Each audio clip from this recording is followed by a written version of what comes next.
आवाज येतोय का? Hello. Yes, sir. We can hear you. Okay, no problem. We'll be starting the session in 5 minutes.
Hello. Okay, we are getting message on Zoom that they're not able to listen. We are not started the session. We'll be starting in 5 minutes.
Good afternoon, respected faculty and my dear friends. Myself, Dr. Amruta, welcome you all on behalf of Nasik IMA for this very unique MahaMoneyCon 2023. We are privileged to have Finance ke Sitare Nasik ki Zameen par for this special occasion. Now I invite Dr. Sagar Bhalirao, Organizing Secretary of MahaMoneyCon. Over to you, sir. Hello. Good afternoon, one and all. I welcome you all for MahaMoneyCon 2023, first ever state level conference on financial literacy for doctor, presented by IMA Maharashtra State and hosted by IMA Nasik branch. This conference will be held for 2 days, today and tomorrow, that is 29 and 30 July 2023 as a hybrid conference, that is both online and offline. We are almost crossed 1700 registration. The idea of 2 days only financial conference started when in the past we used to have 1 or 2 lectures of financial topic in medical conference. We used to get a lot of response and had a lot of discussion on that lecture after conference. So then we in last refreshicon of IMA Nasik, we had 1 day, full day of financial lecture, to which we had more attendance to financial topic than medical lecture. So when IMA Maharashtra State President Dr. Ravindra Kutte sir and Dr. IMA Maharashtra and IMA Nasik President Dr. Vishal Gunja, Secretary Madhvi Gorumuta, the organizing chairperson Dr. Vishal Pawar and office bearer had discussion. So we decided to have full day conference on MahaMoneyCon, and in that all financial related topic for doctors will be covered from basic to advanced.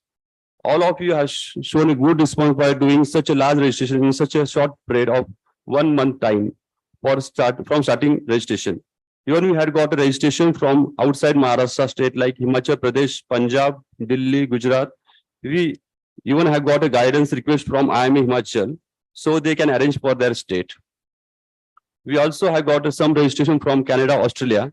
Thank all delegates for doing registration and showing faith in us. This year, our theme, United We Rise, means a doctor community should be able to take care of all important pillars of successful life, out of which financial stability is one of the most important pillar, which we are trying to help all doctors by increasing financial literacy. In today's time, when we have so many conferences on medical specialty and super specialty related topics, which is helpful for you for giving best medical services to your patient, who may or may not be thankful for your service. But by taking care of your financial health, you are definitely helping your family and IMA family at a large.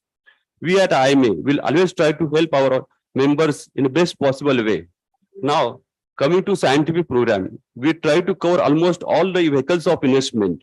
We have asked speaker to cover such a big topic in just a short period of 25 minutes, which is a difficult, but they agree to do it. We ask speaker to cover from basic to advanced financial planning for doctors and family in more simple language. There are many speakers who are doctor, but very much active in financial world. Our first day speaker topic, doctor as an entrepreneur, is not only related to investment, but more than it, as an entrepreneur journey of a young doctor. Topic financial planning above 60 years, below 60 years, planning for child future are taken in consideration that financial planning is totally different as per age and needs. Topic like real estate, stock, mutual fund, loans, taxation, gold, you may like or not, but you need to update your knowledge on these topics. I hope at the end of the conference, your most of the financial queries are answered by experts. There are some topics which we want to cover, but due to time limitation, we will not be able to cover it now. Before giving mic to the MOCs, I am a Nasik team, invite you for today's banquet dinner at one of the best resort in Nasik, Grape County, in a beautiful rainy season on Trambakeshwar Road near Anjari, with live music and DJ night with fellowship. Thank you all. Thank you, sir. Good afternoon, ladies and gentlemen. Dr. Niranjan here. Let me tell you, due to unavoidable reasons, we are shuffling our lecture. So our first speaker is Mr. Sharad Sharma. In 2018, Lotus Financial began its financial services business. The aim was to promote prudent investment behavior among retail investors. The founder, B. Sharad Sharma, possesses extensive experience in mutual funds, real estate, and capital markets. Prior to establishing Lotus Financial, he served as an executive director at IDBI AMC and worked with esteemed groups such as JM Financials and TeamSec in their mutual fund division. He also holds an engineering degree from VJIT, MBA Finance from IBMR, and LLB from GLC Mumbai. Welcome, Sharad sir.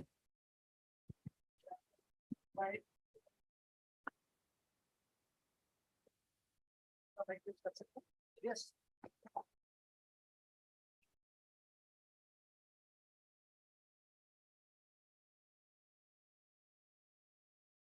Good afternoon, friends. First of all, I thank the organizing committee, Vishal Pawar Sahib, Kunjal sir, Ashok ji, thank you for your inaugural speech and kind welcome. All my online friends who have joined through the online medium, and all of you. Finance is a great subject, although it interests everybody, and all professionals should have adequate financial knowledge. Financial knowledge doesn't mean simple investments. Financial knowledge also means how do we take care of ourselves? It can start from protection, then it goes to investments. We all do savings, but investment is something different. Savings is a habit that Indians have and have demonstrated that we are the best savers in the world. But when it comes to investments, we had a very limited choices for very long. We all know that our grandparents had only two choices. They used to invest in gold and land. Both were a great asset classes, maybe 100 years back or 50 years back also, because gold used to protect them from inflation and land used to give them returns which are much more than inflation. So the idea is that how do you become wealthy? And the topic is wealth creation through equity. Sometimes I find it is an oxymoron. Equity has destroyed a lot of wealth in India. We'll always see at the peak of the markets, you will see rush of people coming in. At the peak of cryptocurrency, rush of people coming in. At the peak of equity, people coming in with a lot of money, doing futures. So wealth creation through equity is a very, very, I would say, although it looks very simple, it's a very tough thing to do. But we can make it simpler, because doing simple things is very tough. But doing exciting things is very easy.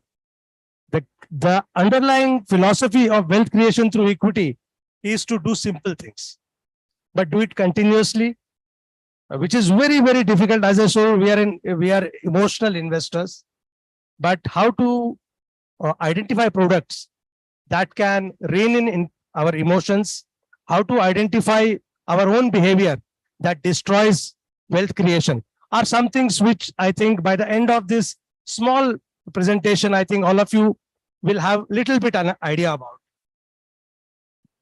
Next. So when it comes to investments, there are multiple things, as I said. It starts from our biggest asset class of the country, real estate, be it commercial, be it residential, be it land.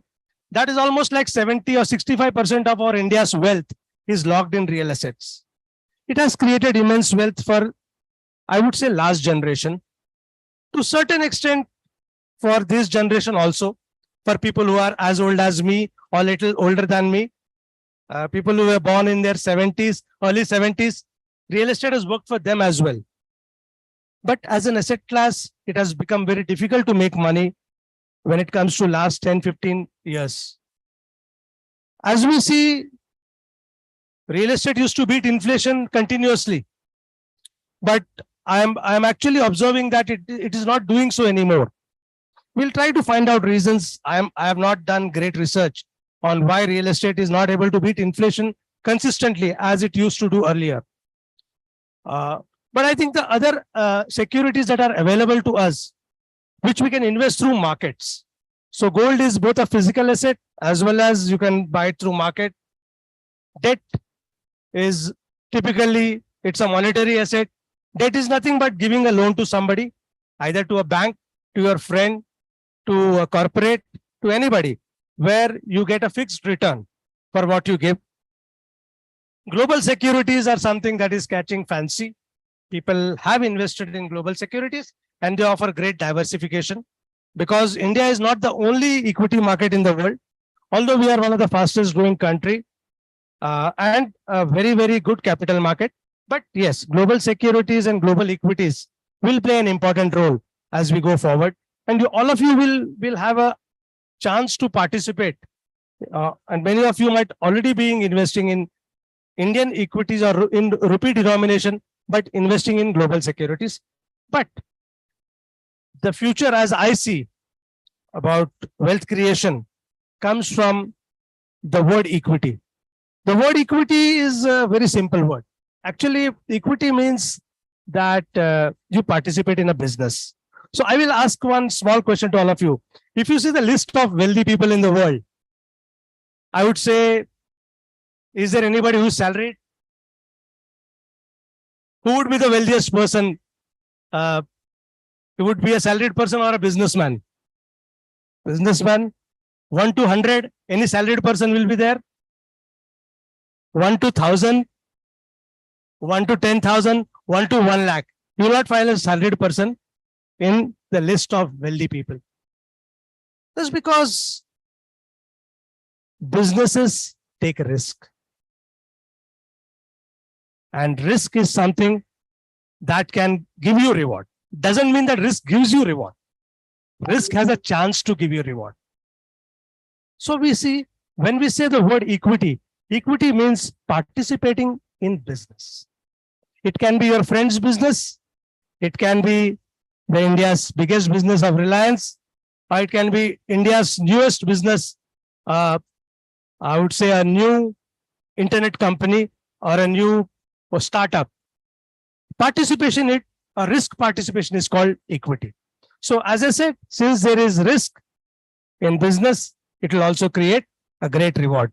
How to reduce risk is something which we should focus on when we talk about our subject of wealth creation through equity.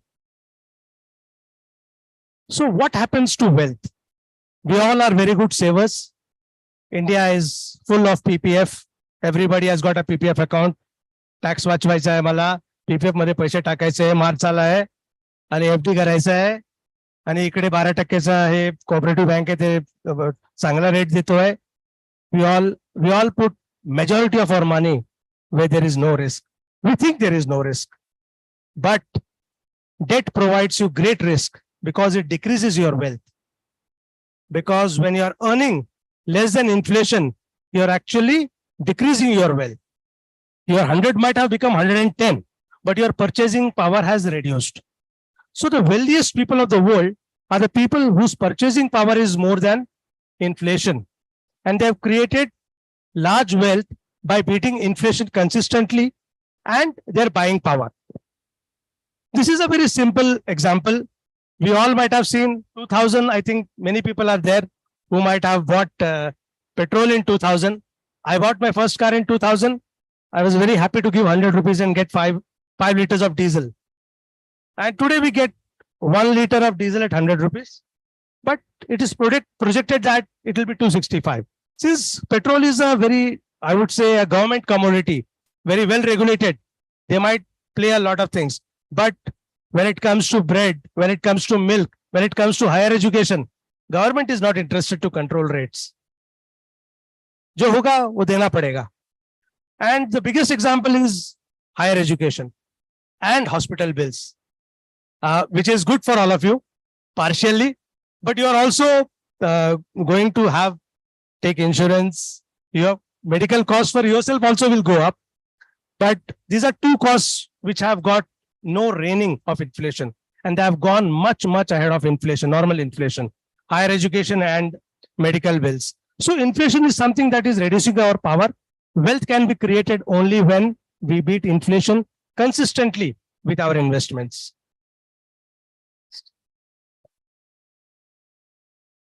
So this is what happens to wealth. Today, we have lost purchasing power of 50 paisa also. Slowly, I think 1 rupee will vanish. We'll start with 5 rupees. It might be 5 years, 10 years, but this is the truth. What happens is you will not see 1 rupee, 2 rupee coins anymore. It will start with 5 and we are okay with it. Now we are okay with not getting 50 paisa back or even 1 rupee back. After a few years, 5 rupees will not matter to us. Okay, you keep it. So that is what happens with inflation. And inflation is something that keeps us not wealthy. I will not say poorer. We are all lucky to be in upper middle class or middle class and having great education. Our parents have supported us. But there is a vast majority of people in the country who are, I would say, deprived of this, I would say, platform to create wealth. For them, inflation is a very big killer. And as they say, inflation is a tax on poor. It affects all of us, but it's a very big tax on poor.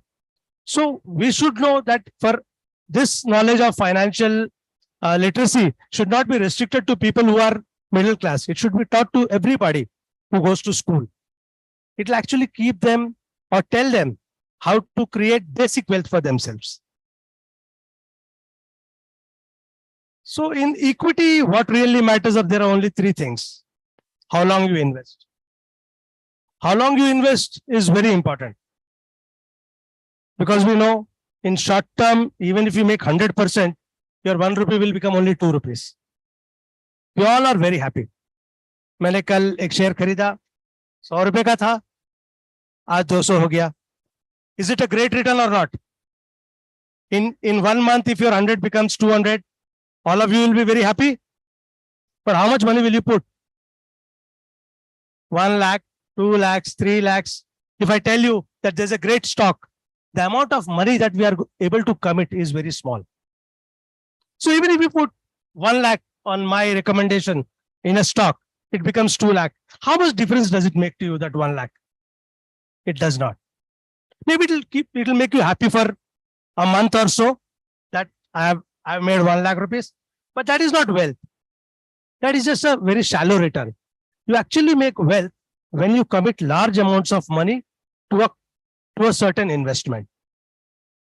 And we can only see returns from such large commitment over a period of time. Second is when you invest. The younger you are, the better, because that is the time you have. Typically, wealth creation in equity happens in excess of 15 years. So anybody who is in their 40s is already delayed. If they have not started a good allocation to equity, they might have good allocation to real estate. Real estate might have done well for them. They might have good allocation to debt. They might have good allocation to gold. But you have to do allocation to equity. It is as early as possible is the best. 40s and 45s and 50s, you might have large amount of disposable income, but you don't have time with you to invest in equity. So when is an important question. So to all the youngsters here, who are below 40 or below 30, this is a time you should take the bet towards equity in various forms. You can do direct stocks, you can do through mutual funds, you can do global securities, but you have to give it time. And where you invest, as I told you, equity is a great platform to create wealth, but it is also a great platform to destroy wealth. So I'll tell you a small anecdote. Like when we open a demat account, India's largest number of demat accounts were opened during one IPO. Can anybody tell me that IPO? Reliance Power? LIC? Yes. LIC I will not be able to comment, but Reliance Power I'll certainly comment because it's we have done a good assessment. 15 years back in 2008, the highest number of demats in the country were opened during the 15-day period of Reliance Power. And you know what happened after that? Massive destruction of wealth. And we all know, as I said, that our behavior is very important while making money in equity. So where you invest is very important, but how you invest is also very important. To open a demat account and go to a broker, if you don't have experience, is like sending a 15-year-old girl to a bar to buy milk. That is what will exactly happen to investors. When they go without an experience for futures trading, options trading, crypto, the broker is interested in churning your money. For him, the income is brokerage. A brokerage happens when you trade, when you transact. So you should know whether to transact or not. The lower you transact, the more wealth for you. It's a simple philosophy in equity. The more you transact, the less wealth for you. The lesser you transact, more wealth for you. So one characteristic of equity we all know very well, as I told you, what happened in 2008 in the Reliance Power IPO is it's going to be volatile. It was in the past, it will be in future, and it will give you shocks all the time.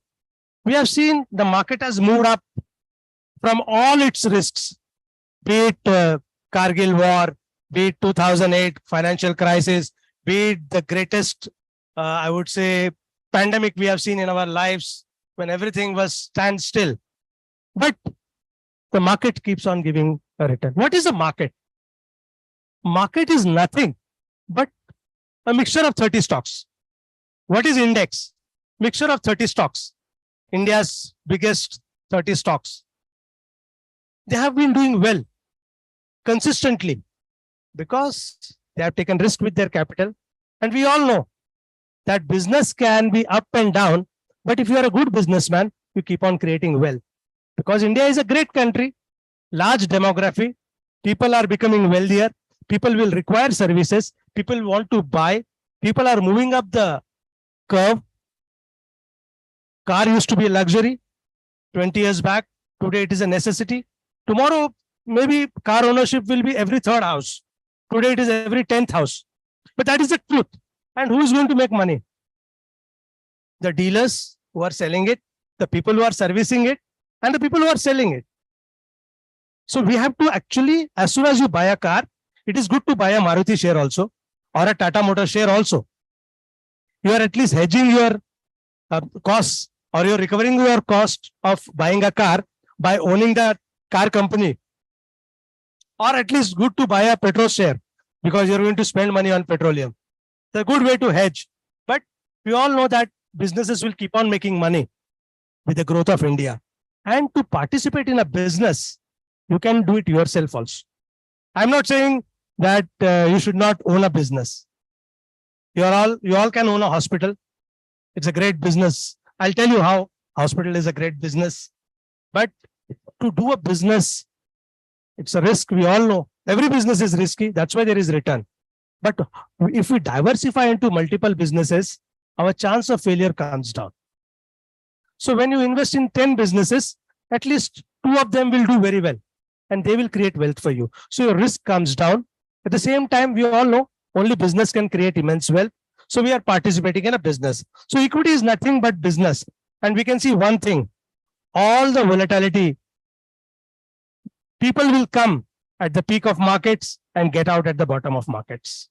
This is a natural, including me, who have understood market over the last 30 years, including you who are going to come to markets or already there in the markets. We all will write our biggest checks when the market is at peak. And we'll write our smallest checks when the market is at the bottom. That is one behavior. If we are able to control, I think we are on a good path to create wealth. So there is a story called as buying apples. So apple is cheaper in which season? Anybody? Apples are cheapest in which season? One more chance for you. Never cheaper? Yes, they are overrated, but in Indian rupees, when are they cheap? Yes, yes, they are cheaper in winter. She is right. But it is an overrated product because we never pay less than 100 rupees for apple. But in summer, it is 200 rupees, at least. In winter, it is 100 rupees. So what is the average price of apple? If you buy it continuously for the entire year, it will be 150 rupees, 100 plus 200. But how does a successful investor buy apples? He buys 2 kilos when it is summer. He buys 1 kilo when it is winter. So he has committed 300 rupees. And how many kilos of apple he got? So for 200 rupees, he got 1 kilo. But for 200 rupees, he got 2 kilos. So how much he got for committing 300 rupees? So for 400 rupees, how much kilos he got? 3 kilos. So what is the average price? 133. So if you buy 1 kilo in winter and 1 kilo in summer, your average price is 150. But if you buy 2 kilos in summer, in winter and 1 kilo in summer, your average price is 133. That is exactly called as rupee cost averaging. That is the only way to beat your emotion, that you do it in a mechanical matter. So this is how we react. Sorry. Markets are always volatile. I have already shown it to you. So what is an FD return? This is an FD return. This blue line you are seeing is an FD return. You put your money. This line is a FD return. If I give you 12% continuously and say that 12% का FD है, 2 साल के बाद आप पैसा निकालो, आपको 24% मिल गया. Market ऐसा नहीं चलता है. Market is like this. But actually they say you should buy more when your market is here, and buy less when market is here. But exactly opposite happens. Exactly opposite. Nobody can control it. Because our minds, we are human, we have seen, or maybe it is in our culture, we are fearful of money, we are fearful of losing money. A man is not very happy when he makes 100 rupees. Man is very depressed when he loses 100 rupees. Actually, it is the same thing. It should even out. But fear of losing money is a much, much stronger emotion. So we cannot control our emotion. We can only control or make a habit which can overcome this bad emotional behavior. So this is what I told you. Where are we today? Everybody is happy in equity markets. Everybody is happy. People have made money. People have not lost anything. Nothing is negative. Everything is in green. We might be somewhere here. We don't know. And we will be very happy here in few months or few years. I don't know the timing, but this is where we should be very, very worried. And this is where this bottom nobody can catch, because fear is maximum. You will not even see your report. If your friend or SIP person or your distributor will send you a report, you will not see at this point, because everything is not so hunky-dory as we want. But this is a time maybe we should start investing. This is difficult. I have not seen anybody investing here. It happens only by luck. But this is where we should start investing, and this is where we should not be very happy.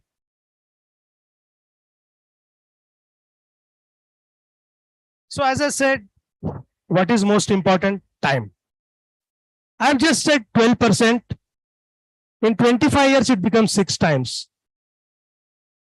In 10 years, it's almost 2 times. In 25, 6 times is not very enticing. 25 years में 6 times बहुत बड़ा return है क्या? नहीं है. But actually you are missing one thing. This 30 years is not 30 years. You are not committing money upfront. You are putting 10,000 rupees every month. For 30 years, इसका मतलब है आपका पैसा सिर्फ 15 साल काम कर रहा है. Ideally speaking, 15 years before you have put half the money. At the center point of 15 years later you have put half the money. So in 15 years, if anything becomes 6 times, it's a great return. 12%. 12% is something which is, I would say, achievable in equity. How to calculate returns on equity? So what is the expected growth of the country? Anybody? Any guess? What is the expected growth of the country over next 5 years? Average? 7%. What is the average inflation we expect? Average inflation? 6. We have had 6 to 7% inflation over the last 20 years. Our inflation is in the range of 7.5%. My personal opinion is it should not be more than 6, because now there is a clear, I would say, role of RBI that inflation should be 4 plus 2 minus 2. So even if it is 6%, so 7 plus 6 is what is called the nominal growth of the country's GDP. 13%. If the country grows at 7% and inflation is 6%, the return on equity should be close to 7 plus 6. But we are little conservative. Let us say 12%. Even in 12%, this kind of return is not possible. Only if you have time to invest for 15 to 20 years and you have the patience to continue in bad times. Next.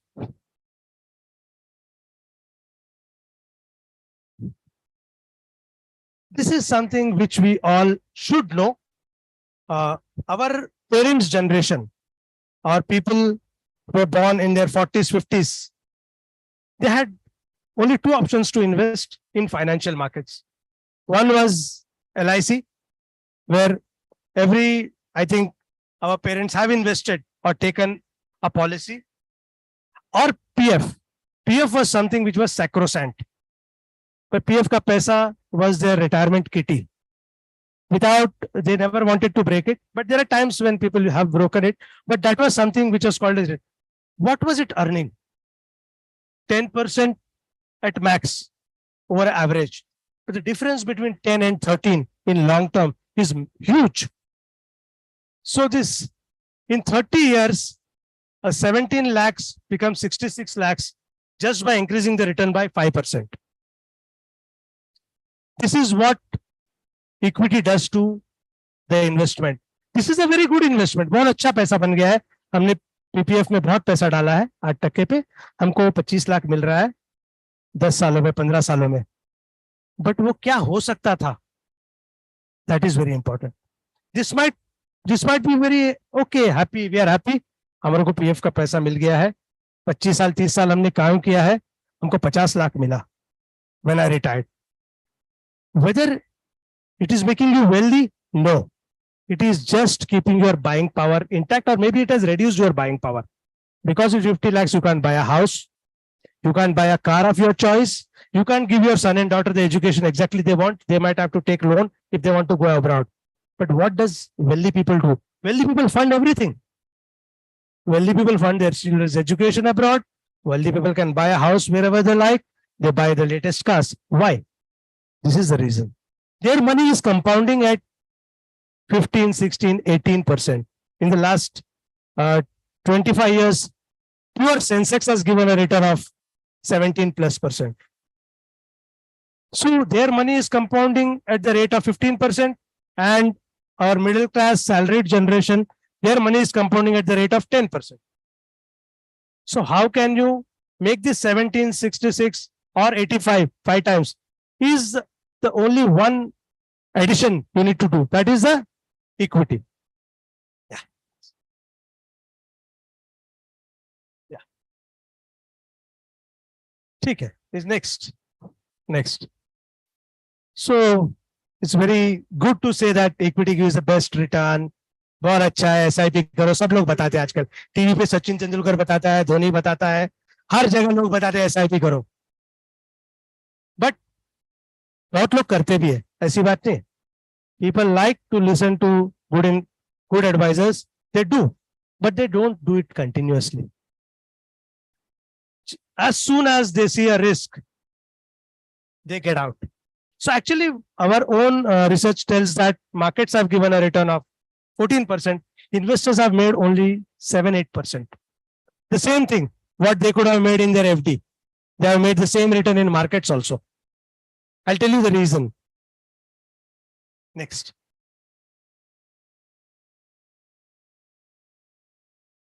Yeah, this is what happens. Everybody likes a straight line in their life. No ups and downs. Everybody wants guaranteed return. Aega. Guaranteed return is the biggest enemy of any investor. Please, from this hall, when you go out, if there is one thing which I want you to remember, if anybody tells you there is guarantee, get out of that room. If any builder tells you guaranteed is return hai, just get out of that room. There is no guarantee in financial markets. There is guarantee only in a SBI deposit or a Government of India deposit, and we know what is it at 6% or 7%. That is the only thing anybody can guarantee you in life. Rest all is an estimation. So what happens? People think they will get return like this, but markets behave like this. 50% in 1 year, minus 40% in the next year. Sometimes, as I told, people invest at peak. Their immediate experience is very bad. They move out and go back to FDs. So they end up at 5% return. Instead of getting a 12% return, they end up getting 5% return because of the volatility. This is one thing which I would want you to, even if you are able to commit a small amount, just forget that that amount is invested. Stay there at least 2 cycles of the market. 2 cycles mean at least 5 plus 5, 10 years. If you stay for 10 years, you will be able to achieve this kind of return with this volatility. Yeah. So as I asked one question, who is the wealthiest doctor in the country? Any guess? Who is the wealthiest doctor in the country? Huh? Farba? One very good attempt. The greatest cardiologist of this country, all of us have heard. Huh? A.V. Shetty, Naresh Trehan, and another great doctor, I think Mishra ji, who has operated on Bal Thackeray Saab. Greatest cardiologist. Are they the wealthiest people? They were the greatest doctors of this country. Are they the wealthiest? You know who's the wealthiest doctor of this country? Dr. Pratap Reddy, who started Apollo Hospitals. What did he do with his skill? He created a business. He created a hospital, which was a business. As I had told you, it's only business that can create wealth. Knowledge is good. Skills are very good. But there is an element in business that is called risk taking. So the wealthiest doctor in the country obviously is 75,000 crores of Apollo Hospitals. He owns 30%. 25,000 crores of net worth. So we all know that's a great stock. It doesn't give return in a straight line. Apollo Hospital was lying here at 700,000 for 3, 4, 5 years. Then comes a big move. And why? COVID actually was a very good time to buy Apollo Hospitals. Do you know why? Because the regular medical treatments were almost stopped. Every hospital was busy only treating COVID. So all the cancer surgeries, heart surgeries, all these were postponed. So Apollo Hospital actually fell. But then the cost of medication went up. The cost of insurance has gone up. The cost of hospitalization has gone up. People are now ready to pay larger amounts by going to better hospitals. So investors found fancy that healthcare is going to be the great business. So you have seen stocks like Dr. Lal, all pathological labs, who zoomed 4 times, 5 times in the last 4 years. So this wealth can be created through patience. We don't know. Sorry to interrupt, last 5 minutes. Yes, only last 2 minutes, madam. Thank you. Yeah, next. So these are the most interesting things. So this is another stock which sir told, pharma. It doesn't move in a straight line. But this is a very big area where we all should focus on healthcare, because the healthcare costs are likely to go up. You are going to be a good beneficiary of it, but it is a great to participate in a business that is into healthcare. Yeah, next. This is one stock which I study, and I'm not an early investor in this, but identifying a good stock. Somebody is going to take a lecture tomorrow. You can please ask them questions, how to identify a good stock. I thought that Page Industries, you know, what is it? What does it manufacture? Jockey. Yeah.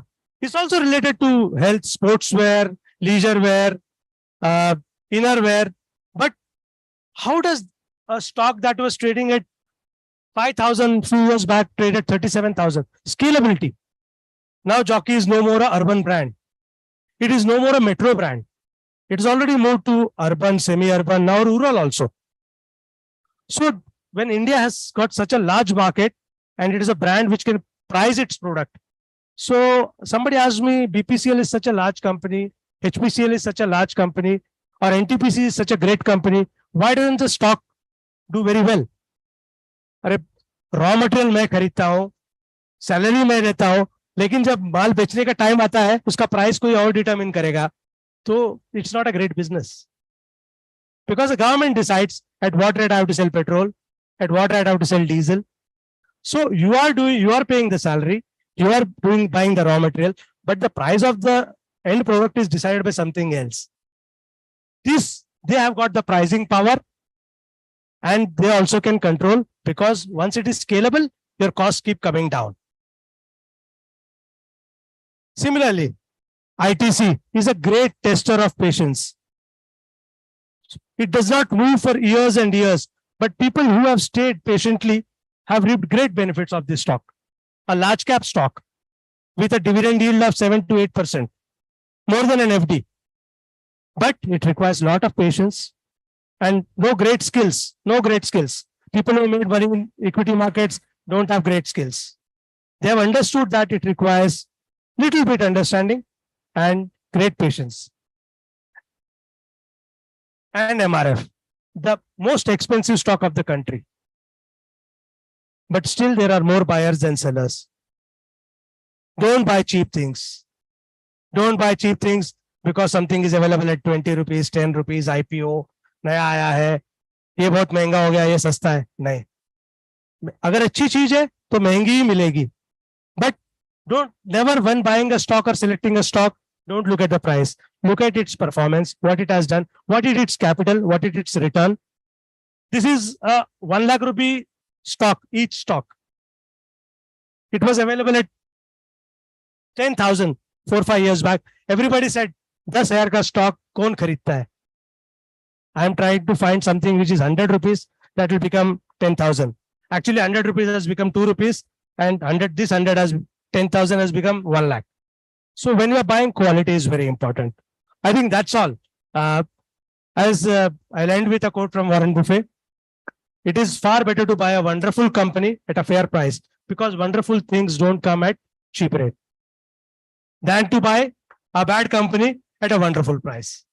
So thank you very much for a patient listening. Any questions you have? I can take a couple of questions.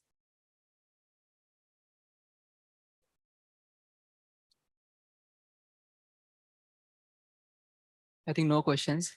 Everybody has understood very well. Thank you very much. Many thanks, Sharad sir, for sharing your valuable insights. Thanks a lot. I hope to start your journey Yes. with anybody, but after. I request our secretary, Dr. Madhavi Gore Muthal, to felicitate Sharad sir.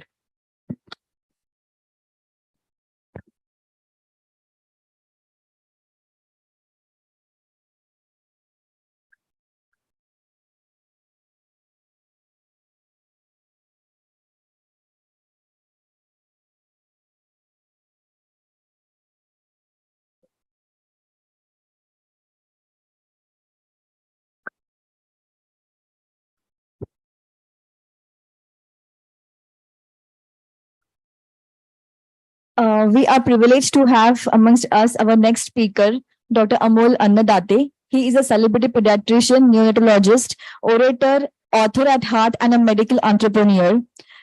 He is a multifaceted, dynamic personality, and he is emerged as a doctor, YouTuber, and prominent social well-being and a well-known media figure. Sir has completed his MBBS from KM Hospital, Mumbai. He has also completed his MD, DNB Pediatrics. He runs a 250-bedded multi-speciality Anand Hospital at Vaizapur, Aurangabad district. He is a founder of Anand Group of Institutes, which includes Postgraduate Teaching Institute at Vaizapur Academy of Higher Education, which includes nursing, Ayurvedic, and college and international school. He regularly writes leading column in newspapers like Indian Express, Hindustan Time, Dainik Lok Satta, Maharashtra Times, and many others. To his credit, he has received many national and international awards. He is also a youngest recipient of prestigious Arogya Naneshwar Award by Ramnath Goenka. He is regular panelist and guest on news channels like Times Grow News 18. He also runs a NGO known as Anand Charitable Trust. Over to you, sir.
Hello friends, a very good afternoon to everyone. Without wasting much time, because we have just 30 minutes, and explaining entrepreneurship in 30 minutes is like explaining what is love in 30 minutes. There are some topics which we can't catch them in words, or we can't describe them, and entrepreneurship is a topic of that stature. So let me start without any delay.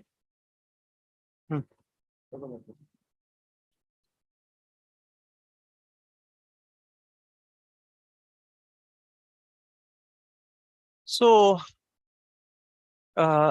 before going to the topic, let me clear a few things. This topic is not something which I'm going to advise to you. Neither it is my own story, but because we all are at a stage where we don't need any advice. And एक खूप सुंदर शेर आहे, मुझे ऐ दोस्त मुझे नसीहत ना दे खुदा के लिए, ऐ दोस्त मुझे नसीहत ना दे खुदा के लिए, मेरा वजूद ही काफी है मेरी सजा के लिए.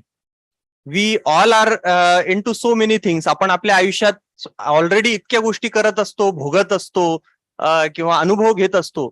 म्हणून मित्रत्व टिकवायचं असेल तर कधी मित्राला सल्ला देण्याच्या भानगडीत पडू नये असं म्हटलं जातं. So to maintain level of friendly talk, I won't advise anything, but I want to make some points definitely. My talk starts with this is my father, Dr. Arvind Annadate. Please don't get confused. I am not launching any new party. Neither I am trying to gain sympathy like Uddhav, Balasaheb Thackeray, or Supriya Sule trying to show photograph of her or his 75-year-old pediatrician dad. आणि मग ते lake नारळाचं पाणी आणि तसलं काही नाहीये. I just want to tell you how the thought of entrepreneurship started in my own mind since my childhood. My father is a successful pediatrician, completed his DCH in 60s, 70s, and he ruled his area, a part of Marathwada called Vaizapur. Even today he is practicing. I am talking here in IMA Hall of Nashik, but he is seeing patients. So I was born with a silver spoon, I should say, born to a rich pediatrician. And but in my entire childhood, we never had our father for our family dinner. I never remember that we went for any vacations. So our father we could see only when I joined him. The time that I could spend him only was when I passed my MD pediatrics and started working with him as a second pediatrician in Vaizapur. So that was the only and typical life of a single owner hospital, starting at morning 5 till late 12 o'clock. And you can see, meaning you can definitely see the satisfaction on his face. But this meaning my quest of entrepreneurship started looking at his life. He has given us a very good living, a good education, and whatever we wanted in our life. But first, let us talk why of entrepreneurship for doctors. Friends, we all know that we are the best brains in society, no doubt. We have passed the toughest exam. Most of us were first in the class, first in the town, first in the place, first in Marathwada. Even I was first in Maharashtra state in 1997. So we all were toppers. And there are only two tough exams, meaning at least when I passed MBBS of Mumbai University, and even today to some extent NEET and UPSC. PG NEET and UPSC are two toughest exams where very high number of students they compete and very few can get through. Even after that, we prove our academics, we prove ourselves in brain, we prove ourselves in society. After that, even in our practice, daily we face complex challenges. But looking at this, I always think that is our brain, our intellect, our dynamism meant only to be used to treat patients? And I always believe that being a clinicians or whatever profession, whatever branch we have taken up is just a profession that we have taken up. But it is not enough for the brain, for the intellect, for the dynamism, for the adjustment skills that we gain throughout our practice. Definitely, this practice is a very limited challenge for whatever skills God has given us. Again, I see around in the industry that in even you must have seen that very ordinary people who have not been toppers or who have not been bright academicians or till their 40s or even 50s, they have not done anything extraordinary in life, a small business. But at one point, they learn the basic entrepreneurial skills, basic management skills, and they big huge organizations. There are many people around. I can give you 1,000 examples. Recently, I met Hanumantrao Gaikwad of BVG Group, the person who rules the ambulance services of this nation and the housekeeping of these nations, who caters housekeeping to Rashtrapati Bhavan and all the who's residences and government residences. This simple person, he disburses a salary of 300 crore in 1 month and 80,000 people work with him. So I think these are, when I talk to them, when I interact to them, or when I dwell deeper into them, I realize that they are definitely not extraordinary than our class of people, that is doctors. So when I'm telling that we can go to entrepreneurship or we can be entrepreneurs, does it mean that we have to leave our practice? Does it mean that we leave our place, go to Mumbai, go to Manchester, go to Chennai, or do something? Definitely not. Just let us, because doctors or our medicals, we are used to definitions, textbooks. So just go through Google definitions of entrepreneurship. What is entrepreneurship? It is creation or extraction of economic value. These are very typical definitions that you get in textbooks, but This is not entrepreneurship, definitely. I want to come to the point. Entrepreneurship is viewed as a change generally entailing risk beyond what is normally encountered in starting a business, which may include other values than simply economic ones. These are again same definitions by many authors. So again, coming back to the question that does this mean that we have to leave our practice? If you see all the words in all these definitions by n number of authors, see the words risks, economy, values beyond economy,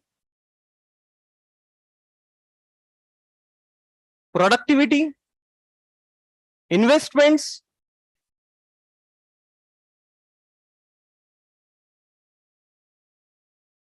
product, new techniques, innovations.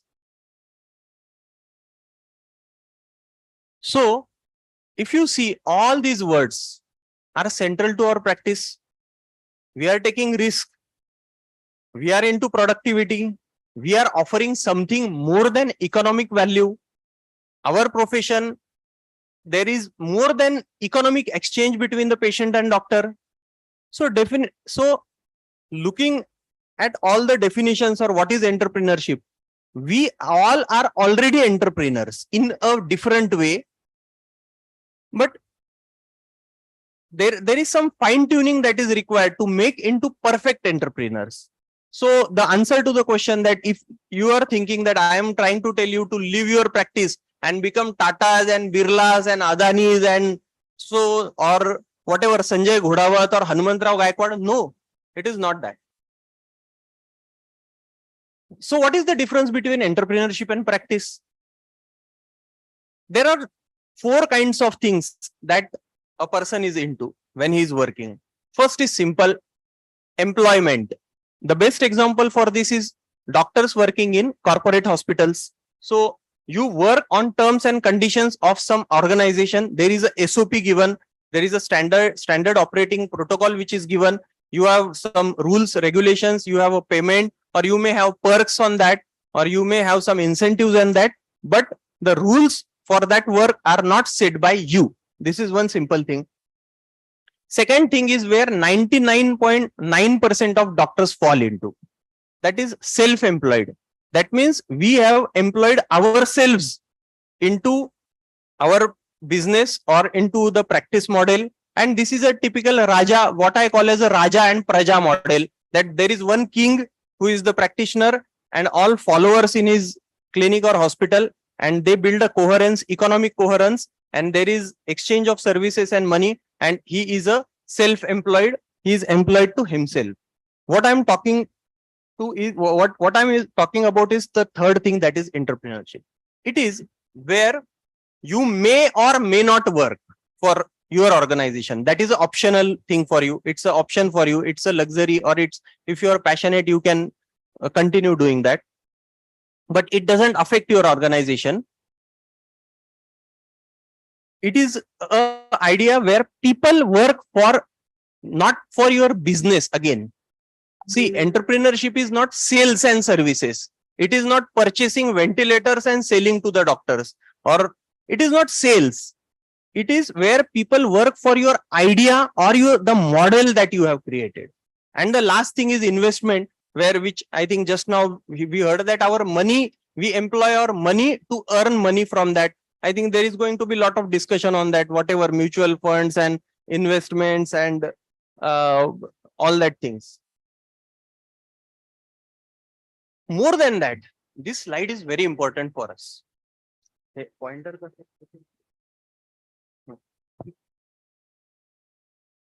Yeah. So I think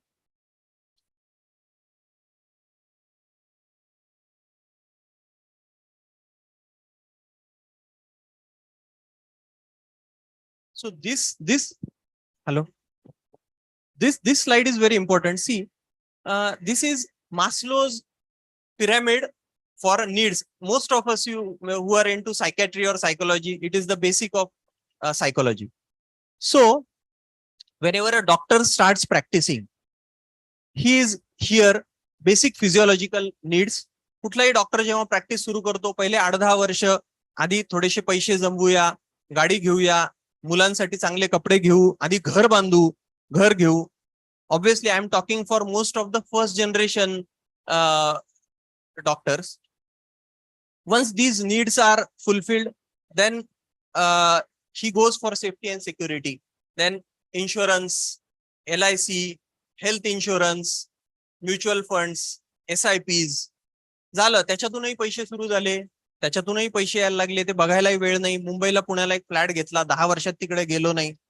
after that he goes for affiliations or belongings or social needs.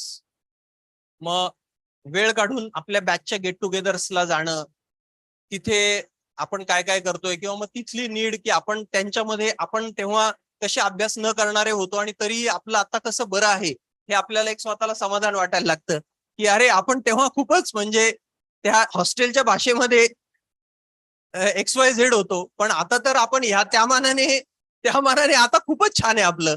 असा एक आनंद त्या 35-40च्या आसपास तो आनंद मिळायला लागतो. हे झालं की मग पुढे पैसे आले, SIP झालं, म्युच्युअल फंड झालं, सगळं झालं. आता काय करायचं? प्रॅक्टिस धोधो चालू आहे, पेशंटच्या रांगा आहेत, झोपायला पण वेळ नाहीये, सगळं काही. मग इस्टीम नीड सुरू होतात. मग रोटरी क्लब, लायन्स क्लब, मग एखादं श्री रविशंकरचं एखादं organisation. These are good things. I am not, see please try to, I am not condemning all these things. Don't take it otherwise. It's a life cycle of a typical any person, not just a doctor. Then आपल्या IAP म्हणजे paediatrician असेल तर IAP च्या निवडणुका लढवून बघू. Executive member होऊ. IMA मध्ये पण काही आपल्याला कुठे घुसता येतंय का बघूया. थोडक्यात esteem needs, recognition beyond our profession, beyond the society. After some time, even the person with a high intellect, see, for any intellectual person, the main thing that keeps him going is challenge. So after that he realizes की अरे अध्यक्ष झालो, ब्रँचचा अध्यक्ष झालो, स्टेटचा उपाध्यक्ष झालो, लोक म्हणतात की आता तू IMA प्रेसिडेंट पण होशील, पण यार म्हणजे बोर झाला आता परत तेच. हा, तर it is getting used to now. It is the same thing and I am not enjoying it anymore. From here, this column, the upper part of the pyramid or the triangle is self-actualization. And it is here where the thought or the kida of entrepreneurship might enter into your heart, into your body.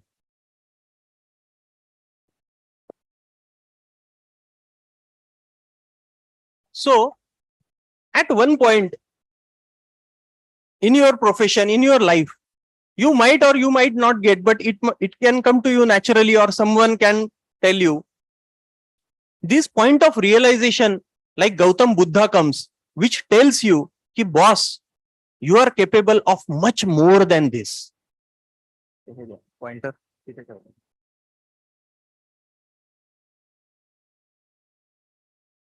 So you start self-exploration. You start thinking that what beyond this, and entrepreneurship can be answer for this question, and it can be the gateway for freedom when you are saturated and at one point in your practice.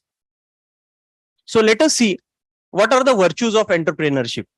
Kashi karaychi काय ते बघू, but what is the basic ingredients or the material that is required of entrepreneurship? First thing, very important. An entrepreneur is always short of funds. If you have a huge accumulated money and you are sitting on a golden mine, then this is not entrepreneur. Entrepreneur wants to invest into new business models. For example, I have started a cardiac cath lab few months back, just 2-3 months back, and I am just monitoring that at what point I start the break even comes according to my calculation that I did. Like it was a maybe 1.4 CR investment. So around 1 year or 1 year and 1.5 years from now, I will be free from that. The ROI will be, the return on investment will be enough that now the project is on automation and it is going to give me some profit. So the minute, the word meter is very important. I feel very bad when my classmates of 10th standard, they always say that when I miss the get-togethers or when some friend miss the get-together, they always say कि हम लोग का metre चालू है रे, तुम लोग का मीटर तुम लोग बाहर पड़े तो बंद हो जाता है, तू क्या आएगा गेट टुगेदर को, चल foot. So the minute the meter of my cardiac cath lab starts, my thought will be, how will I go to a CVTS unit? I want to go to a CVTS unit. I have suppose we started a IVF center in Vaizapur, it hardly 1 month back. So the next thought would be, can we build some teaching? Can we have some AI in this, or can we have some teaching module in this, and can we invest for the marketing of that? So the point I want to make is, entrepreneur is not that what mutual funds or SIPs. He is always into pumping funds into new projects. Very important. Most important virtue is he is looking for leaders, and very important, he is looking for people who are wiser than him. For me, it is very important for me to have, if I am having people who are not wiser than me, then what is the use? I am looking for people who are wiser than me, who will tell me how to run my business. Or for my Ayurved college or for my nursing institute, I need a principal who can think beyond me. So that is a very important virtue for, and a typical entrepreneur, जसा म्हणजे आपण त्याला मराठीत योग्य शब्द हुंगणे असतं ना, जसा तो कुत्रा हुंगत असतो, तसा हा लीडर्स साठी लिटरली सगळीकडे दिवस रात्र हुंगत असतो आणि त्याला वास येतो.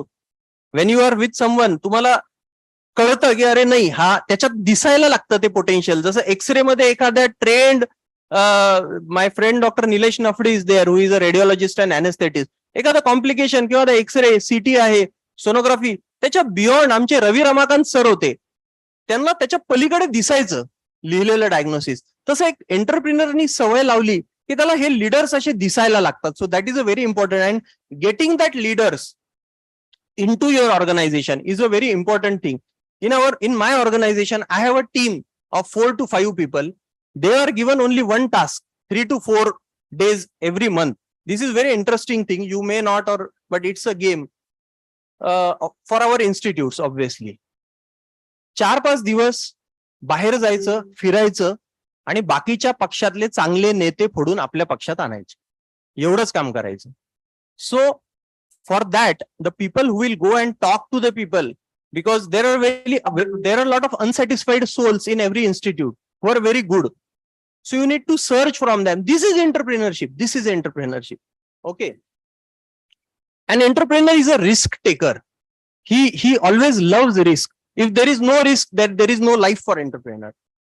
He has to deal with failures. It is okay. Out of 5 ideas, 10 ideas, few might fail. It is not that every model and everything is going to be a success, but definitely with increasing entrepreneurial culture, your strike rate will increase. If you are failing in 10 out of 10, you are failing in 8 ventures.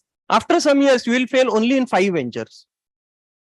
He is ready to be ridiculed. The best idea, if you want to select the best idea that you are having, just talk to your friends, and the idea which will be ridiculed to the highest level will be the best idea. He is not necessarily busy working. Yes, definitely he is busy thinking.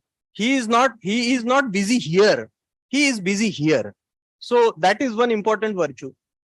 He is not stuck up in one single project. He is into creating processes and moving ahead. The happiest day of my life was when I went to my college. In the morning, I go to the gym, and at around 9:30, when I went to the gym, my security guard stopped me and he told, excuse me, you can't enter. You will need principal's permission for that. He phoned, Madam MH20 1422 असं कोणीतरी आलेलं आहे, साध्या कपड्यांमध्ये दिसतंय. And I was just enjoying that process, and I called my brother and told that today our journey as an entrepreneur has started. So जसं ते मला आमचे टीचर सांगायचे की सक्सेसफुल डॉक्टर कोण, की जसं ते महात्मा गांधी भारत असं पत्र गेलं, तसं डॉक्टर अमोल अन्नदाते वैजापूर असं जर पत्र जात असेल तर तू त्या गावातला चांगला मोठा डॉक्टर झाला असं समजायचं. So the same litmus test for entrepreneur is that if your security guard doesn't know who you are, then you are on the path of entrepreneurship, because your leader, the leader whom you have appointed, the principal or the person or whoever, he has appointed that person and you are not his authority. The immediate leader who is above him is the authority for that person. This is the point I want to make. So it is about living control. You are no one. It is a mukti. It is Gautam Buddha's mukti. You just create the process and you just live it. You move away to the next thing. And definitely he lives his idea and hence he lives his own life. When I started my pediatric practice in Vaizapur around 2010-11, around 2012, 2 years I was drifting between Mumbai and Vaizapur.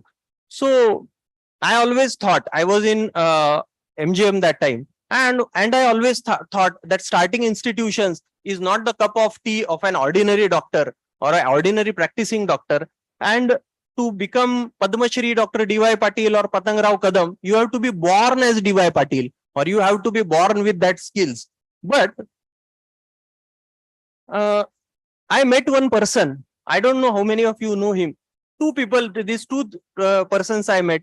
First was a simple general practitioner called Dr. G.T. Pol. If you happen to pass from that Kharghar highway towards MGM, towards Mumbai, on left side, while going to Pune, sorry, from Mumbai to Pune at Kharghar, you can see a huge campus, G.T. Pol Foundation.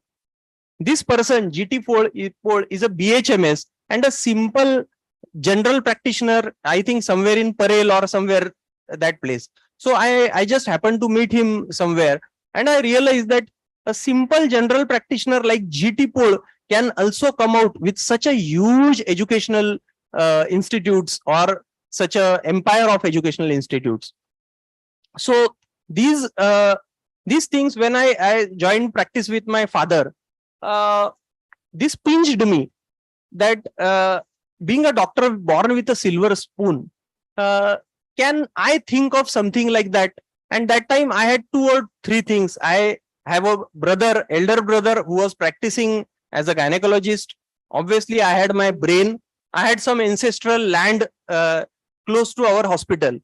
And I realized, for one inspection, I went as a pediatrician to, you must be knowing this MLA Narendra Darade and their institutes. Even in Nasik, they have a campus. So I saw there that starting any educational institute is just a game of 5-6 things.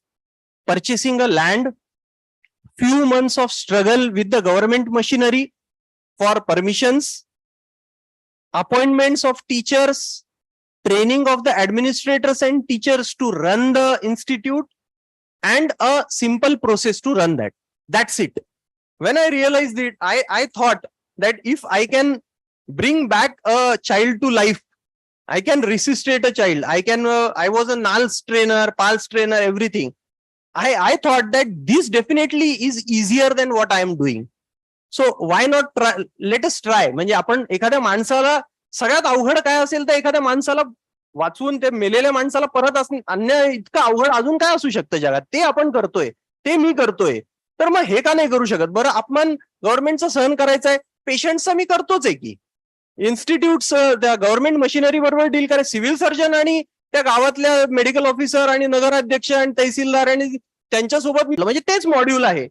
हे सगळं आयुष्यात घडतच आहे आपल्या, याच्यामध्ये काही असं काही वेगळं काही नाहीये. So I thought that let us try this entrepreneurial venture, and I tried starting educational institutes, and in few ventures it's not that I was successful every time, but definitely I could build a Ayurved college or a nursing college with that.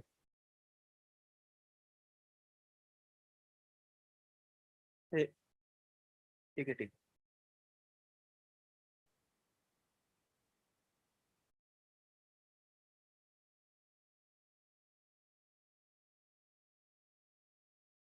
So the point I want to make is, I don't want to tell that what I have done or this is very extraordinary. Let me tell you, this is extremely ordinary, because very ordinary people are doing it. And the point that I want to make in this talk is that entrepreneurship is not a rocket science. It is very simple, like our medical practice. If you wish to do it, you can do it anytime. You want to do it or you don't want to do it is a different story. But try to understand that it is a very simple thing, and very important, it is answer to a static model of medical practice. So I'm finishing with my time. So let us go very fast with the ingredients. I have already told you many of things. The important thing that is important for entrepreneurship is idea. If you realize, see, we were a very good daydreamers during our school days. So, but as we grow, we stop dreaming. Why do we stop dreaming? We dream, but we keep the dreams to ourselves for the fear of being ridiculed. So I think that keep a small diary in your pocket. And this is my habit, WCM, what comes to mind, whatever nonsense ideas that comes to your mind, just keep on writing that. It can be anything. It can be like starting a diagnostic facility, or it can be starting an ice cream parlor. Let it be. Who is going to see that? Only you and yourself. So just keep on writing these ideas. And because when you write it and start pondering on that, there is one point where you get a realization that this is the idea that I want and I will experiment with. I have already told you these things. So entrepreneurship can be anything and everything. Entrepreneurship can be in your own practice, or it can be expanding beyond your practice. This is the example that I learned in 2 days back, and I wanted to give an example of your own district. See, there are a lot of, it is not that that doctors aren't into entrepreneurship. There are a lot of doctors. I don't know whether you know this guy. He is from Lasalgaon, Dr. Sridhar Daima. He looks like a model, but he is a gynecologist. And at a place like Lasalgaon, he started practice. He came to meet me around 2 years back. That, sir, I am very good in laparoscopy, and you don't give me anything for first 5 cases. I will operate, you see my work, and if it works, we will go ahead. I said that the stage is yours, no problem. So, and he's an excellent surgeon. Definitely, I'm paying him. That is not an issue. But after 1 year, even I saw his surgery once or twice, and I told him, and he used to teach all our Ayurveda and nursing and physiotherapy and our postgraduates, DGO students. So I realized that he's a very passionate teacher, and our students were always waiting that when he is going to come. They used to ask us that when Dr. Daima is going to come. I told him, ki, boss, your skills are very good, but you are a very good teacher. So think about this. Go beyond just teaching during your OT. And he started his own teaching sessions or classes for laparoscopy. And today in Lasalgaon, I get calls from all over state that we want, meaning there the seats of Dr. Daima's teaching session this month are full. So can you tell him and can we get admission? And he charges something around 1.5 to 2 lakhs for one that 7-8 days session. So this is an excellent entrepreneur venture that he has come with. I have failed with a teaching venture in Nagar. I had started my own MBBS classes on that. We were a student of Dr. Chetan Bhatt. So with the same notes, same style and same jokes of Chetan Bhatt, I tried 3 years. I taught there and I failed. So it is okay. So the best thing that we have is a teaching skill, our knowledge. So, and there are a lot of such examples that I can give you. In our own practice, what can we do? Just think. See, just if you if you stand in front of your hospital and you look around, just breathe slowly for 5 to 10 minutes and just see your hospital and think, what is new? What is the different that I can give in this campus? The first thing that will pop up in your mind, or you talk to your patients. I will tell you the first thing, you will laugh on this. The first thing, my first entrepreneur venture in my hospital was a hospital canteen. If you have 50 people visiting your hospital, take it from me, a hospital canteen is a very good entrepreneur venture running on an auto model. And today I have 750 students lodging and boarding in my campus. So it is about you just think in your practice, you can think, can there be any value addition? It can be anything, and don't worry to be Sir, sorry to ready. interrupt. Last 5 minutes. Yeah. So, so value addition for your patients. And I like the Tata's model for entrepreneurship, which says that entrepreneurship comes from social needs. So social need of your city, like my city today has a social need of MRI, or it was CT scan 10 years back. I started CT scan in 2013-14, which proved to be a very good facility in COVID. So I think beyond your practice into products, for a radiologist, it can be a very simple thing, like production of USG jelly is a very simple thing. Any chemical engineer, if you take, you can start that business. So for pediatrician, it can be winning food. Dr. Kasliwal from Solapur has been doing this. Dr. Anil Mokashi from Baramati has been doing this for last 30 to 40 years. E-ICUs for dermatologists, that there can be many things. Group entrepreneurship, wellness forever chain, I think you know, it is owned by a simple pharmacist called Manoj Chavan and Ashraf Bijar. Two simple pharmacists. डिफार्म झालेली 2 मुलं होती. Wellness फॉरेव्हरची chain अख्ख्या भारतामध्ये launch झाली. El Dorado, you must have heard the name of this pharmaceutical. It is earned by, it has been started by 10 doctors. Diagnostics, I always think it's a dream for me, that why I know that it's a very distant dream, म्हणजे एकदमच अगदीच ते दिवा स्वप्न आहे. But 50 CR, 45, 30, 35 CR MBBS चं college सुरू करायला आता नवीन नियमांप्रमाणे 50 डॉक्टर, 100 डॉक्टर येऊन एक मेडिकल कॉलेज सुरू करू शकत नाहीत या भारतामध्ये. एक मेडिकल कॉलेज म्हणजे म्हणजे this a very deep thought that I have in my mind. आपण ते सोसायट्या आणि ते सुरू करतो, 50 लोक येऊन फ्लॅट विकत घ्या, हे थोडंसं पुढे जाऊया. I think there are lot of things, but I will end here just by telling 2 last things.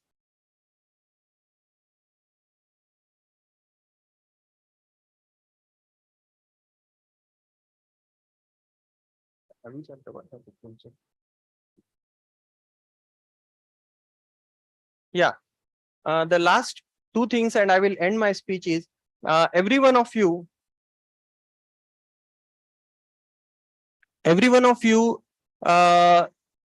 should, if you want to get into entrepreneurship, this is an excellent book by Girish Kuber called Tata, and which is the history of entrepreneurial history of the Tatas since Jamshedji Tata.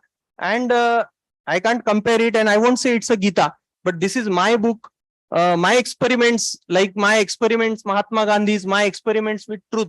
I would say my experiments with entrepreneurship is एका medical कॉलेजचे बाळंतपण by Dr. Amol Annadate, which is available outside for sale. So thank you very much. Sorry that I exceeded 2 to 3 minutes.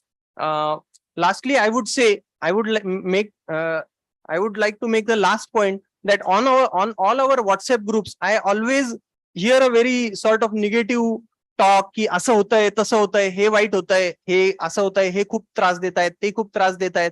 Corporate हॉस्पिटल्सला सगळे फायदेशीर धोरणं आहेत. See, if we are not going to do it, somebody else will do it.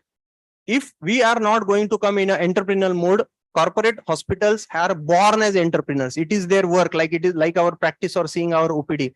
So they are going to take over the medical field and make the entire medical field highly paid employees. So it's a high time, before they do it, we start thinking of it, and just go entrepreneur in your life. All the best. Thank you very much. Thank you, sir, for your inspiring word. And I'm sure you have awakened an entrepreneur which is sleeping amongst us. And of course, you are a born orator. I request Dr. Vishal Gunjal, sir, President IMA, to felicitate Dr. Annadate, sir.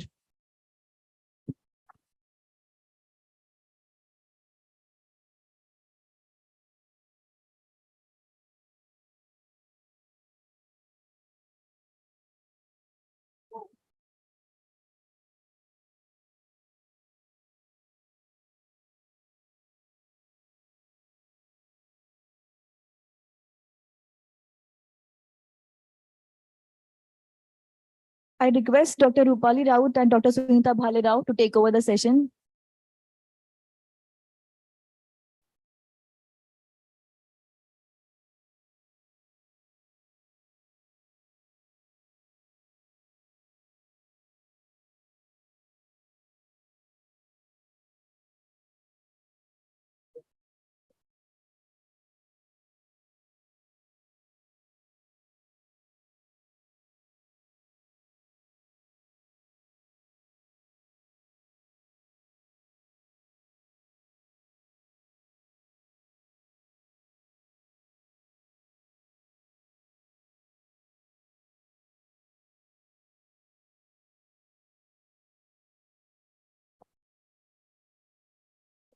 Good afternoon, everybody. I myself, Dr. Sunita Pawar, Associate Professor in the Department of Community Medicine from Dr. VPMC Nasik. And myself, Dr. Rupali Raut, consultant pediatrician. We both of you thank IMA President, Secretary, and Office Bearers for giving us an opportunity as an MOC. I now request Dr. Vishal Pawar sir to felicitate the past session MOC, Dr. Niranjan Desle.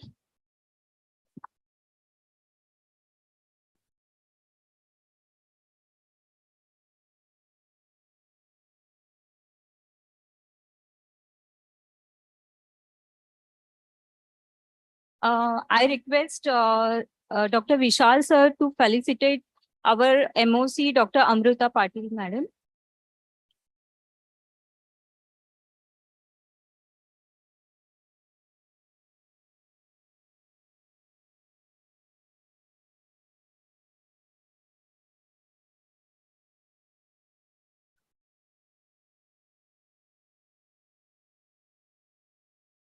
As many of us are having many queries regarding the various government schemes like PPF, FD, postal schemes, Sukanya, and NPS. Now we are having an eminent speaker, Prachi Deshmukh madam, with us to guide us on the same topic. I request the madam had did her master degree in education from Boston University and masters in economy from BA Marathwada University. Madam had a vast experience in a teaching as a teaching faculty in economics and in various industries. Also, she worked as an HR account manager in a various IT companies in Boston, USA. As a passion, she decided to update the financial or the finance management skill among the others. And she also offers a meaningful solution to the problem. Now I request Prachi Deshmukh madam, please enlighten us on the same topic.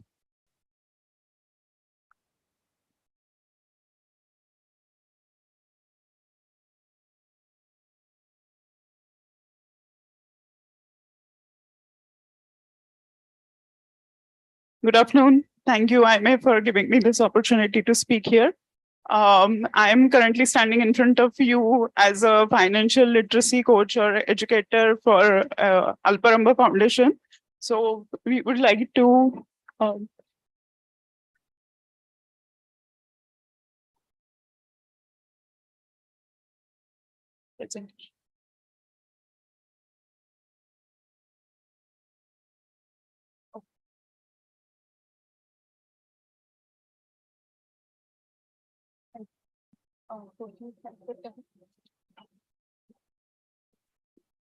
I would like to call on stage Prathamesh to give a brief introduction about Alparamba. It won't take more than 2-3 minutes. Hello. As we have very short time, I would just give you a brief about Alparamba. Firstly, my name is Prathamesh Raghuvir Adhikari. I am the Chief Investment Officer at SWS Financial Solutions Private Limited. We have been in this industry providing financial services to many of our stakeholders from last 30 years. My dad started this firm in 1994. I have recently joined in 7 years back. While we were on this journey, we understood that financial literacy or working on education space is a completely different ball game, and we cannot do it while providing financial services and financial planning to many of the clients, because many of the times what happens is that when we are in the same field and when we come to speak on various forums, people think that there is some hidden agenda wherein we will get benefited. And we thought that the vision that we had for financial literacy is much bigger than what we are actually doing. So we had a idea that we will have a separate organization who will be a non-profit organization and who will be working on all of these social projects. While forming Alparamba, we had not only financial literacy in our mind, we thought that we would be better if we look at it from a broader perspective. So we divided that into two parts, educational and cultural space.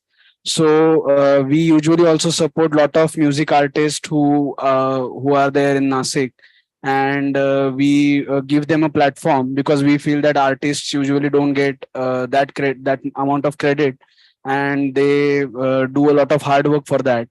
So we divided that into two parts. One is the cultural part, wherein we give platform to all the artists and musicians. And the second one is educational space, wherein financial literacy currently is our major agenda. But as and when we get good people working in our foundation, we will also expand this beyond financial literacy. It started in 2018, Alparamba Foundation, and we have been doing various projects since then. We currently have around 10 volunteers who have been working with us. Like Prachi Madam rightly said that she's working on the financial literacy front. She has done a lot of sessions like this. So instead of wasting more time, I will just hand it over to Prachi Ma'am. Prathamesh. After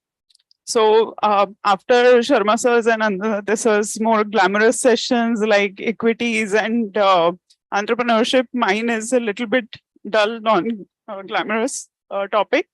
I hope I can keep you awake for next 30 minutes and stop you from dozing off. I would like to start with this, like Sharma sir mentioned initially, that equities is a wonderful investment opportunity to build your wealth, and I couldn't agree more with him. But I also believe that as an investor, you cannot keep all eggs in one basket. You need to diversify your investment because you have a lot of emergencies that you cannot foresee. You have a lot of other priorities which take precedence over building wealth. So it is important for you to diversify, prioritize your investment options, and you cannot just rely on one asset class when it comes to investment. Just to give you another perspective about investment, I am standing here to talk about a lot of government-backed scheme because I have seen many people. I've been an investor myself for the last 15 years in US financial markets and Indian financial markets. That people take a lot of stress when they think about investing. They feel that this is not my cup of tea. So instead of losing money or that fear of losing money, they just don't take that step towards investment. But according to me, there are a lot of investment opportunities available which are not very stressful. They're government backed, come with lower risk profile. That could be a beginning point for a lot of investors who have not dabbled in investment. So basically I'm here going to talk about a few government schemes that have lower risk profiling and gives you returns that at times beaten inflation. Okay. So this is a good strategy for you to follow as an investor so that you can have some of your money parked in higher risk asset classes such as equity and some of lower risk asset classes that we are going to discuss today. I'll talk a little bit in Marathi and English. I hope that's okay. I also wanted to also bring in another perspective that you being entrepreneur yourself, so a lot of people here, you have a lot of staff that might also be benefited from these schemes. So I would encourage you to educate your staff also about these government schemes because that is beneficial for them also. So keep that perspective in mind when we're talking about this. So first of all, this is a simple postal saving account. It's just like a bank saving account, but a lot of postal schemes which are similar to bank schemes like recurring deposit, saving deposit, fixed deposit. Post office bank offers a slightly better interest rate. So that's why I'm talking about postal saving bank account here. So if you open a bank account, just a regular saving account, I hope everybody has it over here. So पूर्वीच्या काळी बऱ्याचदा ह्या account वरतीच 8-9% व्याज असायचं. सो जे आता खूप कमी होत गेलंय, कारण आपली इकॉनॉमी जशी इम्प्रूव्ह होत जाईल, आपल्या इकॉनॉमीचा जीडीपी रेट जसं जसं वाढत जाईल तसं तसं इन्फ्लेशन रेट कमी होत जाईल, आणि जसं जसं इन्फ्लेशन रेट कमी होतो तर त्याबरोबर आपले इंटरेस्ट रेट सुद्धा जे बँक्स ऑफर करतात ते हळूहळू कमी होत जातात. So this is a sign of growing economy. So we should take it in a good stride. पण काय होतं की आपल्याला असं वाटतं की अरे मला मिळणारा इंटरेस्ट तर कमी होतोय ह्याच्यावरचा. सो त्याचं थोडंसं काय इकॉनॉमिक्स पॉईंट ऑफ व्ह्यूने ते थोडं कॉम्प्लिकेटेड आहे, आणि आता आपल्याकडे तेवढा वेळ नाहीये ते एक्सप्लेन करायला. पण बऱ्याच सेव्हिंग अकाउंटवरचे इंटरेस्ट रेट त्या कारणामुळे कमी होताना दिसत आहेत आपल्याला. नॉर्मली सगळ्या बँका सध्या 3 ते 3.5% इंटरेस्ट रेट ऑफर करतात, पण पोस्टल सेव्हिंग अकाउंट अराउंड 4% सध्या तो रेट आहे. सो वर्ल्ड इकॉनॉमी सध्या बऱ्यापैकी व्हॉलेटाईल आहे, आणि त्याच्यामुळे रेट ऑफ इंटरेस्ट अख्ख्या जगामध्ये वर खाली होत आहेत, आणि RBI tends to adjust interest rate accordingly. तर त्याच्यामुळे हे जे इंटरेस्ट रेट मी आता इथे मेन्शन करतेय ते तसेच असतील किंवा तसेच राहतील over a period of time असं नाहीये. सो ते चेंज होऊ शकतात. सो जेव्हा केव्हा तुम्ही आपण ज्या सगळ्या स्कीम्स बद्दल बोलणार आहोत तर त्या सगळ्या स्कीम्स मधले इंटरेस्ट रेट हळूहळू चेंज होऊ शकतात. सो जेव्हा केव्हा तुम्ही एखादं अकाउंट ओपनिंग करायला जाल एका पर्टिक्युलर स्कीमसाठी, तर त्यावेळेला तुम्हाला ते तिथे त्यांना जो कोण तुमचा ऑफिसर असेल ज्याच्याशी तुम्ही इंटरॅक्ट करताय, relationship officer, so they will guide you on the current interest rates. So it is a simple saving account. You can start it with mere deposit of 500 rupees. You can open an account in a postal Indian Post bank. So next is recurring deposit. So how many of you here understand what a recurring deposit is? I'm sorry to ask this question, but I had a session the other day with another group, and many people didn't understand what a recurring deposit is. So that's why I'm asking this question. Is everybody aware of what a recurring deposit is? Okay. So recurring deposit in a post office bank fetches you 5.8% per year return, which offers compound interest rate. So compound interest rate is basically you earn interest on top of interest as long as your money is invested for. The minimum requirement to open account is 100 rupees per month. In the multiple of 10 rupees you can start. So as I mentioned, this would be beneficial for your staff also. These kind of account opening. The next is time deposit. Time deposit is nothing but fixed deposit. So fixed deposit, post office fixed deposits offer again a slightly better rate of return. So when it comes to investment, it is said that the longer you stay or park your money in the market, the higher returns you fetch. The same thing applies for fixed deposit.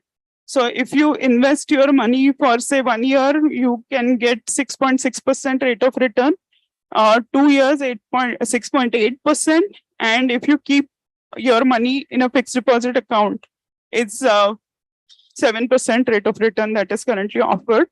Again, these rate of interest are subject to change as per RBI guidelines.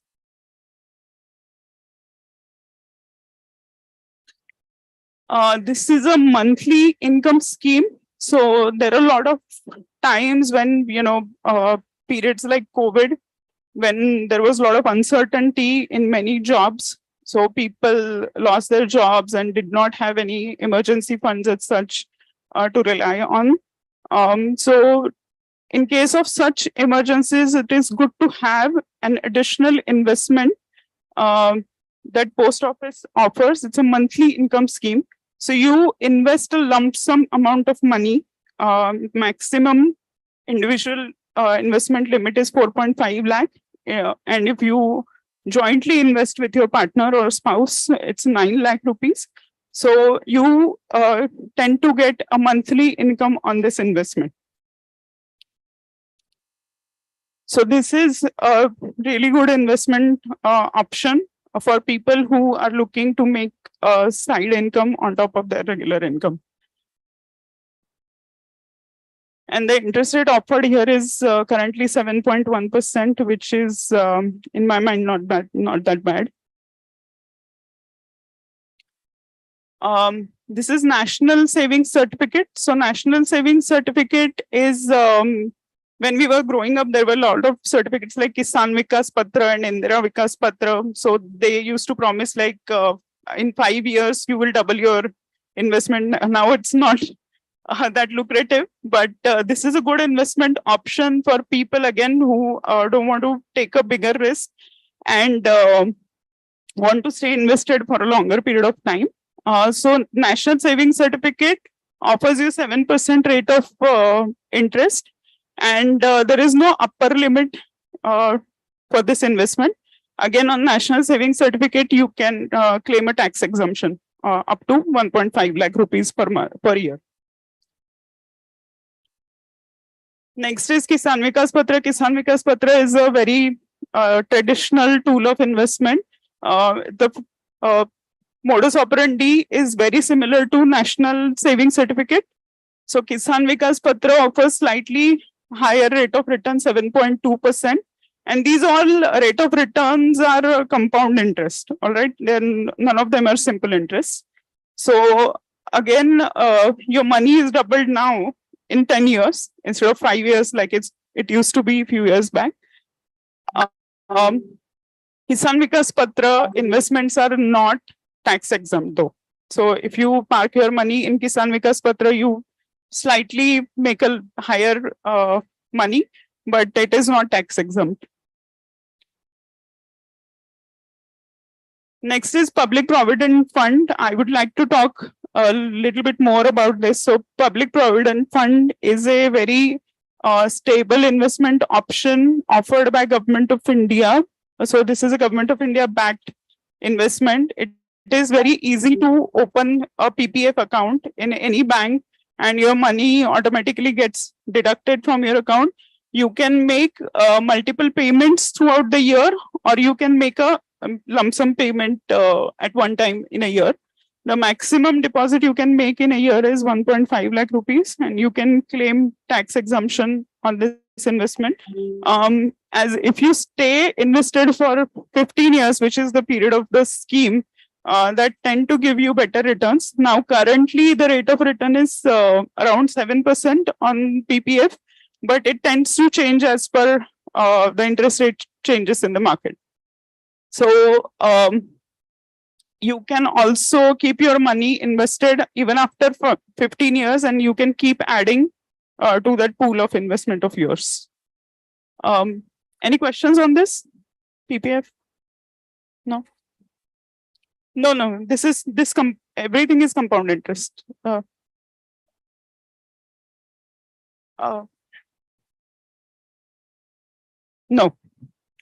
not confiscatable. Yeah.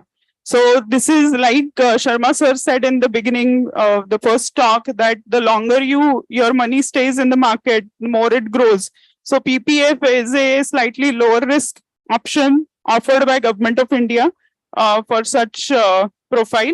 So slowly you can build your wealth, but the only thing is that you have a limitation on how much money you can park in this scheme. So this is only 1.5 lakh rupees per year you can do it. But if you open an account in everybody's name in your household, you can just, pool a higher amount of money in that scheme.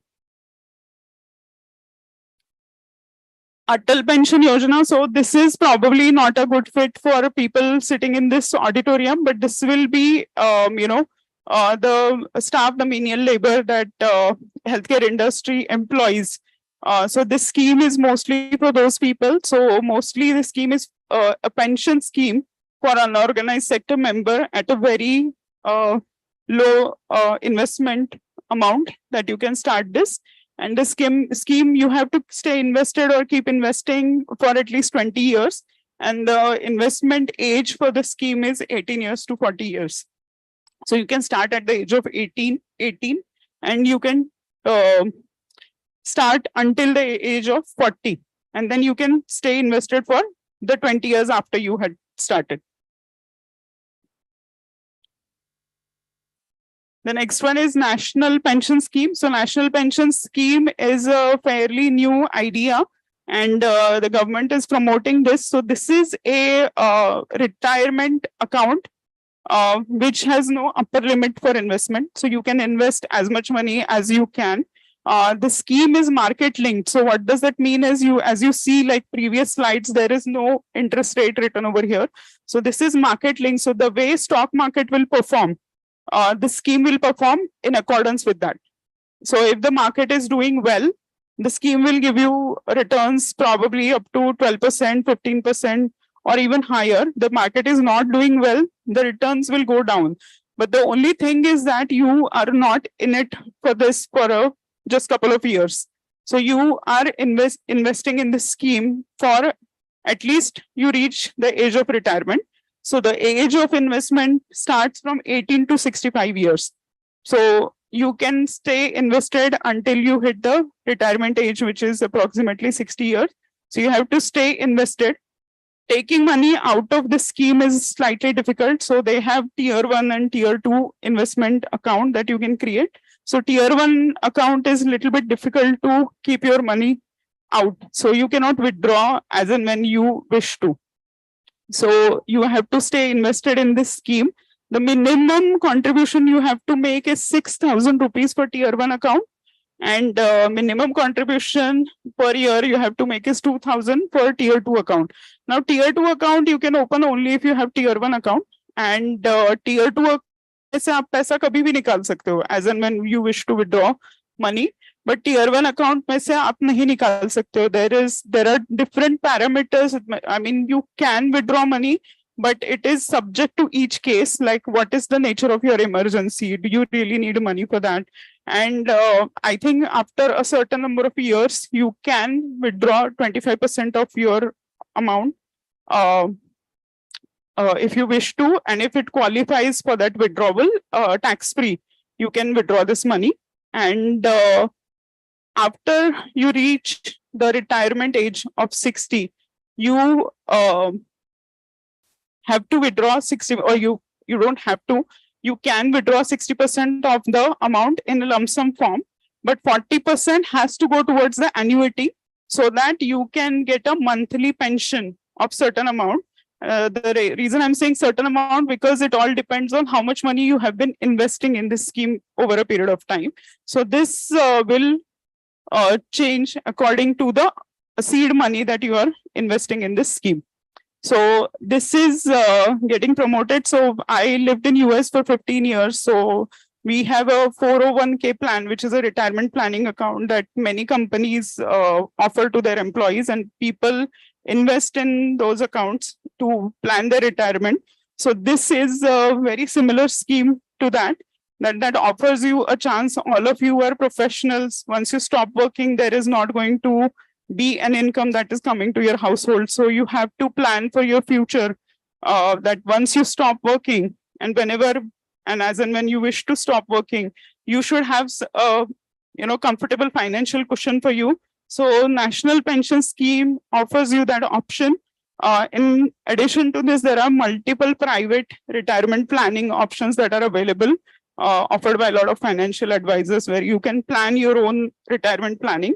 But people who don't wish to go for that kind of strategy, to rely on advisors and all, and they want like their money to be kept safely, this is a government-backed option for your retirement planning. In addition to that, I also wanted to talk about Sukanya Samruddhi Yojana, which is a very a flagship scheme of Government of India. So Sukanya Samruddhi Yojana also offers currently 8% rate of return. So this is only for the girls. And if you have daughters who are younger right now, the scheme is absolutely wonderful scheme. You can use that money invested in that scheme for your daughters further education or whatever they wish to use it for when they turn 18. So you have to keep investing money until they turn 18 for that scheme. And current rate of return on that investment is 8%. So if you have younger daughters, it's an absolutely wonderful scheme to start with for their secure future. And yeah, that's about it. A couple of things about insurance schemes that I want to talk about. So one is Jeevan Jyoti Yojana, Pradhan Mantri Jeevan Jyoti Yojana, and Pradhan Mantri Bima Suraksha Yojana. So Bima Suraksha Yojana is an accident insurance, and Jeevan Jyoti is a life insurance plan. with a very minimum premium. So this is, I'm mostly telling you to, educate your staff with, because the premium for Bima Suraksha Yojana, if I'm not wrong, it's 20 rupees. It used to be 12 rupees a year. Now it's around 20 rupees. And for Jeevan Suraksha, it is 400 rupees, somewhere around 400 rupees per year. So, and the cover that you get for those schemes is somewhere between 2 lakhs to 10 lakh. I'm not really clear about the numbers because government has revised the numbers recently, but these are two really amazing schemes. I would also encourage you also to invest in these schemes. It's very hassle-free investment.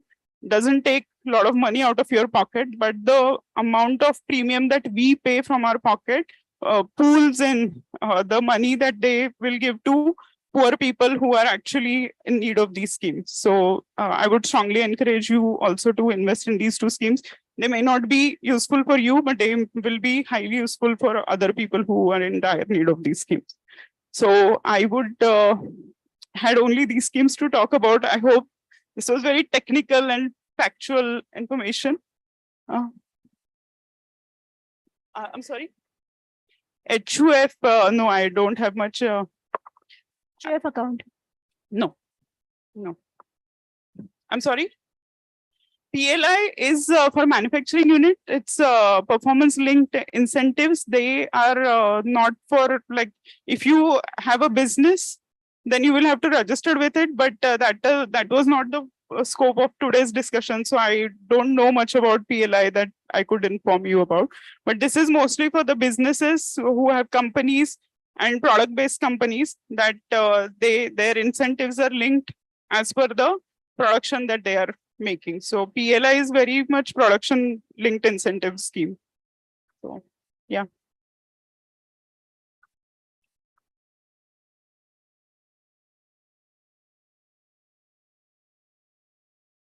Like US, then it is not for the NRIs. So can we continue it till 15 years? In my opinion, you can, because your kid, as long as holds a Indian citizenship, then you can continue with the scheme, because NRI is only for the tax purposes. That status is there.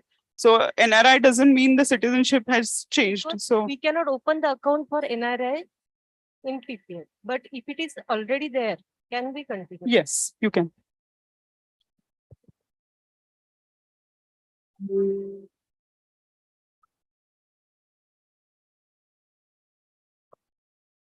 No, the money goes to the person for whom you have taken the scheme. अगर आपने आपकी मतलब भांजी के लिए लिया होगा तो she is the beneficiary, not the person who is contributing the money, because the beneficiary is minor. So that's why, yeah, at the time of, because if the beneficiary is 18 years old, the scheme is not valid. You cannot enroll in Sukanya for that. Thank you, ma'am. Actually, we are running short of time, sir. So can we take the queries afterwards?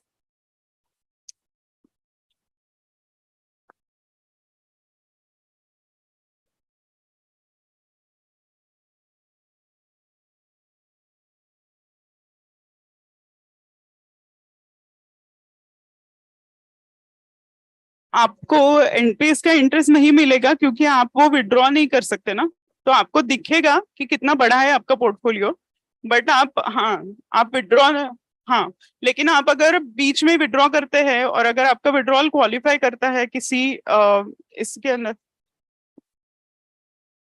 नहीं, ये तो market linked है ना, तो market के हिसाब से perform करेगा आपका पोर्टफोलियो. अगर अभी सेंसेक्स मार्च में अराउंड 54,000 के आसपास था, तब एनपीएस का अगर आपका अकाउंट होगा तो शायद आपका पोर्टफोलियो नीचे होगा, लेकिन अभी सेंसेक्स 66,000 के ऊपर है फिलहाल, तो आपका पोर्टफोलियो आपको बढ़ा हुआ दिखेगा. तो ये मार्केट लिंक होने के कारण आपका पोर्टफोलियो चेंज होगा, क्योंकि उसमें कोई फिक्स्ड इंटरेस्ट नहीं है.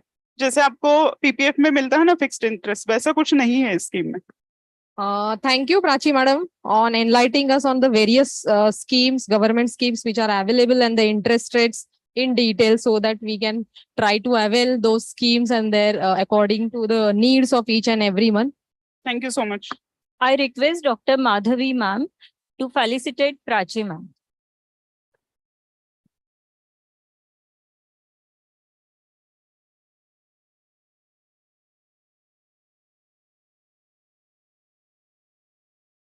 2च मिनिटं सांगेल. प्राचीला आज इथं भेटणं माझ्यासाठी सरप्राईज होतं, कारण आम्ही शाळेतल्या मैत्रिणी आहोत आणि 1996 नंतर पहिल्यांदा भेटलोय. आधीचे सगळे अरेंजमेंट जे आहेत त्या फोनवर झाल्या. सो आय वॉज नॉट शुअर की she is the same Prachi Deshmukh.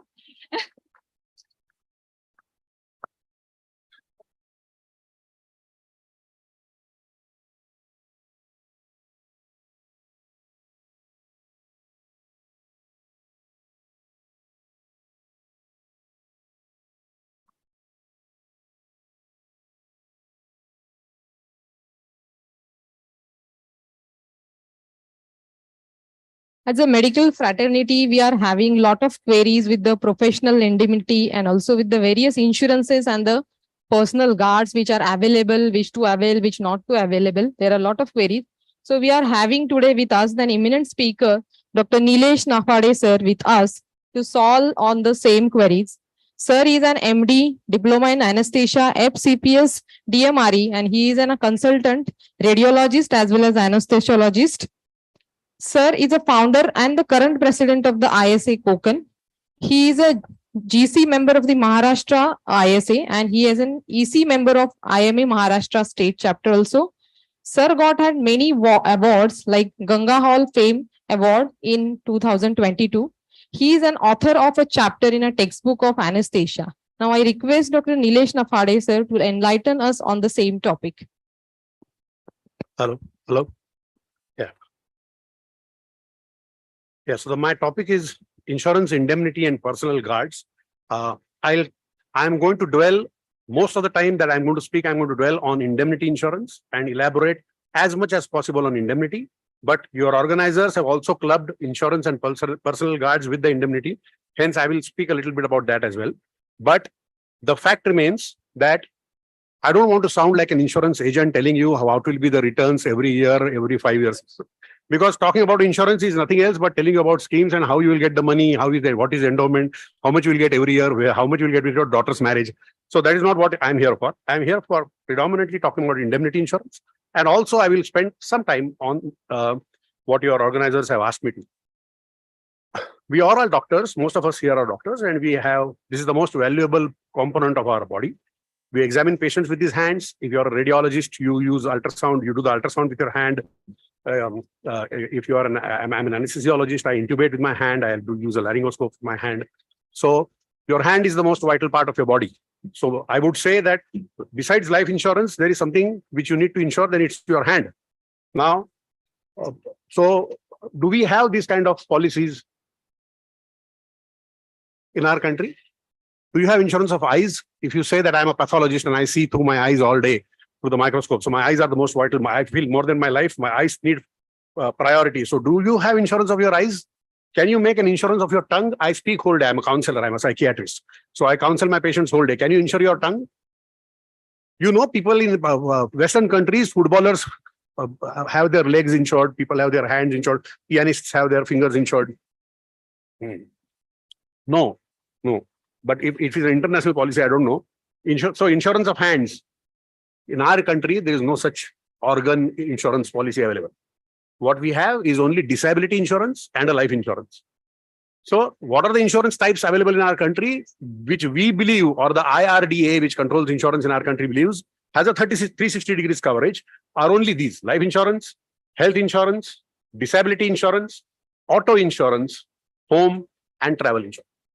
Besides this, there is only indemnity, which I'm going to talk on at length. So these are the only available insurance policies. Now, out of this, the widest variety and a big menu exists only in the life insurance. So what are the types of life insurance? Money back policies. Now, what you need to know is, if you want your money back at regular intervals, you use this. If you want your child to benefit from the policy when the child grows up, then you go for a child plan. You want the returns at a particular time, then it's called an annuity plan. Unit-linked insurance policy is a policy which is linked to the capital market, so it gives more returns, it has more risk involved. Term insurance is when you get no returns. You are insured for a period of 1 year, say 1 crore. So if you die in that 1 year, you get 1 crore. You pay a premium of 10,000, suppose. You don't die, you don't get that 10,000 back. This is term insurance. Whole life insurance is what we all call life insurance. And endowment policy. Endowment is a combination of returns as well as life insurance. So that's all about types of insurances. Only one thing I would like to tell now. I come from the coastal part of Maharashtra, where we don't see the sun for 8 or 10 days at a stretch in these monsoons. And we are plagued by the problems of waterlogging and in a number of places. My place, particularly where I hail from, I'm from Ratnagiri. There is no waterlogging at all, but you all read about Chiplun and Mahad, which is almost every monsoon underwater. As far as vehicle insurance is concerned, waterlogging and vehicles being drowned in water, we have seen quite frequently in many other places of the state in the last few years. Kolhapur, Sangli happened. Before that, Ahmednagar also happened. Konkan happens every year. So we have to understand, this is one particular thing I want to show all my friends here, this is from an Indian Express, and this is about flood damaged cars. This has appeared some 5-6 days back in the Indian Express. I will enlarge this for you. This. So it says that if your car is, I will not read it now and not waste much time in this. If your car is parked in a basement, your basement gets logged with water. Water enters your car. If you realize that the car has been underwater for the last night, you call up the service guys, you call up the service center, you tow off the vehicle and give it to the service center. Your insurance is valid. They say there is no problem. The one part of the sentence, there is no problem. There is no problem means there is a big problem. The car has become a problem, but the insurance is not a problem. The insurance company will still honor the car insurance if from the basement you tow the vehicle and send it to the service center. If you are if you get hyper and after the next day when the water recedes, you enter into the car and you give the ignition, you idle the car, then your insurance kicks you out of the office. What they say is that when you cranked the vehicle, the water has entered into the mechanism, into the engine because of your action. So you are the cause of the damage to the car, more than the monsoon. Believe me, two people in the same basement, one person's car, he has not cranked, and the other person cranks his car. The person who cranks does not get a penny, whereas the other one who has towed the vehicle to the to the service center gets all his insurance. The car can be fully replaced. So we all need to understand, any unlucky people out of you who have basements and you park your cars in basement, Nasik is a lucky place in terms of waterlogging, but still, once in 20 years also if this happens, we need to know what we are supposed to do. So this is what, and who says this? Nitin Kumar, who is the business head of motor insurance in Policy Bazaar. And a similar statement has been made by another person from Bajaj Allianz General Insurance, Ramalingam. So that's all. Now, so for any other insurance needs, it would be most prudent that you call your insurance agent and have a word with him about life, child, endowment, marriage, this, that, and all those expenses. I will come to the most important topic of today, which I am going to elaborate intensively, is indemnity insurance, which affects all of us, affects all of us and our daily life. I am sure most of the people sitting here must be having an indemnity insurance. How many of you have? Wow, wonderful. Thank you. This doctor, I have put up a clip art of a doctor. He looks like a happy, flourishing, contented doctor and a healthy doctor who is doing well in his practice. He seems to be affluent, well-to-do, with a good OPD and an operative practice. But do you know this? That if a compensation claim strikes this man, the compensation claim and the litigation has the capability of converting him into this, which means that all the people who have been telling us how you can multiply your money, all your multiplied money can disappear into thin air if you are slapped with a 10 crore compensation case. So who protects you from this is what I'm going to talk on. So here I am talking about indemnity. Now I'm sure all those here sitting here who have an indemnity policy, half of them must not be knowing what does this complex word mean, indemnity. What does indemnity mean? And what are the various words associated with an indemnity insurance? Just one simple question. I'm not going to further interrogate anybody. How many of you feel that you know everything about your indemnity policy?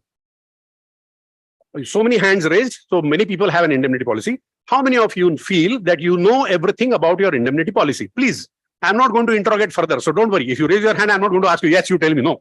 I'm just a simple question. I want to know how many of you know everything about your indemnity policy. Because I saw some people saying that iska passbook nahi hota, uska passbook hota, isme entry nahi milta. So you know a lot about your investments. So what about indemnity? Wonderful. So not a single hand being raised. So you agree that you have an indemnity about which you don't know much. My request is, please listen to me as far as possible, as carefully as possible today. I am sure I will send you back with certain information which you will never forget for your life and which we all need to know as far as our indemnity policy is concerned. Indemnity is a simple English word. It is a simple English word, which means a promise to pay somebody an amount of money if he or she suffers any damage or loss. Okay. In Hindi, it is Shati ki Purti ke roop mein dhan dene ki vachanbaddhata. So any damage which can be compensated by money, Let me tell you, if you kill somebody, it's a murder. It cannot be. So you cannot kill and say, I will compensate you with money. It's a criminal offense. But whatever can be compensated with money, when compensated, so is called as an indemnity compensation. A person who has an indemnity insurance is said to have been indemnified. Now, these are some terms I'm going to just tell you to make you more conversant with what I'm going to talk, make you more comfortable with the various aspects of indemnity insurance. So when you have an indemnity insurance, all those people who raised your hands, you have been indemnified. By whom? By the patients. Am I right? No, I'm wrong. You have been indemnified by the insurance company. They have indemnified, saying that if you cause harm or a loss to any patient and the court slaps a compensation on you for that particular case, that compensation we will pay. This is what indemnity means, and this is what you being indemnified means. What are the synonyms of being indemnified? Just to tell you, to make this word very friendly to you, which might not have been before: compensate, recompense, reimburse, insure, repair. So now, why am I going to such basic levels? Let me tell you. There are many people now, all of you, none of you have raised your hands. So I believe all of you are at the bottom of the graph, but still there are different people at different levels of the learning curve on indemnity and insurance related matters. So I presume that many people of you know something, some of you don't know a little more, and some of you might be knowing much more. So the people who know much more, please don't blame me for wasting your time. I have to talk for the whole crowd. So I'm going to cover as small and as big as subject related to indemnity as possible. So why are we discussing indemnity in such details? Why are we discussing it in MoneyCon? Is because so many people advising about how to multiply your money, and then you don't have an indemnity, you multiply it and pay it to somebody else. So that should not happen. That is why we are discussing it in MoneyCon. And why are we discussing indemnities with so much details in IMA conferences recently and these days? The reasons, I'm going to give you 5 reasons. I'm sorry, the certain parts of the text are going here and there because this is a webinar also. Consumer Protection Act was applied to the doctors in 1995. It was not applied before.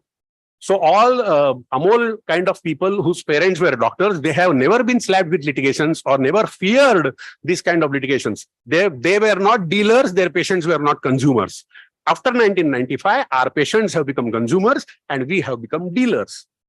Second, that has made patients more aggressive. The availability of a remedy of going to the court has made our patients more aggressive. We have all seen these kind of patients in our OPDs and in our hospitals. Too many agencies have powers to show us the red card. Now, who are the agencies? I have written 6. There are actually 9. What are the 6 agencies I have written here? Medical Council. So Medical Council means State Medical Council as well as National Medical Council or Indian Medical Council. Consumer courts, civil courts, criminal courts, human rights commissions, and competition commission. All these people can send you and me notices. So they are people who can show us red cards. So you need, against all these people, you need some protection. That is why indemnity is now being discussed. Numerous insurance companies have introduced indemnity policies in the wake of these. Whatever are the brands you are seeing on the screen, almost 80-90% of them are selling indemnity insurances. So there will be a lot of people coming to you and talking about you want to buy an indemnity insurance. So that is why we feel that we all should know a lot more about insurance than we currently know, so that we can sit across the table with that person and talk about what you exactly want from the indemnity.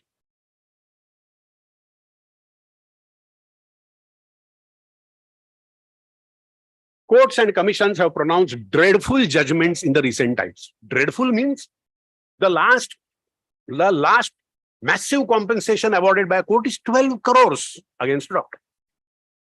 An Indian court has asked a doctor to pay 10 crores, 12 crores. So these kind of magnificent compensations are being granted by courts in the recent times. That is another reason why we have to discuss indemnity. That is why we all have to be indemnified. If anybody here does not have an indemnity insurance, I will request the organizers to felicitate that person instead of me after my talk. So the courts are indeed giving such fantastic compensations that it is really threatening our existence, all our savings, and including the house in which we stay. So the compensations, allegations, blames are raining helter-skelter on all the doctors. It is only that the man with the red umbrella, which is the indemnity policy, is the one who, despite the rain, can protect himself. Whenever you receive a legal notice or a court summons, any one of us receives, let me tell you, court summons or legal notice. Court summons means you have been dragged to the court. And legal notice means a lawyer has sent you a notice, yet you have yet to be dragged to the court. Now, many people don't understand legal notice and court summons. Some people feel it's the same. Or whenever you have to go through a litigation, the next phase, suppose you have to go through a litigation. Any of these things happen, you go through 7 stigmas. There are 7 stigmas associated with this problem. What are those? Dip in self-esteem, 1. Embarrassment, that is, you have a social embarrassment. There is emotional stress even when you work every day after that notice arrives. There is a social gossip about you. Everybody talks about you. वो जो hospital का वो है ना, उसके ऊपर latest case हुआ है, मालूम नहीं, 1 लाख का case आया है.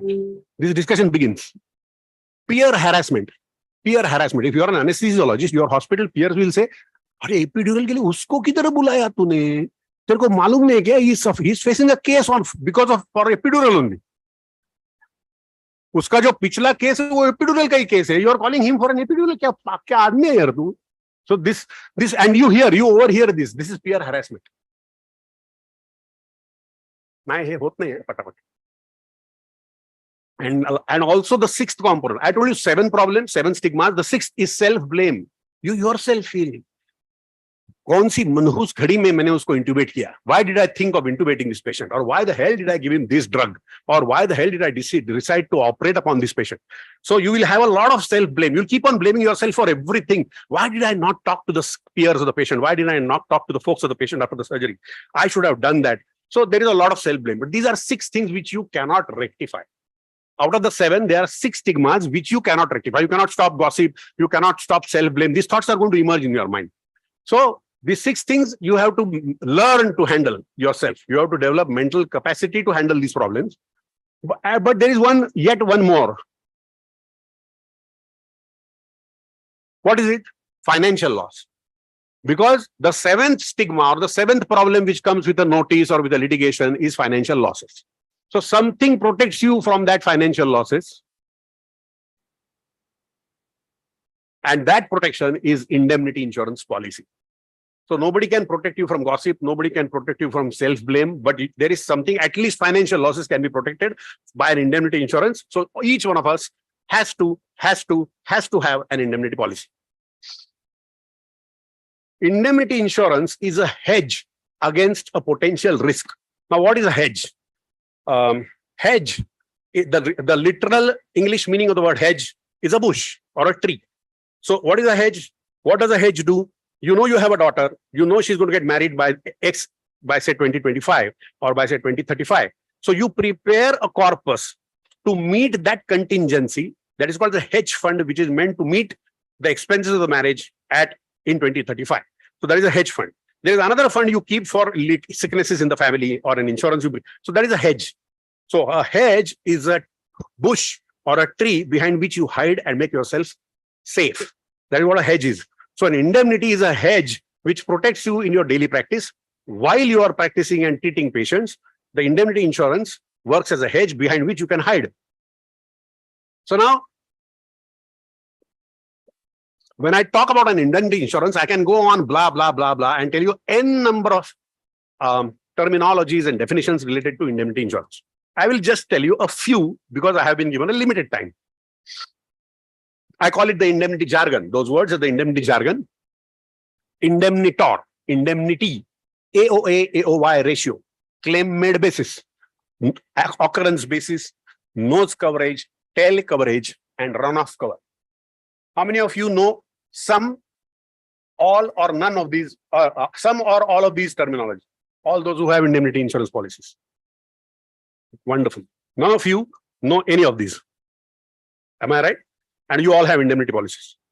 So let me tell you, all the people who have an indemnity policy, and if they don't know what these terms are, then they are no different than this man who is walking to the OT, and where only he, that in your case, only you believe that you are covered.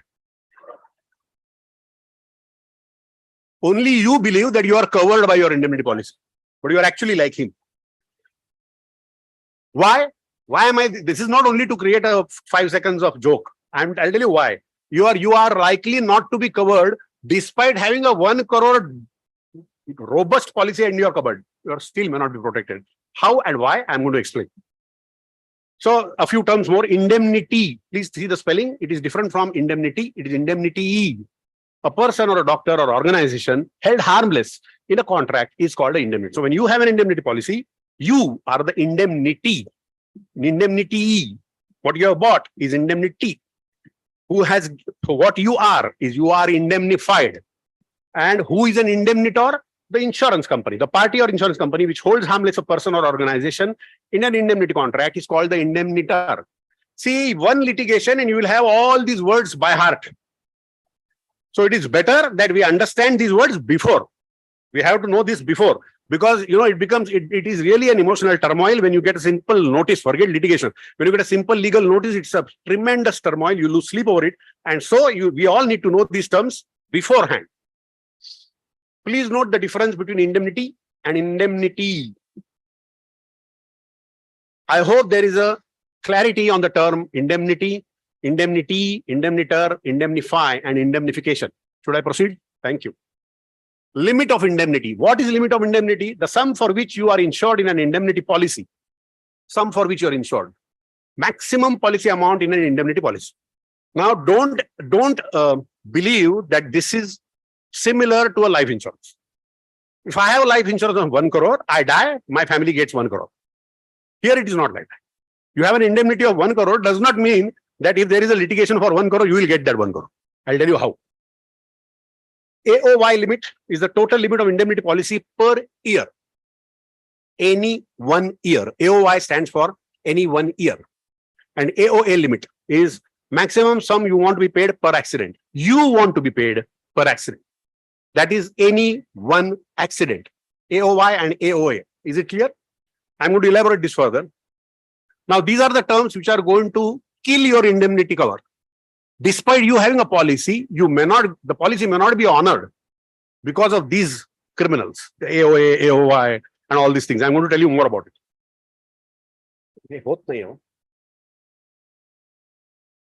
आणि झालं की एकदम पुढे गेलेलं असतं.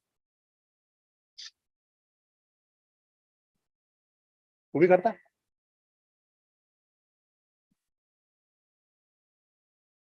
Now you have a 1 crore indemnity insurance policy. You believe that any compensation below 1 crore, suppose you have a 1 crore indemnity policy and the court slaps a compensation of 90 lakhs on you. I'm sure all of you who raise the hands believe that 90 lakhs will be met by the insurance company who has given you the indemnity policy. Am I right? You all believe that. So you make a claim with this belief. And then what happens is the claim is denied. Now, what are the causes? Let us quickly see the causes. First cause is validity. Your insurance may not be valid. Now, what validity means? Again, this is not like life insurance. I have a life insurance policy. I have paid every premium. So my policy is in force. In force. This is what everybody believes. Very, very sacred and sacrosanct. My policy is in force. Your policy may be in force, but may not be applicable to a particular litigation that is at hand. How? I will elaborate. For understanding validity issues, I will just like to tell you certain, look at this pig. The whole subject is a pig we are talking about. Indemnity is like a pig. So this pig has 3 components. We will divide it into 3 parts. Let us cut the nose and the tail. And this is the main part of the policy. So the indemnity policy, the body is the main part. And this is the nose area and that is the tail area. This is very clear. It's very simple, isn't it? But now this is going to play the full game in the next few slides. Validity depends on all these. Try to understand main part of the policy, nose area and tail area. Now, there is a doctor in your town, your friend, who has started practice 8 months ago. Somebody tells him about indemnity insurance. He has started 8 months ago. Somebody tells him about an indemnity policy. ऐसा ऐसा होता है, मैंने किया है, तूने नहीं किया तो कर ले. So somebody tells him about an indemnity. He decides to buy a policy. When he is 1 year into practice, after he's told at 8 months, he deliberates at home for 4 months. And after 12 months, he said, "Chalo, मेरे को अभी करना है. I want to make this indemnity policy." When he decides to have a policy after 1 year into practice, can he be indemnified for the bygone 1 year of practice? No. Those who have said no, I will say a no to them. They are wrong. I'll tell you why. In other words, again, I will rephrase the question. In other words, can the period before the policy is bought be covered in the policy period? Can it be covered? Yes, yes. So no has become yes. So now what is that called? That is called nose coverage. You understand? The feature in an indemnity policy that covers professional acts prior to the purchase of the policy is called as the nose coverage. Like I told you, okay, I will show the picture again. How much prior period is covered is stipulated in the policy document. Now, this is again a subject matter of discussion between you and your agent or you and your insurance company. So if you feel that you have called one Taiwala and you have paid him some money and he has given you a thick fat policy document in an envelope, and that envelope you have not opened also, and it is still in your glass cupboard, then that is not enough. You need to find out. Now, all of you may not require a nose coverage. We are all those who are in the middle of their practice. But I am talking about the youngsters who need a nose coverage. They need to understand what is the nose coverage. So here again, nose coverage is this part, main part of the policy, and tail coverage. Now you have understood what is nose coverage. You buy a policy at the first arrow. So your policy is in force, the main policy, but the nose area is also covered. That is called nose coverage. Simple. Okay. Now tail coverage. This tail coverage is the feature of an indemnity policy that covers the professional acts even after the policy is discontinued, cancelled, or shifted elsewhere. I had a policy with Oriental. I have now shifted it to New India, or I have now shifted it to IFCO Tokyo or somebody else. So the policy was covered before, it has been sent to some other company, shifted, cancelled, or just discontinued. I am not covered by any indemnity anymore. But after the discontinuation of the policy, professional acts which were conducted after the discontinuation of the policy are covered if the policy has a feature of tail coverage. Clear? Again, I am showing you this. So if the acts which are done during the policy being active is the main part of the policy. Acts which are done before the policy was purchased is nose coverage, and acts which are done after the policy expires is called tail coverage. Simple.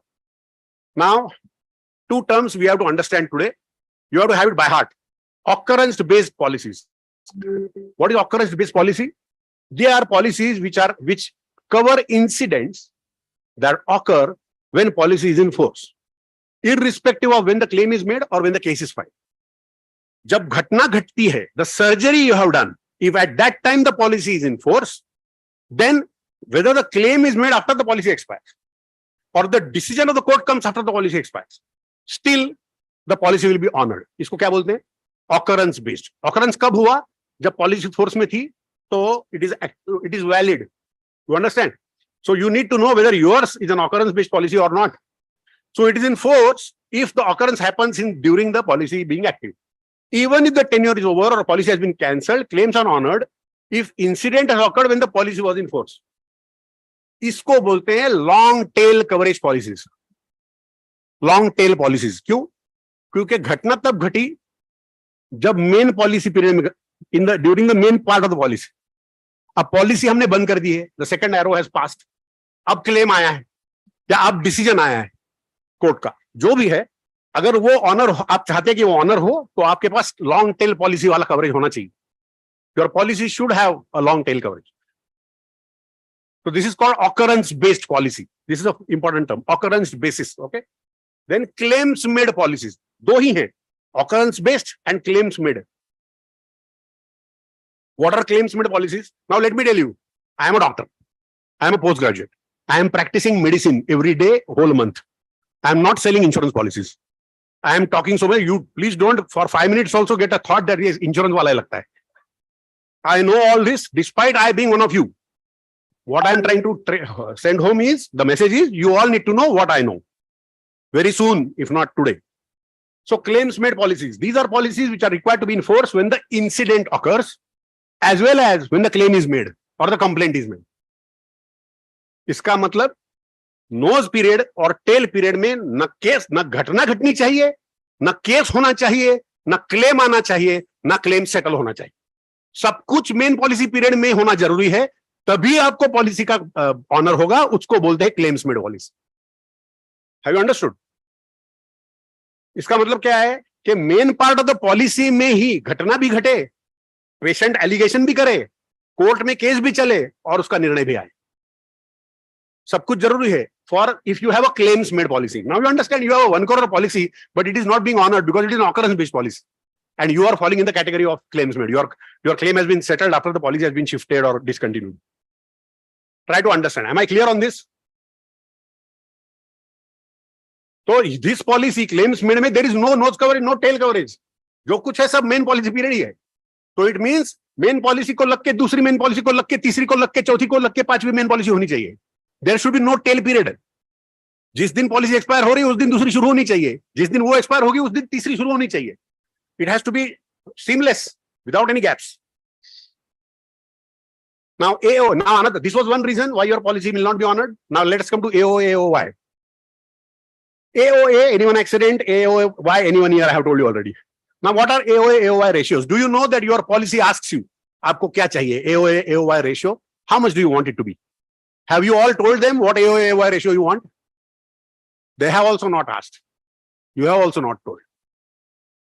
You agree? So you are really in a paradise where you feel you are covered, when actually you are not. So now what is AOA, AOI ratio? I'll give you an example. Indemnity policy of 1 crore, you have been slabbed a 50 lakh compensation. Example लेके बात करेंगे. You have an indemnity policy of 1 crore. Court ने 50 lakhs compensation आपके ऊपर ठोका है.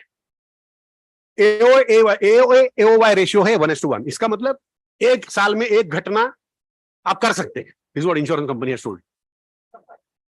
और एक साल में एक घटना हम कवर करेंगे. और आपने भी बोला है एक साल में एक घटना कवर करो. सम कितना है? 1 crore है. कोर्ट ने कितना दिया है? 50 lakhs. So with AOA, AOI ratio of 1:1 उस साल में 50 लाख का कॉम्पनसेशन आता है तो कोर्ट 50 लाख पूरा देगा.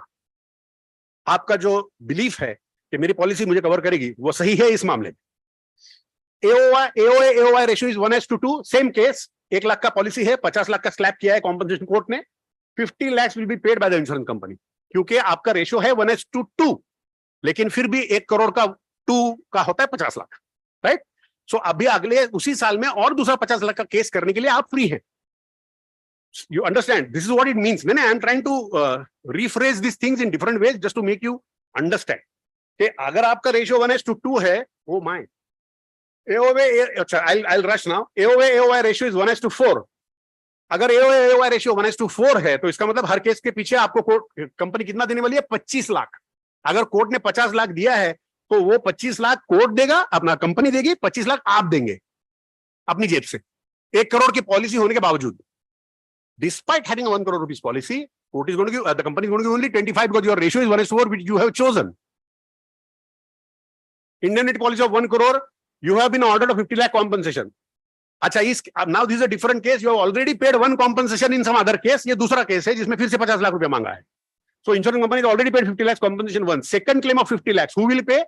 Answer is insurance company because your AOA ratio is 1:1. If AOA, AOI is 1:2 also, one claim 50 lakhs settled by the company, second claim 50 lakhs also will be settled by the company. Another example, if your AOA, AOI is 1:4, one claim settled by the company, second claim in the same year. अभी company कितना देने वाली है? 25 lakh, right? Because 1:4 है ratio. 1 crore का policy है. एक case के लिए कंपनी केवल 25 लाख देने वाली है. तो पहले केस में 25 लाख कंपनी दे चुकी है, 25 लाख आप दे चुके हैं 50 लाख के कॉम्पनसेशन में. अब दूसरा केस 50 लाख का हुआ है तो you have paid remaining 25 lakh. दूसरे केस में भी वही होगा. Insurance company will still pay 25 and you will have to pay the 25. Okay, I will rush little bit. AOA, AOI ratio 1:5, 1:6 India में मिलता नहीं है. एक साल में 6 केस मत करो. So now another example, you stop practice in June 2023. जून में आप प्रैक्टिस बंद करते हैं. You start enjoying a retired life. Since you have stopped practice, you don't extend your indemnity policy. You receive a notice from a court. For a case you did in May 23, 2 महीने पहले.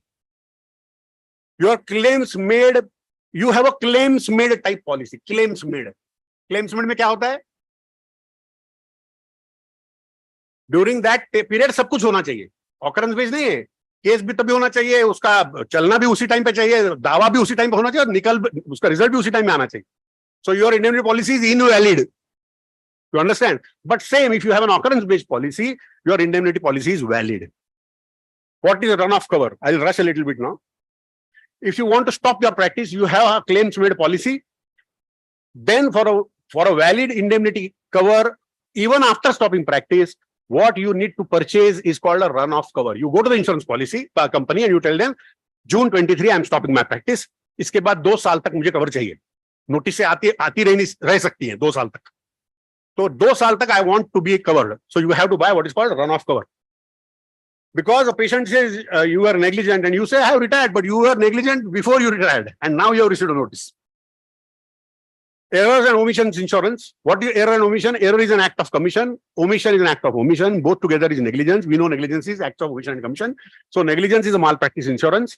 So errors and omission insurance is same as professional liability insurance, is same as malpractice insurance, is same as indemnity insurance. Now what is provided in the policy and what is not provided? Indemnity policy covers professional negligence. It covers loss of data or documents of the patient. It covers unintentional breach of confidentiality. Please remember, it is an unintentional breach only. I'll give you an example. You are at Dr. I presume that you are I'm an anesthesiologist and a radiologist. So I am considering this case for an anesthesiologist. You are an anesthesiologist called at Dr. Ganorkar's hospital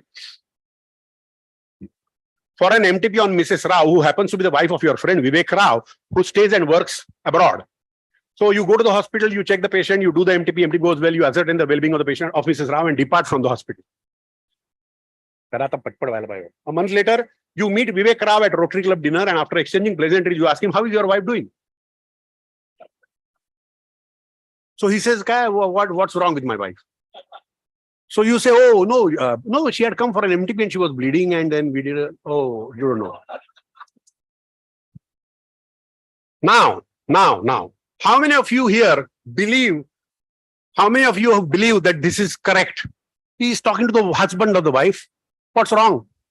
How many of you think like this? How many of you believe that इसमें कुछ गलती नहीं है? क्या आप husband से बोल सकते हैं? Yes. Many people believe this is a traditional Indian mindset where every pregnancy is within wedlock. You believe that the husband has a right to know about everything that happens with the woman. The answer to this is no. Mrs. Rao her marriage has run into a storm. She had fallen weak in a moment of loneliness, because of which this pregnancy was conceived. Now she has terminated it without the knowledge of Mr. Rao. She wants to save her house, she wants to save her family, but this has brought a storm in the Rao household. So now she will file a suit against you for breach of, because this is not unintentional. You have intentionally breached the confidentiality of that lady. She can file a suit for you. This is covered by indemnity. Defamation, libel, and slander. Libel and slander is something which you speak, something which you write. Libel and slander. When you write and when you speak, you give an interview and you say, ye jhandu aadmi hai. So this is spoken insult, and you make a tweet, you write on WhatsApp. It's a written insult. So such a defamation case is also covered by indemnity. Defense costs, the legal costs is covered. Out of court settlements. Out of court settlement अगर आपकी policy cover करती है तो बहुत अच्छी policy है. Do you know if your policy covers out of court settlements? Good. Only one person knows. Everybody needs to know. So if what it doesn't cover, indemnity policy क्या cover नहीं करती? Criminal acts, frauds and other violations, kidney निकालना वगैरह. Being under the influence of alcohol or drugs while rendering medical service, no policy will cover. Intentional damage of patient well-being, intentional damage. You yourself deliberately किसी से हाथ मिला के आप कुछ करते हो patient को, not allowed. So there is no indemnity for that. And loan liability of an insolvent doctor. आप डॉक्टर हैं, आपके पास 1 करोड़ की indemnity policy, आपका 50 का लोन 50 लाख, तुमचं 50 लाखाचं लोन थकलंय आणि तुम्हाला असं वाटतं की ह्या indemnity ते पण भरलं पाहिजे. नाही तर नाही भरत. नाही कारण व्हॉट यू बिकॉज इंडेमनिटीचं डेफिनेशन काय आहे, a loss which is financial which will be compensated but not this. Okay. So expenses covered by professional indemnity insurances, compensations, legal expenses, interest liability. हाँ, compensation कोर्ट ने दिया 10 लाख रुपया और आपने appeal किया, 6 साल उसमें गुजर गए, तो 6 साल का ब्याज वो भी इंश्योरेंस कंपनी देती. When the compensation award is 10 lakhs, आपने 5 लाख रुपया कोर्ट में जमा कर दिया, जमा करना पड़ता है 50% कोर्ट में, 50% कोर्ट में जमा करना पड़ता है, लेकिन रिमेनिंग 50% के ऊपर ब्याज चढ़ता है. वो ब्याज भी आपको इंश्योरेंस कंपनी देती है. आप देखिए कि आपकी देती है क्या. आउट ऑफ कोर्ट सेटलमेंट भी इंश्योरन्स कंपनी देना चाहिए कंपनी को. जी कंपनी आउट ऑफ कोर्ट सेटलमेंटची पैसे देते ती कंपनी चांगली, ती पॉलिसी चांगली. सप्लिमेंटरी एक्सपेन्सेस, वो national human rights commission, supreme court, you have to go to Delhi, so you have to fly to Delhi. Flight charges insurance company दे सकती है, हर पॉलिसी देती नाही है. तुमची पॉलिसी देते का बघा. प्रवास खर्च दिल्लीचा आणि दिल्लीतल्या साधारण हॉटेलमध्ये राहण्याचा खर्च, हा मी सप्लिमेंटरी एक्सपेन्सेस मध्ये मोजतोय. There are my policy covers this supplementary expense. My policy gives me air charges to Delhi if I have to go to the supreme court or to the national human rights commission. So supplementary cost मध्ये air travel आणि hotel stay, simple basic moderate hotel stay. हा. Now do we all know hospitals also need to have indemnity insurance? Okay, then I will not talk more on this. Why hospitals need to have patient drop from stretcher, baby sustains burns in warmer, deficiency in nursing services? You have a vicarious responsibility, and you are sued for that. That is again indemnity. Now in Marathi there is a saying that if there is a cow, you know that cow is akhud. It is a wonderful cow. If it is akhud shingi, bahududhi, कमी हंबरणारी, कपिला नावाची, पांढरी शुभ्र, गरीब व प्रेमळ गाय. म्हणजे जी शिंग छोटी आहे, जी पांढरी गोरी स्वच्छ आहे, मायाळू गरीब आहे आणि ती कमी हंबरते, जास्त आवाज करत नाही, भरपूर दूध देते, ही अंधश्रद्धा आहे. अशी कुठली गाय नसते. तसंच personal indemnity insurance which does out of court settlement, foods air travel bills, includes hotel stay, provides legal help, gives AOAY 1:1, good nose coverage, cheap run off cover, all these at low premium, is all mythical. असं काहीच नसतं. तुमच्या policy एक किंवा दुसरा अवगुण असणारच. कुठला ऍक्सेप्ट करायचा ते तुम्ही ठरवायचं. Okay. What is today beyond the scope of today's discussion is hold harmless, save harmless. याचं डेफिनेशन मी सांगू शकलेलं नाही वेळेअभावी. What is the difference between indemnity and guarantee? So the best Sanskrit couplet I will like to quote here is चिंतनीया हि विपदाम आदा देव प्रतिक्रिया. Think of the difficulty before it comes and you react. चिंतनीया हि विपदाम, थिंक ऑफ द विपदा before it appears. Think of it before. Chintaniya hi vipadam adadeva pratikriya. This is the best response. Think of the calamity before it appears. Na kupa khananam yuktam. Pradipte vannina gruhe. Kupa khananam म्हणजे विहीर खणणे. When your house is on fire, pradipte vannina gruhe. वन्ही म्हणजे आग, गृह म्हणजे घर, प्रदीप्ते म्हणजे प्रकाशमान, पेटलंय घर. आणि तेव्हा तुम्ही विहीर खणायला घेतले, असं चालत नाही. चिंतनीया hi vipadam adadeva pratikriya. Pradipte na kupa khananam yuktam. Pradipte vannina gruhe. Fine. Thank you very much. Thank you very much, sir. The claps all of the delegates only shows that how you enlightened us with the topic and cleared our different concepts of different terms like AOA, AOI, runoff cover, expenses covered under that. So thank you so much, sir. Thank you. Sorry for overshooting a little bit. I request Dr. Sagar Bhalerao sir to felicitate Dr. Nilesh Nafde sir.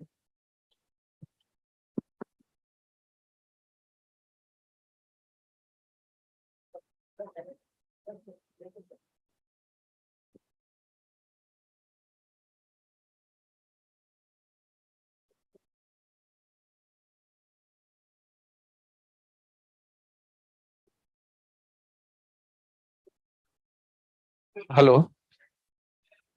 Nafde sir, you talked about Mrs. Roy, Yes. but who is going to record that I'm telling her husband that she came for a, where is the evidence? I just met at a Rotary meeting.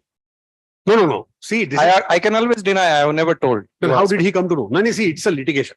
And you are parties. So if you have not told, then your documents have leaked from the hospital. So still you are responsible. The vicarious responsibility still lies with you. And you see, this is the word of the lady against you. You cannot, you keep fighting about it. But finally, the courts have a view in favor of who is in custody of the documents? You. Who is privy to the procedure that has been conducted? You and she. She knows she does not want to tell this to her husband, but he still has come to know. And he is himself telling, he told me. Okay. Sir, what is your opinion on professional protection scheme of IMA? Well, it is wonderful. Professional protection schemes are wonderful. The policies are excellent. But if it's an indemnity insurance, we need to find out whether all these things are there. If they are not there, we can talk to our leaders of the IMA and incorporate that in the policy. And still, see, it's a continuous process. No company comes out and tells you, pay us less, we will give you more. You have to extract from them. So IMA will do it. Thank you, sir. Thank you very much. Thank you.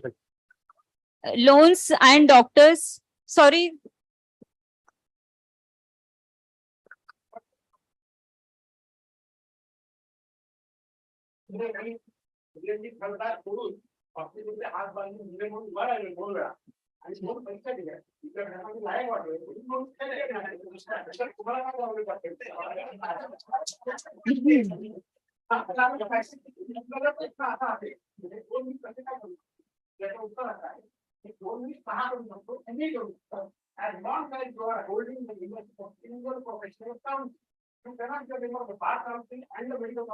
Medical council and nursing council, medical council and finance council.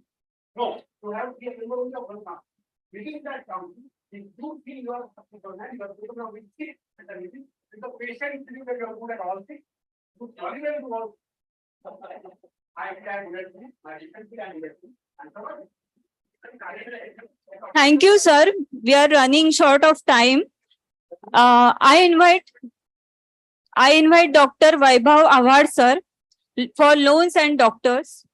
Every doctor has to go for the loan at least once in his lifetime. So today, Mr. Vaibhav Awad will help us in giving information about loans for the doctor.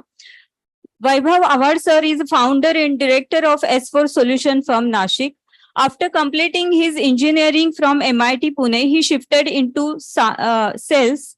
Over 5-year experience with HDFC and ICICI Bank, he decided to find out the complete solution for the loan and started S4 Solution. It provides all type of loan facilities and associated with more than 30 banks and financial institutes. Mr. Awad is also known for his column on financial awareness in Sakar newspaper. So I request Mr. Awad, sir, to guide us on loan. Good afternoon, good evening. After an excellent session from Dr. Nilesh Nafre sir, it was a roller coaster ride and we all should learn how a presentation should be. So for Dr. Sir, Dr. Nafre sir, a big round of applause for Dr. Nafre sir. Sir, now you go through my presentation. It is a very basic presentation. The knowledge is there, but the how to present, how to appeal the crowd, and that also out of your knowledge, out of your practice. Salute to you, sir. Thank you. Thank you. I have learned something from you today, sir. I am Vaibhav Awad. You can see I am into loans sector for last 20 years. I have been working with ICICI and HDFC Bank as a senior manager. I have worked for almost 7 years. And for last 13 years, I'm into practice of loans. I'm a loans consultant. When I was given this topic of loans for doctors, I was like, what should I prepare? Because if we go through the journey, the life of a doctor, we will see that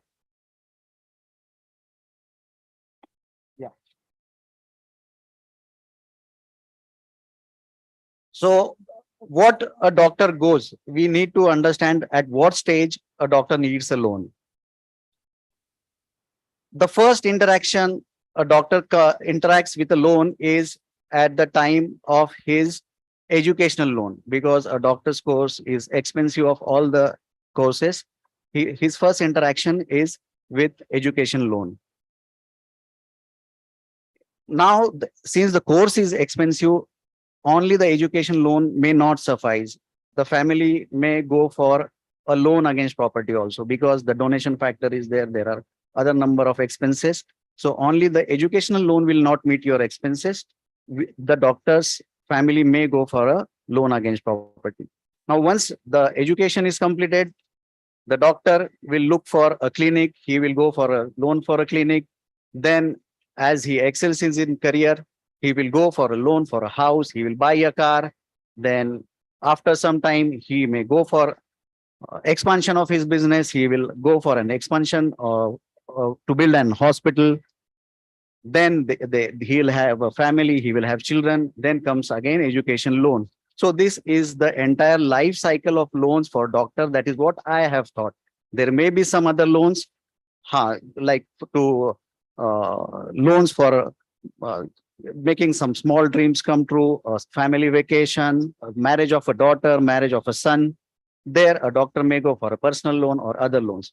So instead of explaining all these loans or a few of this loan, what I have suggested, because now, since I have heard for the 4 last presentations, lectures of all the doctors, and with my experience of last 20 years, I have seen that doctors have the best knowledge in the finance industry. That is why this course of 2 days, a session of 2 days, is performed or explained on various topics by doctors. So what should I do? Should I take us? And I don't want to market any product. This is just a session which may help the doctors on the terms which they do not know. So I have come up with a topic on which will cover all the loans and what care you should take while taking a loan and after you have taken a loan.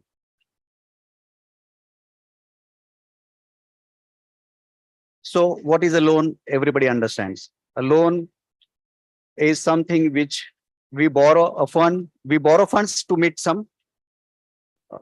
कोई जरूरत को हम लोग पूरा करने के लिए कोई पैसा उधार लेते हैं, तो it may be in the form of udari from a friend, then it may be a loan from a bank. So how do we repay that loan? So banks takes loan from EMI from us. What is an EMI? EMI is a bifurcation of principal and interest.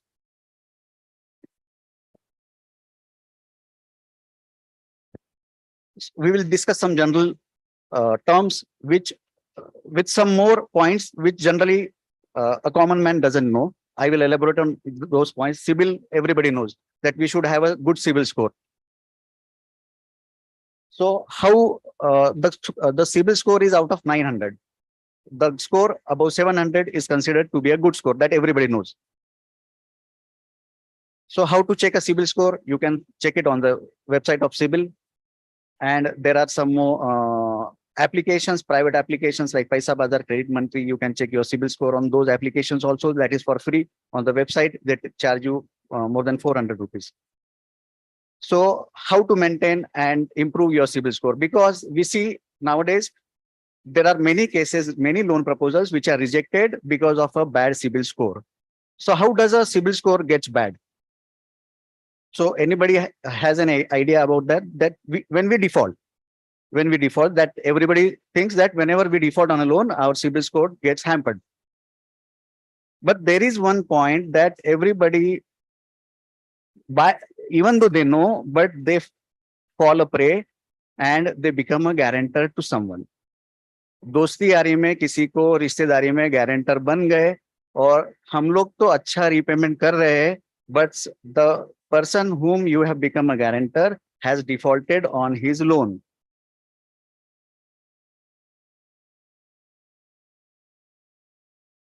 So that will spoil your CIBIL score.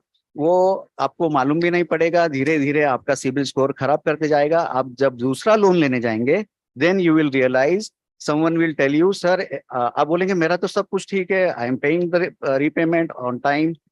So the banker will ask you, sir, have you have been a guarantor to someone?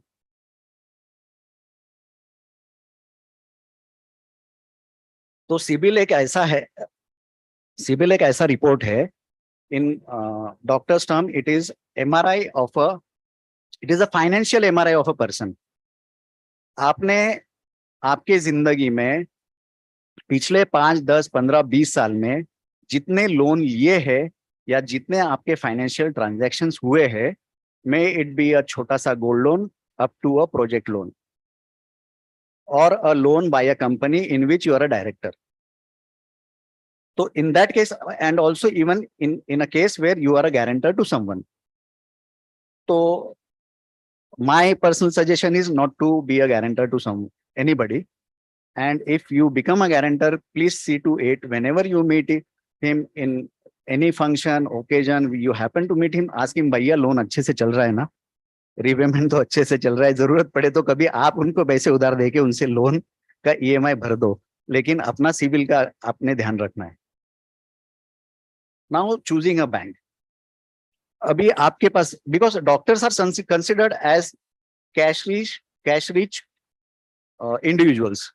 So every bank runs after you. Sir, हमसे loan ले लो. And doctors I have seen, they are always busy. And they are genuinely busy. They don't have time. They don't have time for themselves also.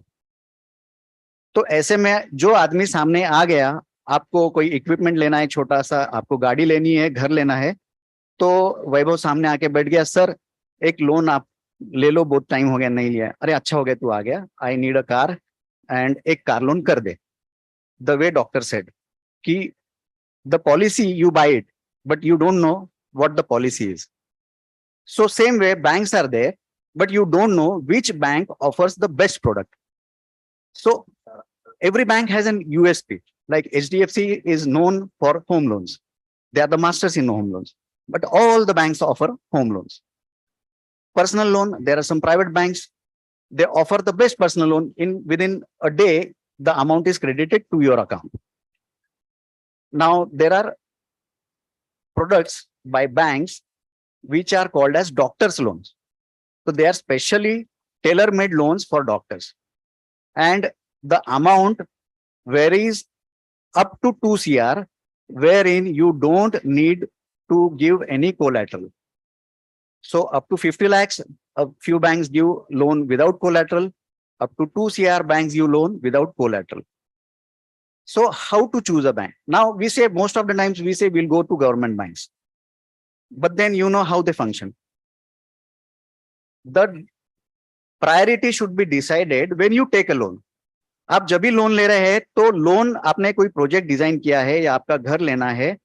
And I will again say that doctors are always busy in their day to day cycle, day to day life, that they don't find time to apply for a loan, to study a loan. तो उस time पे क्या करते हैं कि जो सामने आ गया उससे लोन ले लिया. तो there are cooperative banks, they offer good rate of interest, they offer good loans. Only thing is they offer loan for a lesser repayment term. So you will have to pay a higher EMI. There are private banks, they offer good products, they give you loan on time. आपको जल्दी में 4 दिन में 6 दिन में you'll get the disbursement. Nationalized banks, they offer you good parameters like EMI, the rate of interest, repayment term. They will give you a good offer, but then they are a bit lethargic. वो time लगाएंगे आपको. तो you decide at what time, your priority, what bank you should choose. And this is the most crucial factor while taking the loan, the bank you choose, because it is like, जैसे हम लोग शादी करते हैं तो bank एक ऐसी शादी है जिसके साथ आपका 10, 15, 20 साल का रिश्ता रहने वाला है. तो आपने जैसे लड़की देखते टाइम हम लोग 4 चीजें पूछते हैं, तो बैंक चूज करते time we have to ask 4 questions or ask 4 questions to ourselves and ask 4 questions to the representative of the bank.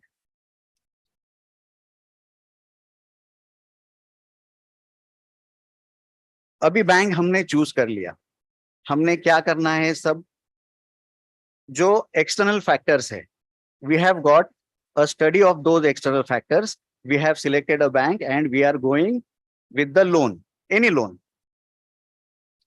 Now what you can do as an individual to save your money, because this session of 2 days conducted by IMA Maharashtra is on enlightenment of financial products. तो हम लोग अब 2 दिन का session कर रहे हैं कि पैसे कैसे सेव करें, पैसे को कैसा बढ़ाए, how to become a good businessman, how to become a good business individual. तो उसमें से ये अभी बैंक तो हमने सिलेक्ट कर लिया है, तो हम क्या करें, what we can do. every product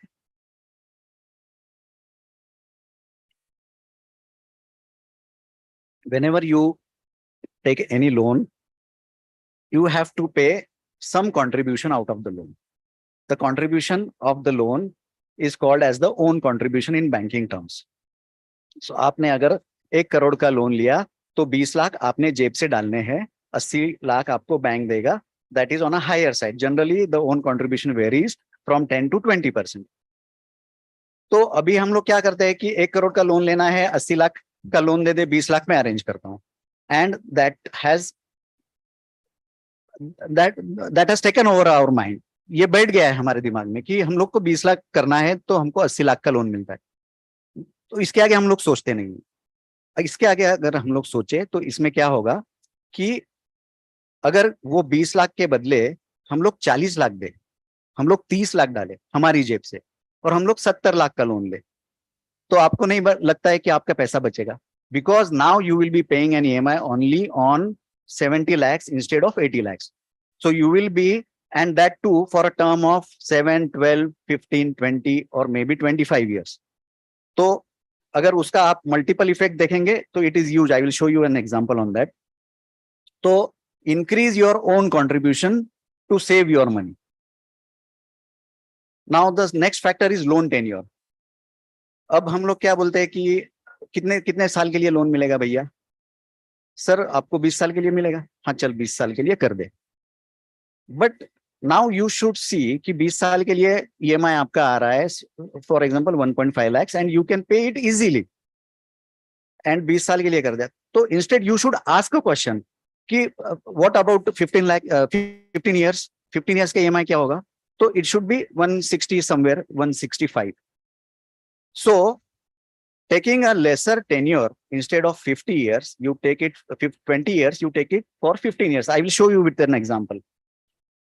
So this is the example.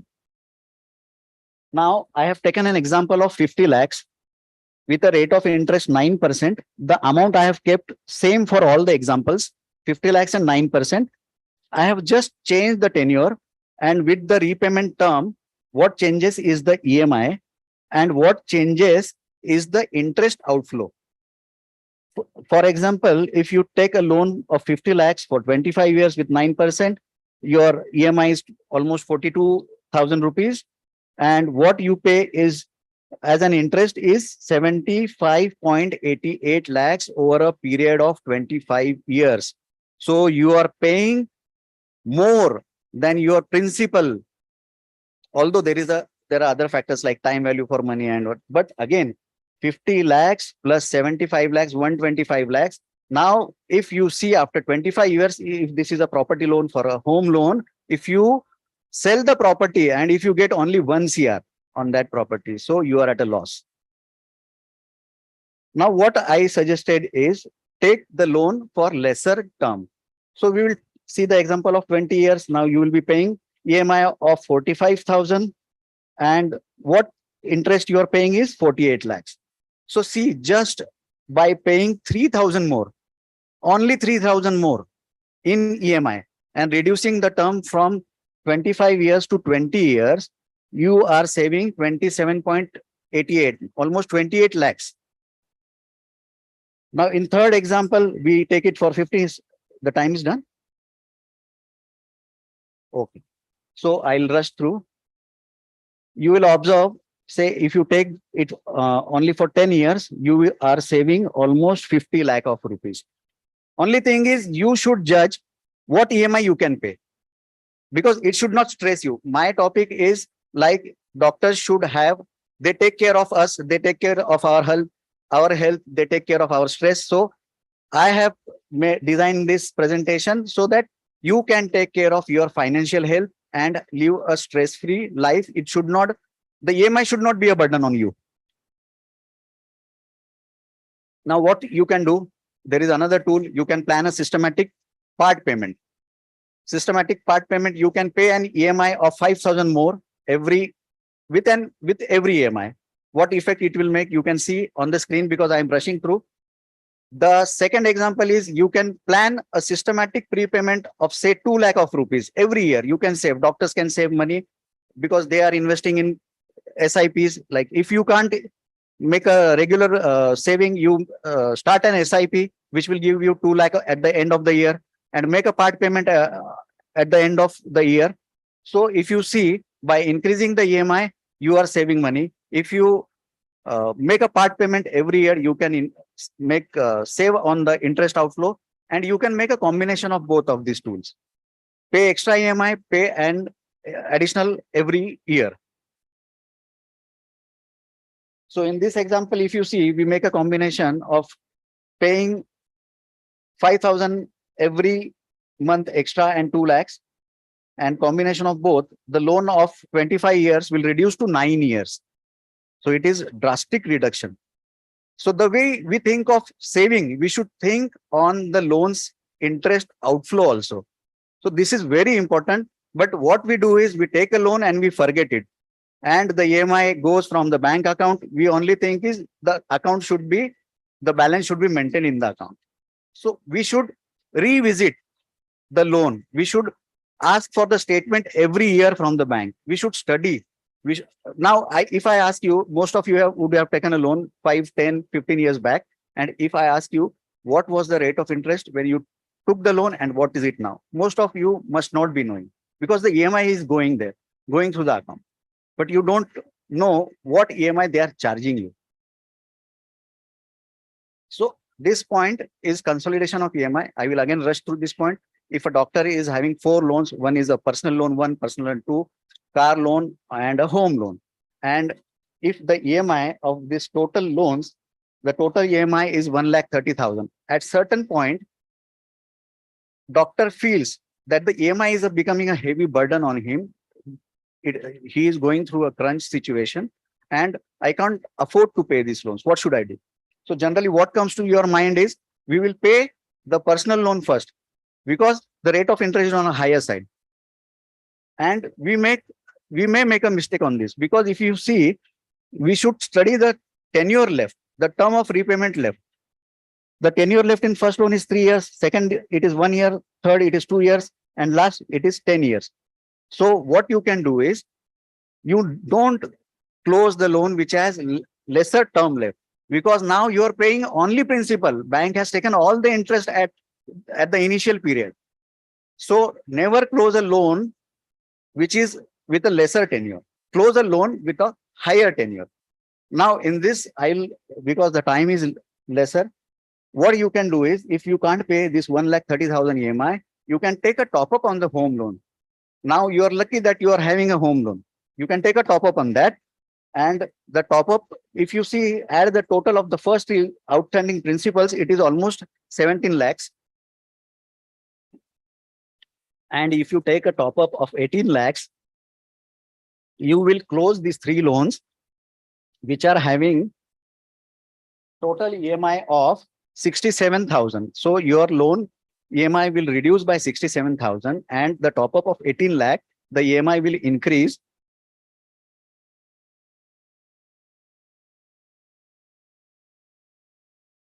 Yeah, 18 lakhs of top up may give you an EMI of 18,000, somewhere around 18,000, 18 to 20,000, and the reduction will be 67,000. So now you are comfortable, you can pay the loans. So it depends on the situation to situation. So we will summarize quickly. This is the last slide. So we should have a healthy CIBIL report. Choose the right funding partner. Maximize your contribution through your savings. Work hard. You can save by SIPs. Avail loans for a lesser term that will save your interest outflow. Plan for a systematic prepayment. Avail the loan in right sequence. This is one important point I missed in the previous slides. First, always go for a home loan, property loan, CC, auto loan, and then go for a personal loan. Personal loan has higher EMIs and lesser term. Once you take it, it may become a hurdle for your higher loans like home loans. And for a home loan, for a personal loan, the other loans EMIs are not taken as obligation. But for a home loan, the EMI of a personal loan is taken as an obligation. The last slide I just discussed was consolidation of EMI, and keep an eye on the rate of interest, as I said. So I would like to come to the thank you slide. Thank you, IMA Nasik. Thank you, IMA Maharashtra. Thank you, Dr. Pawar. Thank you, Dr. Dr. Vishal Gunja, Dr. Vishal Pawar, Dr. Madhvi Muthal, and Dr. Sagar Bhalerao. Thank you. Thanks for giving me an opportunity. Thank you, sir, for your guidance. I invite Dr. Vishal Pawar, sir, to felicitate Mr. Vaibhav Award, sir.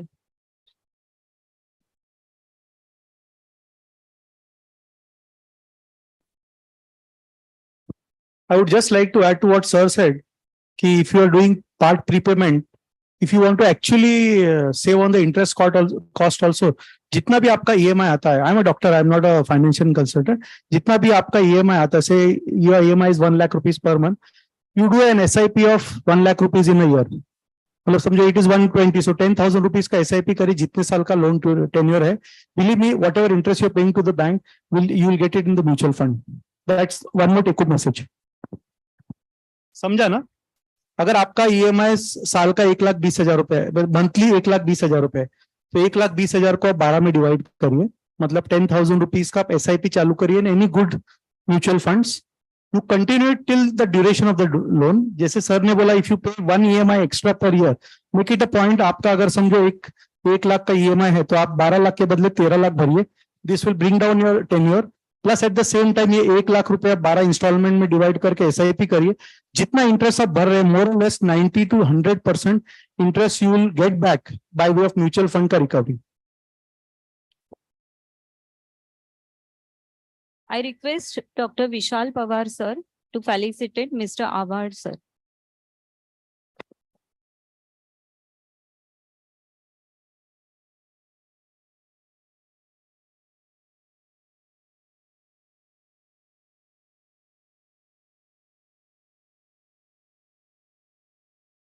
I invite our next speaker, Dr. Anand Patil, sir.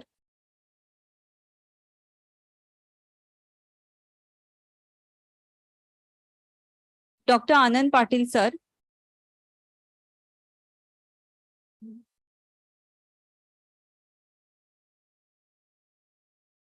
Since afternoon, we are hearing the words finance, schemes, loans, and so on. But ये सब मोह माया है. Is it true? We really require to know spiritual aspect of money. To show this path, I invite Dr. Anand Patil, sir. Dr. Anand Patil, sir, is a renowned psychiatrist and de-addiction specialist practicing in Nasik since 23 years. Sir has completed his MBBS from Grand Medical College, Mumbai, MD in Psychiatry from TNMC Medical College, Mumbai. His 70-bedded Sahara De-Addiction and Rehabilitation Center at Lamb Road is a real Sahara for many families since 14 years. He is also an art-based therapist and counselor. And today, he will reveal the spiritual aspect of money.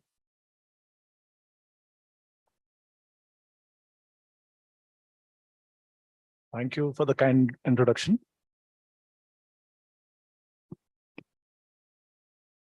So today's talk is inspired from the writings and talks of my mentors, Ken Honda and Dan Locke. The purpose of this talk is to work on our relationship with money, the way we look at money. The talk has two components.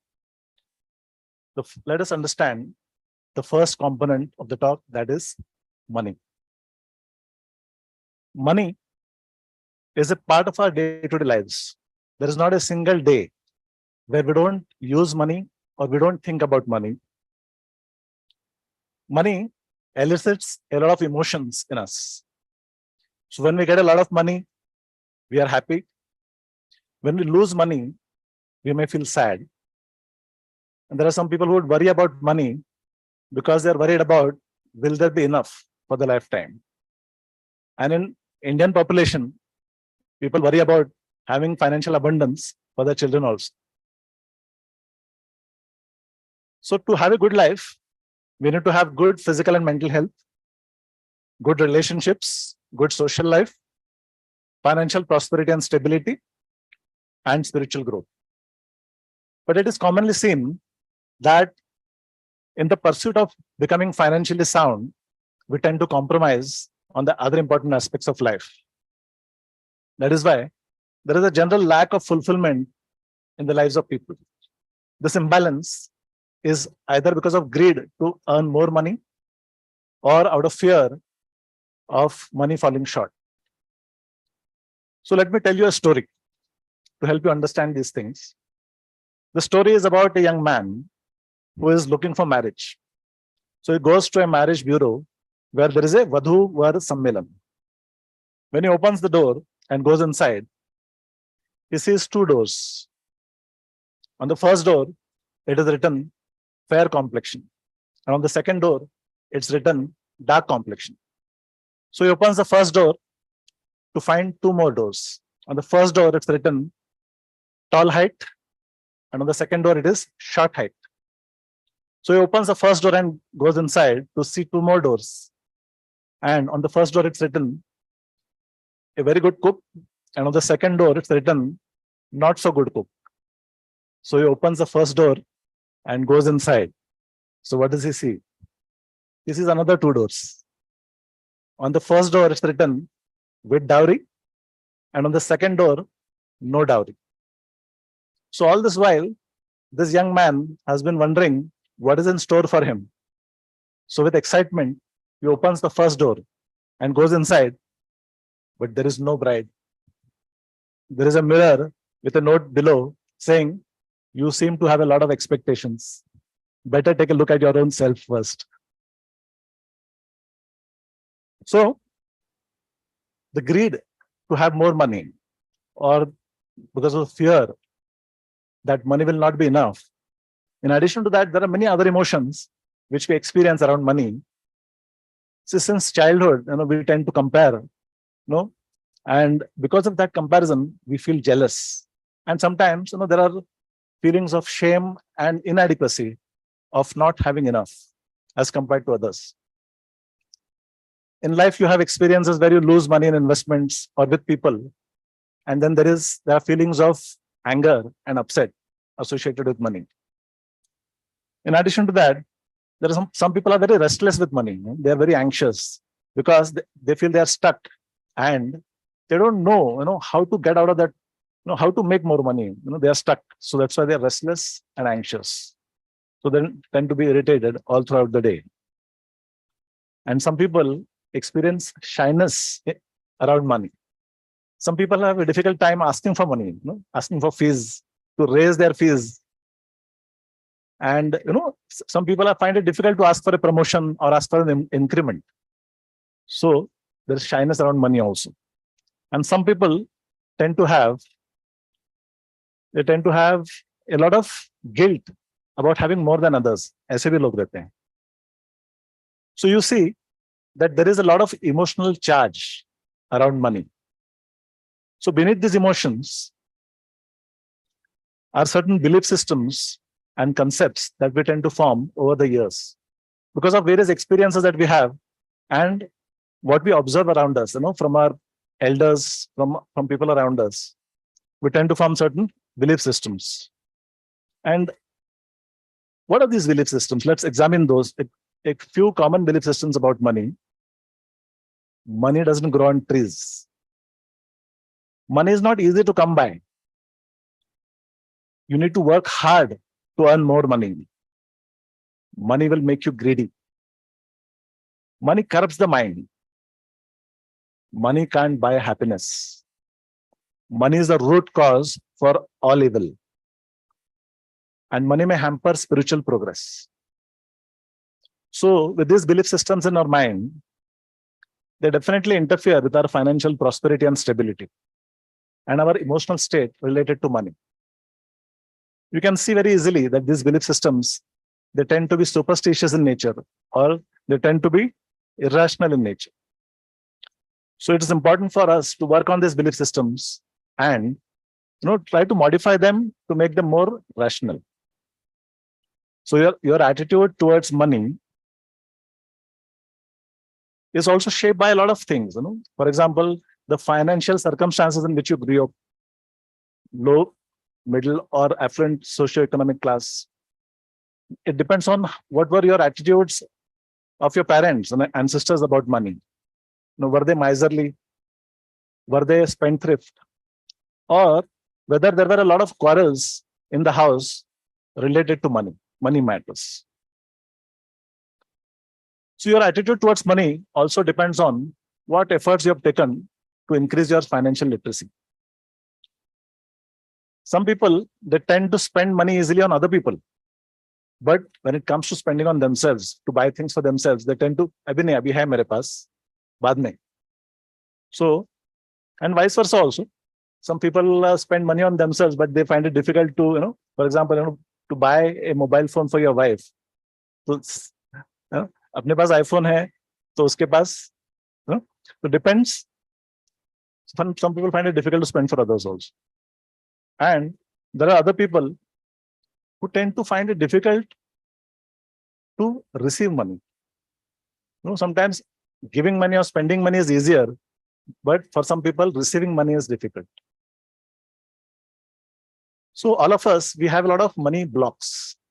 And these money blocks are because of our past experiences and the traumas that we have gone through related to money.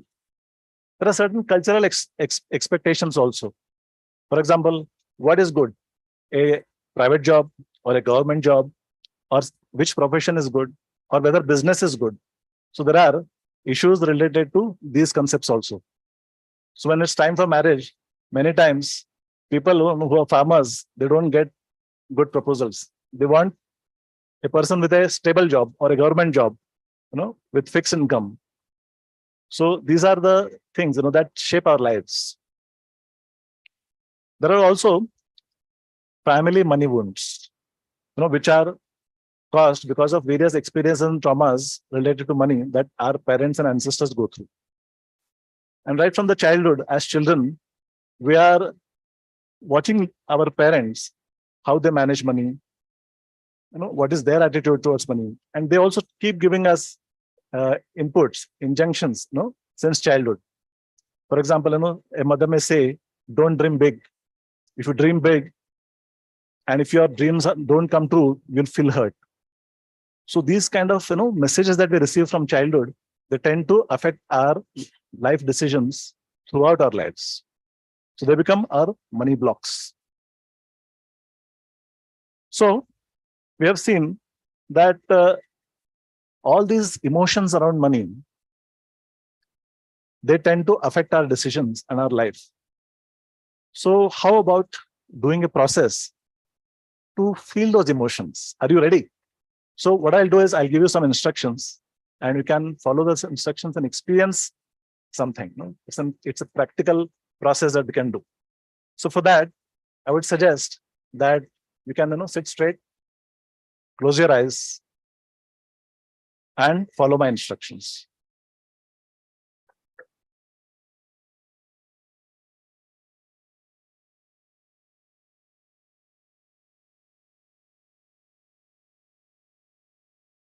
So pay attention to your breathing. When you pay attention to your breathing, your mind relaxes. You become more centered.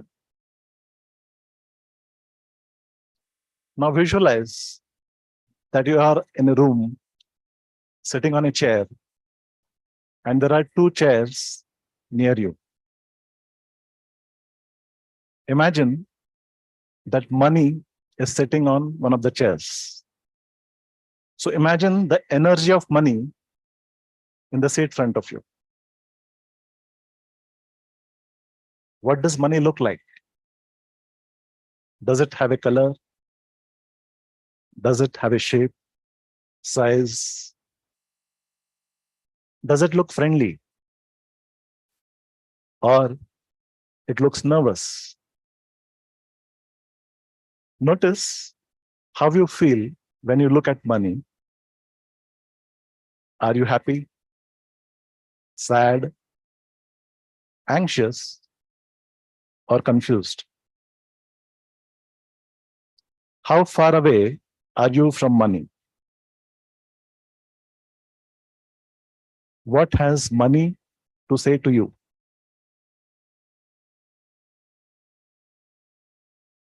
Is it complaining?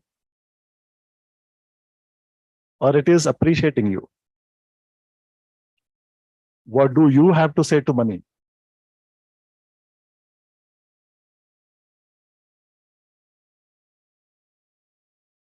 What is the main emotion that you're feeling now about money?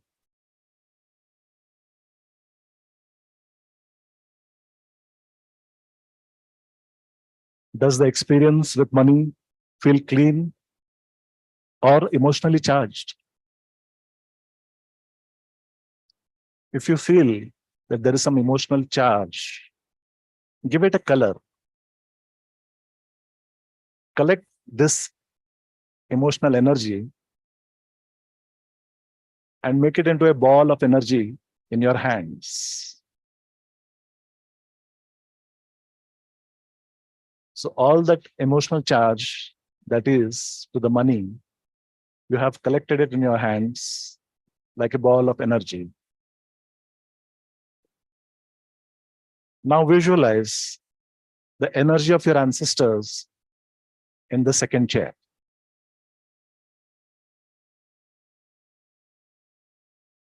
You have learned a lot about money from your parents and ancestors, from the circumstances that you have grown. So this emotionally laden ball of energy that you have collected in your hands, turn to your ancestors and give it back to them. Tell them that this is your pain. It doesn't belong to me. I'm returning it to you now. Bow down with gratitude as you're feeling free from that emotional charge that you have about money. Take a few deep breaths to integrate the experience. And now notice how it feels to have money that is neutral, clean, and easy to be a part of the experience. So some of you may feel that the cleansing has happened. And for some people, there might be some more emotional charge left. So you might have to do this process again and get free from it.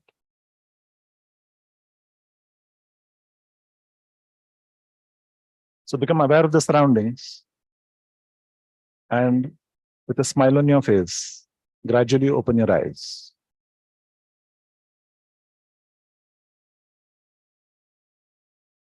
So what is money? Visualize that I've taken out a 500 rupee note and I'm showing it to you. You have a 500 rupee note in your hand. I give my note to you and you exchange that note to me. So who is to gain? Nobody. How many times I do this, no one is going to gain anything. But if you give me a 500 rupee note and I give you some knowledge which is worth lakhs of rupees, then someone is to gain. So what is money? Money, it is a store of value, which is meant for exchange, not to be kept in the lockers.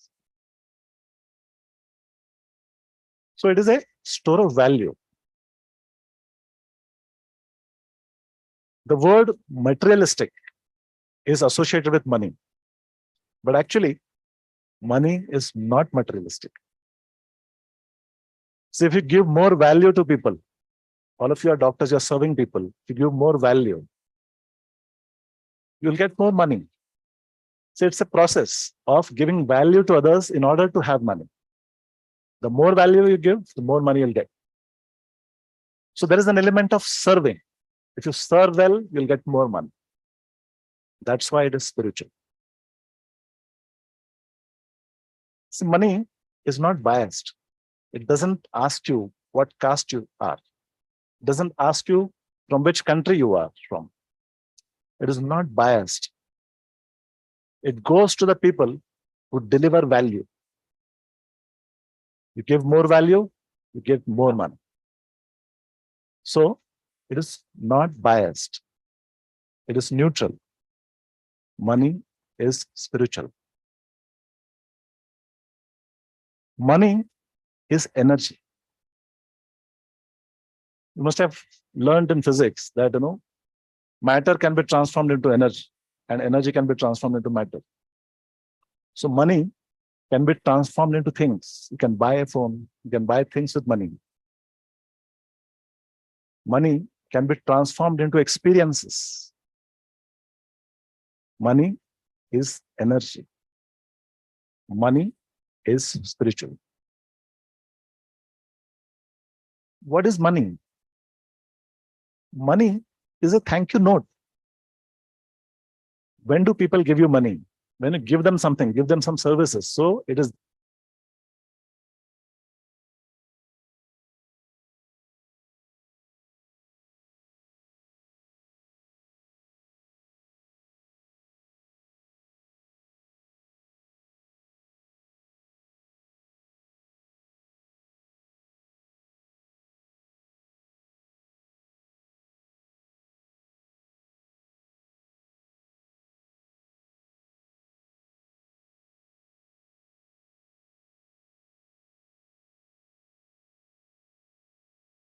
why money is spiritual. So we have different kinds of mindsets around money. Some people have a scarcity mindset around money because of their past experiences and worry about the future. They have a complaining kind of a mindset. Because of this complaining kind of a mindset, which is called as a scarcity mindset, your heart shrinks, the doors close. But if you have an abundance kind of a mindset, then the heart expands, the doors open. An abundance kind of a mindset is a trusting kind of a mindset. If you believe that the universe has a lot of things to give, there is everything available, you just have to tap it. You have to become resourceful to tap the things that universe has to offer.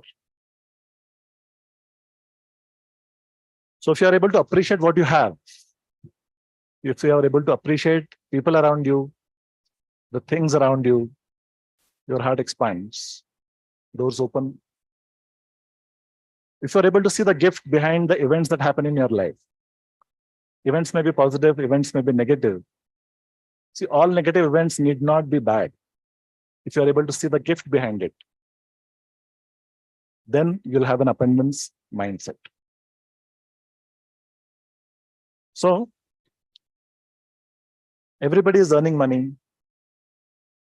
Everybody has money in their savings, in their investments, in properties. So why is this need to have more and more money? So let go of this restlessness. Have purity of the heart. Become selfless. With that state of mind, you'll be able to enjoy what you have. Otherwise, you have things, but you're not able to enjoy them. So be in the present moment. Start appreciating. Stop complaining. And do something for others selflessly. Let go of the attachment to the outcomes. Say thank you when the money comes in and thank you when the money goes out. So whenever a patient asks for concession from you, in your heart, thank him that he is giving you an opportunity to serve. If you have this attitude, you won't feel bad that this fellow took concession from me. You'll even feel better that you were of some help. So when you do things for others, your heart expands, you feel good. You're in a better state of mind, you work well. And you deliver more value, and indirectly, you get more money. So if you have this approach towards money, if you have this clean approach towards money, you will experience that money is spiritual. And you will enjoy your life. You'll enjoy your work and you will enjoy the returns from your work also.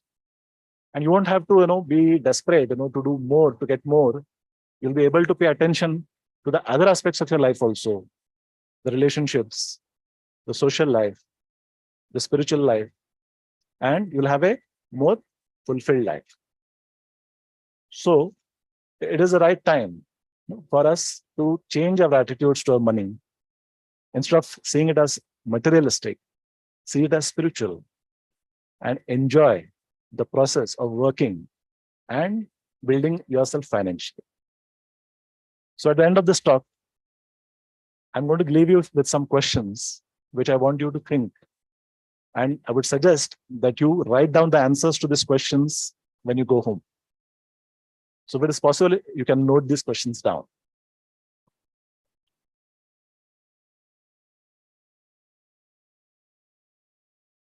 So what is it that you haven't received yet in your life? Who would you be without any limitations? What will you do after getting the desired wealth? So some people say, I'll go for a world tour. So my question is, what will you do after you come back from the world tour? So these are the questions, which will give you the purpose of your life. What have you not received yet in your life?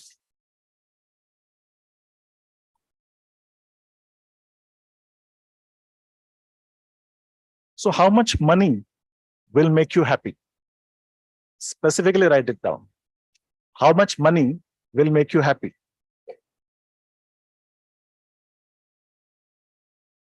And when will you be happy? When will you be happy? Some other day or today? And what is real wealth? So please write down the answers to these questions on paper. You can type it in your mobile also, but if you write down on paper, it's even more fruitful. What would you be without your limitations?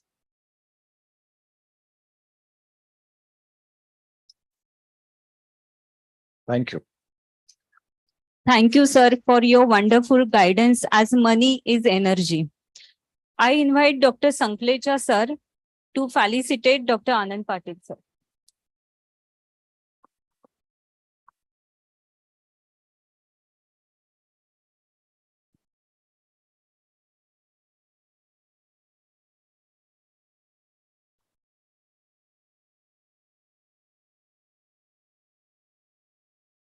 I invite Dr. Snehal Shah and Dr. Sonali Devgakar.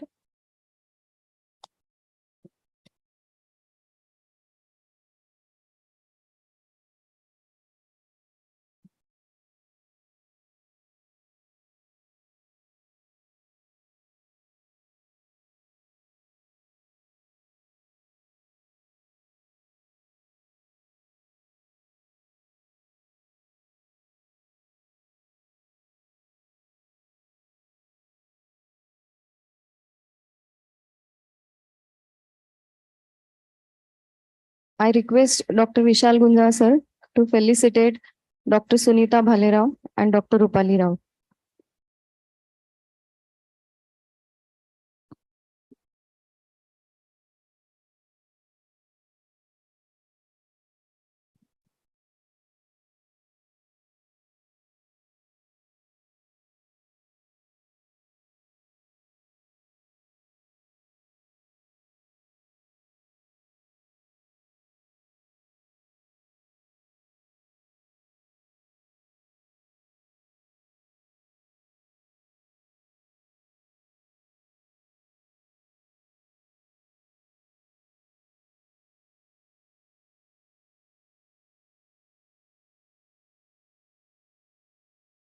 Snehal Shah, consultant anesthesiologist at Indira Gandhi Hospital, Nasik Municipal Corporation. And myself, Dr. Sonali Devgavkar, consultant gynecologist at Indira Gandhi Hospital, Nashik Municipal Corporation. A warm welcome to cool city of Nasik to all of you on behalf of IMA Maharashtra State and IMA Nasik branch.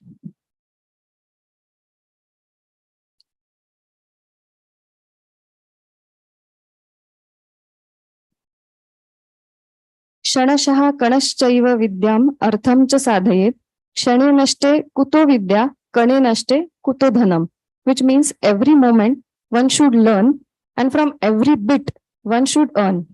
If you waste a second, you can't get knowledge, and if you waste a bit, you can't get money. Making your money work even while you sleep with this ultimate mantra for financial independence, we would like to welcome you all to the feast of financial knowledge that is MahaMoneyCon. In spite of being able to demystify the human body, most of us still find the world of finances beyond our understanding. Hopefully, over these 2 days, our experts here will be able to make this complex world simple for you. Now the time has arrived to add some dignity and fragrance to our dais. It is the time to invite our honorable dignitaries to occupy their respected places here. It is our honor to invite Honorable IMA Maharashtra State President, Dr. Ravindra Kute sir, Honorable Civil Surgeon Nasik, Dr. Ashok Thorat sir, Honorable Treasurer IMA Maharashtra State, Dr. Rajiv Agrawal sir on stage. I request President sir to escort them. I request Madhavi Muthal ma'am, Dr. Pankaj Bhatt sir to escort all the dignitaries. I like to invite Organizing Chairman sir of MahaMoneyCon 2023, Dr. Vishal Pawar sir, and Organizing Secretary MahaMoneyCon Dr. Sagar Bhalerao sir on the stage. I request Dr. Manisha Jagtap ma'am, Vice President IMA, and Dr. Sudhir Sanklecha sir, President-elect, to be on the stage. Thank you all. Now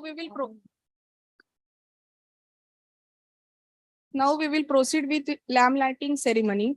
Deepa Jyoti Parabrahma Deepa Jyoti Janardana Deepo Haratu Me Papam Deepa Jyoti Namostute. Brightness and prosperity are the symbols of light. It is a positive force that removes darkness. With this holy thought, let us begin this evening by lighting the lamp. I request all dignitaries to do the honor.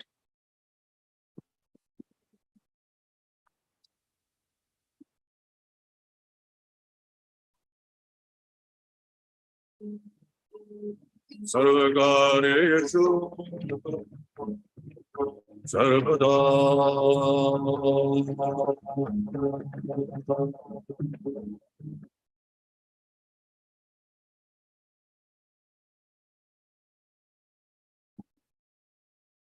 Vakratunda Mahakaya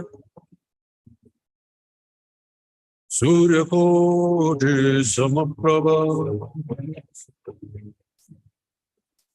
Nirvignam Kurumedeva Sarvakareshu Sarvada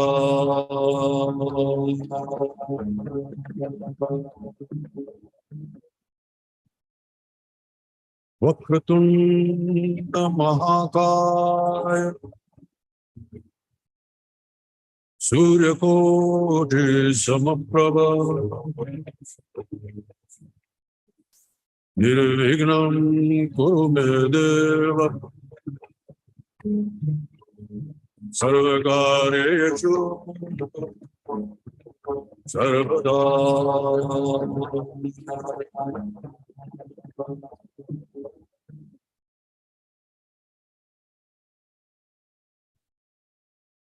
Vakratunda Mahakaya Surya Koti Samaprabha Nirvignam Kurumedeva Sarvakareshu Vakratunda Mahakaya Surya Koti Samaprabha Nirvignam Kuru Me Deva Sarvakareshu Sarvada.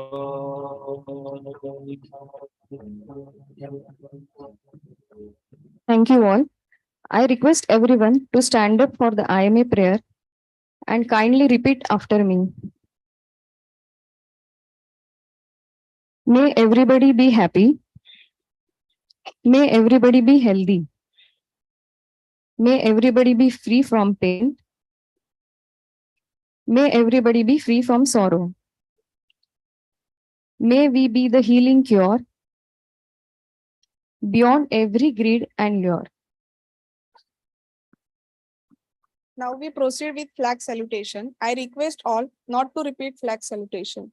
We, the members of Indian Medical Association, stand here to salute our national flag. Its honor and glory shall be our light and strength, and its course shall be our course. We pledge our allegiance to it and realizing our responsibilities as the accredited members of this national organization. We swear we will decide everything in our power to see it fly high in the Committee of Nations. Jai Hind, long live IMA. I request all of you to be seated. I would like to invite IMA Nasik President Dr. Vishal Gunjal sir to enlighten us with few words.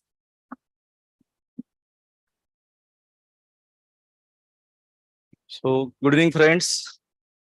Very warm welcome from IMA Nasik. And welcome to the first ever financial conference on the stage of IMA. IMA Maharashtra, I must say, it must be first of its kind conference in all over India also. And with more than 1700 registrations. IMA Nasik feels proud that we are hosting this kind of conference. When the idea of MahaMoneyCon came into my mind, this idea was very well supported by my young dynamic team. Basically, for any task, you need a good team. And I'm very much blessed that I have very good, young, dynamic, enthusiastic office bearers, who are working day to day and night, I can say. From the morning, when I call everybody, they're very happy and eager to work. And the success of MahaMoneyCon, I must say this is only because of my team. So MahaMoneyCons, the word Maha is Maharashtra, Maha means big, and the conference is on MoneyCon. Basically, the doctors, we are lacking financial education in our medical curriculum. So whenever we come to practice, we lack loans, we lack funds. The idea of this conference to make every doctor independent, to manage his funds independently, and success should be achieved in his life, and his family should be secured, and any kind of financial burden should not be happen to any kind of IMA member. So I am again thank all the delegates who have came all across the nation, who have came physically, who have attended the conference online. I thank all the office bearers of IMA State and our civil surgeon, Dr. Ashok Thorat, for coming here and guiding us. Thank you again. Thank you, sir. Now I request organizing chairman of MahaMoneyCon, Dr. Vishal Pawar sir, to say few words.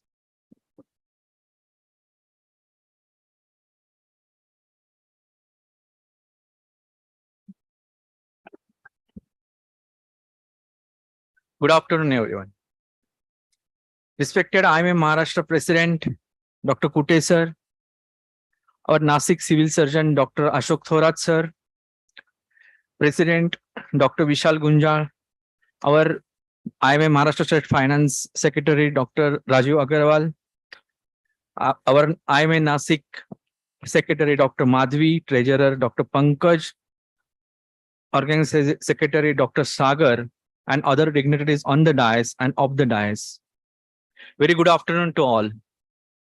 It gives me immense pleasure to stand here as the organizing chairman of a very first IMA Maharashtra State Conference dedicated solely to financial matters.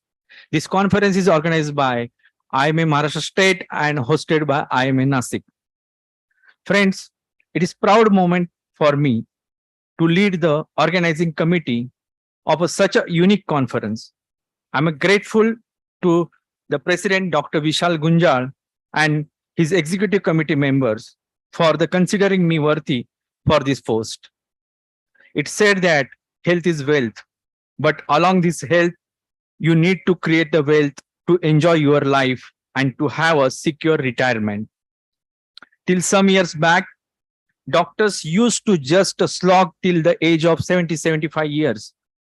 But of late, many of us have started thinking to reduce the strenuous job of medical practice. In short, we are learning to make our money to work for us instead of we working for the money. We have designed the program in such a way that it has covered all the major investment options like real estate, retirement after 60, investment before the 60 years, taxation related issues. I welcome you all for this event and sincerely hope that it will make some difference in your financial health. So friends, sit back and learn to earn out of the money which you have earned so far. Thank you all. Jai Hind, Jai Maharashtra, Jai IMA. Thank you. Thank you, Dr. Vishal Pawar, sir. I request Honorable IMA Maharashtra State President, Dr. Ravindra Kutte, sir, to grace the stage by his golden words.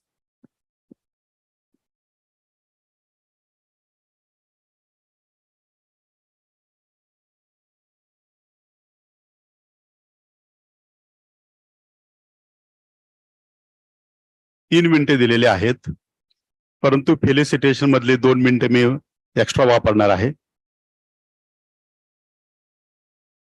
16व्या शतकामध्ये संत तुकारामांनी लिहून ठेवलेलं आहे, जोडून या धन उत्तम व्यवहारे, उदास विचारे वेच करे. सुंदर लाईन्स आहेत. उत्तमची गती तो एक पावेल, उत्तम भोगील जीवखानी. जे आतापर्यंत गाथामध्ये वाचत होतो त्याची प्रचिती मला आजच्या कॉन्फरन्स मध्ये आलेली आहे. तर ही जी कॉन्फरन्स आहे एक युनिक कॉन्फरन्स. आता विशालने सांगितल्याप्रमाणे मनीकॉन ही आयोजित करण्यात आलेली आहे. Santosh Kadam, doctor Rajiv Agarwal, the active dynamic and smart president of IMA Nashik, Dr. Vishal Gunjal, Dr. Madhavi Gore madam, Pankaj Bhatt, Sudhir Sanklecha, Bhushan Nemade, Dr. Thorat sir, Manisha madam, organizing chairman of this great event, Dr. Vishal Pawar, past secretary and member of the action committee IMA Maharashtra, Dr. Sagar Bhalerav, Dr. Nilesh Jezurkar, Dr. Anu Bharati, Dr. Shirsagar madam, and President IMA Nashik Road, Dr. Swapnanjali madam, all the organizing committee and esteemed members of Nashik Road. खरं तर नाशिक आणि Nashik road ह्या दोन्ही branches, they are very active, very dynamic and vibrant branches in Maharashtra. आज Nashik branch मध्ये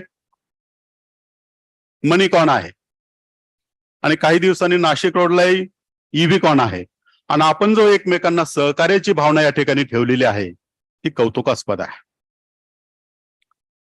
नाशिकची membership बघितली तर गेल्या काही दिवसामध्ये झपाट्याने त्याच्यामध्ये वाढ होत आहे आणि today as on today it is 1578 members belonging to IMA Nashik and 182 members IMA Nashik Road. मी अभिनंदन प्रेसिडेंट आणि सेक्रेटरीचं करेल. तर जो मधला डिस्काउंटेड मेंबरशिप ड्राईव्ह जो होता त्याच्यामध्ये आपण तब्बल 64 मेंबर नव्याने घेतलेले आहे. So after Nagpur, Parbhani, the third branch actively involved in membership growth is IMA Nashik branch. गेल्या काही वर्षाचा जर काही महिन्याचा जर आढावा बघितला तर उत्तम कार्यक्रम जे इतर ब्रांचेसने अनुकरण करावं अशा प्रकारे दिशादर्शक कार्यक्रम ह्या ब्रांचने केलेले आहेत. CPR ट्रेनिंग असेल, ब्लड डोनेशन असेल, हेल्दी सेकंड संडे कन्सेप्ट असेल, family trek, cricket tournament, international yoga day. Apart from academic इतरही काही कार्यक्रम आपण स्पोर्ट्स, कल्चर या संबंधी घेतलेले आहेत. MPCB च्या रिलेटेड आपण जो काही एक उपक्रम ठेवला होता तो सुद्धा प्रशंसनीय आहे. ऑर्गन डोनेशन रॅली आपण आयोजित करून 2000 स्टुडंटला त्यामध्ये इन्व्हॉल्वमेंट करून घेतलेलं होतं. तोही चांगला उपक्रम आपण या ठिकाणी घेतलेला आहे.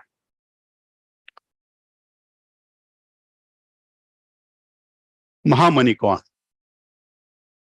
I declare at the outset that the MahaMoneyCon conference is duly inaugurated. And congratulations to the organizing team. उत्तम नियोजन, वेळेत सर्वांपर्यंत महाराष्ट्रभर कम्युनिकेशन आणि ब्रांच इन्व्हॉल्वमेंट. प्लॅनिंग आहे, कम्युनिकेशन आहे, इन्व्हॉल्वमेंट आहे, त्याचं सक्सेस आज या ठिकाणी दिसून येत आहे. It is said, if you want to walk fast, walk alone. If you want to walk far, walk together. आणि आज या ठिकाणी विशाल आणि मोठा मॅडम यांनी त्या दोन्ही गोष्ट, फास्ट वॉक आणि फार वॉक, या ठिकाणी नाशिक रोडच्या माध्यमातून, नाशिक ब्रांचच्या माध्यमातून करून दाखवलेलं आहे. अभिनंदन. 3 प्रेझेंटेशन्स मला ऐकायला मिळाले. I congratulate all the faculties, speakers, आणि I congratulate really Dr. Nilesh Nafade for his wonderful presentation. He is a past president of IMA Ratnagiri branch. आणि सुंदर असं प्रेझेंटेशन, चिंतन करण्यासारखं प्रेझेंटेशन त्यांनी या ठिकाणी दिलेलं आहे. दुसरं अभिनंदन याच्यासाठी की आपण ह्या MahaMoneyCon हा नवीन कन्सेप्टवर 13 डॉक्टर्स एकत्र आणलेले आहेत ह्या थीमवर बोलण्यासाठी. ते सुद्धा एक चांगल्या प्रकारचं इन्व्हॉल्वमेंट आहे असं मी या ठिकाणी म्हणेल. Other branches in Maharashtra, they preferred conventional conferences, CGP, AMS, Jericon, medical legal. But this is one and one Nashik branch which has preferred some outside, out of the track topic, and that is MahaMoneyCon. नाशिकची conference म्हटलं तर state मध्ये नाही तर headquarter कडनं पण ऍप्रिशिएशन होत आहे. MahaMoneyConचं जेव्हा आम्ही काल हेडक्वार्टरला पाठवलं तर अनेक जणांची, हेडक्वार्टरचे जे काही पदाधिकारी असतील महत्वाचे, time of the hour conference, अत्यंत उत्तम विषयाची संलग्न कॉन्फरन्स या ठिकाणी आयोजित केलेली आहे. थोडक्यात नाशिकमध्ये झालेला जो काही इव्हेंट असेल तो हेडक्वार्टरने दखल घेतलेली आहे. मग तो स्पोर्ट इव्हेंट असेल, दुसराही स्पोर्ट इव्हेंट असेल, आणि आजचा MahaMoneyCon जरी स्टेट असेल तरी याची सुद्धा हेडक्वार्टरने चांगल्या प्रकारे दखल घेतलेली आहे. त्याबद्दल मी या ठिकाणी अभिनंदन करेन. थोडक्यात नावाप्रमाणेच दोन्ही विशाल कॉन्फरन्स या ठिकाणी आयोजित केलेले आहे. 1700 पेक्षा जास्त रजिस्ट्रेशन आजपर्यंत महाराष्ट्रातल्या ह्या कॉन्फरन्सला कुठल्याही मिळालेले नाहीत. ते नाशिकने मिळून दाखवलेले आहेत. आणि आता 2 मिनिटं फेलिसिटेशन मध्ये. अनेकांनी दृष्टांत दिले, माझ्याकडे पण एक दृष्टांत आहे. जुन्या काळची गोष्ट आहे, 1-1.5 मिनिटाची.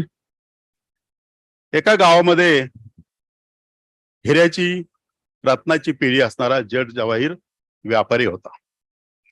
आणि जुन्या काळची गोष्टी असल्यामुळं त्यावेळेस इलेक्ट्रिसिटी कदाचित नसणार आणि त्यांना लाकडं विकत घ्यायची गरज पडायची. त्यामुळे रोज एक मुळीवाला त्याच्या घरी यायचा आणि तो मुळी देऊन जायचा, ज्याच्यावर त्याचं घरचं काम चालायचं. एक दिवस त्या मुळी त्याने टाकली मुळीवाल्याने, आणि पैसे घेण्यासाठी तो मजूर त्याला त्या जवाहीरच्या पेढीवर घेऊन आला. पैसे द्यायचे होते. तर या ठिकाणी जेव्हा तो मुळी विक्रेता, तो ग्रामीण भागातला, अशिक्षित, उदरनिर्वाह लाकडं विकून करणारा, आणि त्याने जे चकचकीत त्या ठिकाणचं दृश्य बघितलं, आणि त्यावेळेस नेमकं त्या हिऱ्याचा व्यवहार चालू होता. तो व्यापारी एका इस्माला तो हिरा विकत होता. किमतीच्या बाबतीत थोडस तडजोड होऊन 25,000 रुपयाला तो हिरा विकायचं ठरवलं. मुळी विक्रेत्यास आश्चर्य वाटलं.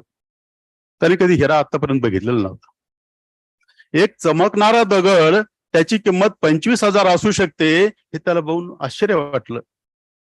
दुसऱ्या दिवशी तो रानात गेला. मुळी लाकडाच्या पाठीमागे न लागता त्याने चमकदार दगड गोळा केल्या. ज्याला शाळूचे दगड म्हणतात किंवा गारगोटीचे दगड म्हणतात. अशा प्रकारे एक दगड गोळा करून ते गाठोडं त्याने त्या जवाहिराच्या पतपेढीमध्ये आणलं आणि त्याने सांगितलं, असाच एक चमकणाऱ्या दगडाचा व्यवहार काल इथे झालेला होता आणि आता तुम्ही मला सांगा त्या चमकणाऱ्या दगडांच्या गाठोड्याचं मला किती देणार. आता तो सराफ, हुशार, अनुभवी, चतुर, सर्व गुण संपन्न होता आपल्यासारखा. त्याने विचार केला, त्याला शिक्षणाची गरज आहे, जे आज आपण या ठिकाणी ठेवलेलं आहे. त्याने सांगितलं, हे बघ, तुला रोज माझ्याकडनं 1 रुपयाचं किंमत मिळते मुळीच्या बाबतीमध्ये. मी तुला एका महिन्याचे 30 रुपये देतो. 30 रुपये म्हणजे जुन्या काळचीच गोष्ट आहे. 30 रुपये देतो. असं तू 6 महिने माझ्या पतपेढीवर माझ्या बाजूला बसून काम करायचं आणि नंतर 6 महिन्यानंतर तू ते गाठोडे घे, माझ्याकडे आण, तू मागेल ती किंमत मी त्याची देतो. त्याला बरं वाटलं. रोजची मजुरी मिळते, 6 महिन्याची त्या ठिकाणी काय म्हणू सोय झालेली आहे, नंतर किंमतही मिळणार आणि मग तो प्रामाणिकपणे रोज त्या ठिकाणी पतपेढीवर यायला लागला. हळूहळू रोजचा व्यवहार त्याला समजायला लागला. तो जो व्यापारी होता, प्रत्येक व्यवहाराला त्याला बाजूला बसवायचा, वेगवेगळे हिरे जे आहेत ते त्याला दाखवायचा, तो केवढ्याला विकला जातो तेही सांगायचा. असं करून 6 महिन्यात तो त्यामध्ये तरबेज व्हायला लागला. त्याला हिरा काय आणि चमकणारे दगड काय त्यातला फरक समजायला लागला. ही दृष्टी प्राप्त झाली, त्याला करून दिली. त्या हिरे पारख करणाऱ्या आपणही पारखदार आहात. आपणही चांगल्या हिऱ्यांची नाशिकच्या वर्णी निवड केलेली आहे. त्यानंतर जेव्हा 6 महिने पूर्ण झाले तेव्हा त्यांनी विचारलं, रामभाऊ, आणा तुमचं ते हिऱ्यांचं गाठोडं आणि सांगा प्रत्येक हिऱ्याला तुमची किती किंमत पाहिजे. तो ओशाळला. 6 महिन्यामध्ये त्याला बऱ्यापैकी माहीत झालेली होती, हुशार झालेला होता. हे हिरे नसून हे शिरगोळे आहेत, दगड आहेत, हे त्याला कळून चुकलं होतं. आणि मग तो म्हटला, चुकलं माझं, ह्या दगडांना, चमकणाऱ्या दगडांना कवडी किंमत येणार नाही. अशा प्रकारे एक नवीन दृष्टी आजच्या या कॉन्फरन्स मधनं सगळ्यांना शिकायला मिळालेली आहे. कशाची ओळख करावी, काय पारख करावी, कशाची किंमत काय असू शकते, कशाला किती मोल येऊ शकतं, अशा प्रकारचा परिसंवाद आज आपण या ठिकाणी आयोजित केलेला आहे. आणि म्हणून परत तुकाराम महाराज म्हणतात, हिऱ्या ऐशा गारा दिसती जुरून, तुका म्हणे धन न भेटेतो. गाऱ्याची तुलना शिरगोळ्याशी करून चालणार नाही आणि त्या शिरगोळ्यांना गाऱ्याची किंमत, हिऱ्याची किंमत कधीच मिळणार नाही. आपण सर्व खरं पारखणीस आहेत. आता सांगितल्याप्रमाणे आपण या ठिकाणी हिरे निवडलेले आहेत. महामनीकॉन ही कॉन्फरन्स ही इतर शाखांनी हा सब्जेक्टवर ब्रांचमध्ये परिसंवाद घ्यावा, अरेंज करावी, असं एक आगळीवेगळी कॉन्फरन्स आपण आयोजित केलेली आहे. आणि नक्कीच या 2 दिवसीय कॉन्फरन्स मधनं अनेक जणांना अर्थ मनी म्हणजे काय त्याचा एक टेक होम मेसेज, उत्तम प्रकारे टेक होम मेसेज मिळेल. त्या कॉन्फरन्सला IMA महाराष्ट्राकडनं हार्दिक शुभेच्छा, हार्दिक शुभेच्छा. धन्यवाद.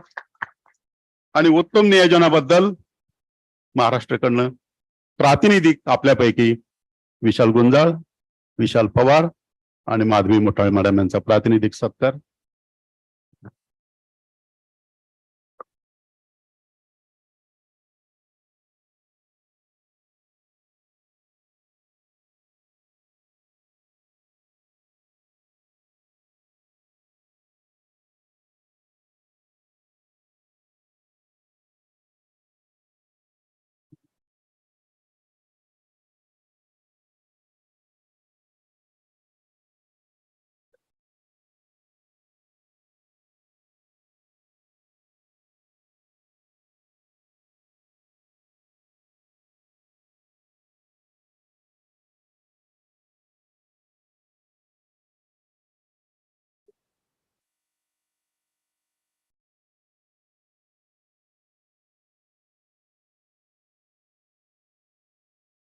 Thank you so much, sir, for your appreciation and encouragement.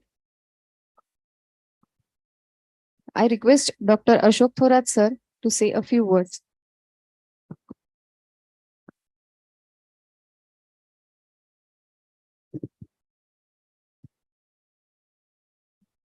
IMA नाशिकच्या वतीनं या ठिकाणी आयोजित 2 दिवसाच्या महामनी कॉन या कॉन्फरन्सच्या निमित्तानं व्यासपीठावर उपस्थित असलेले doctor Kute sir, doctor Gunjal sir,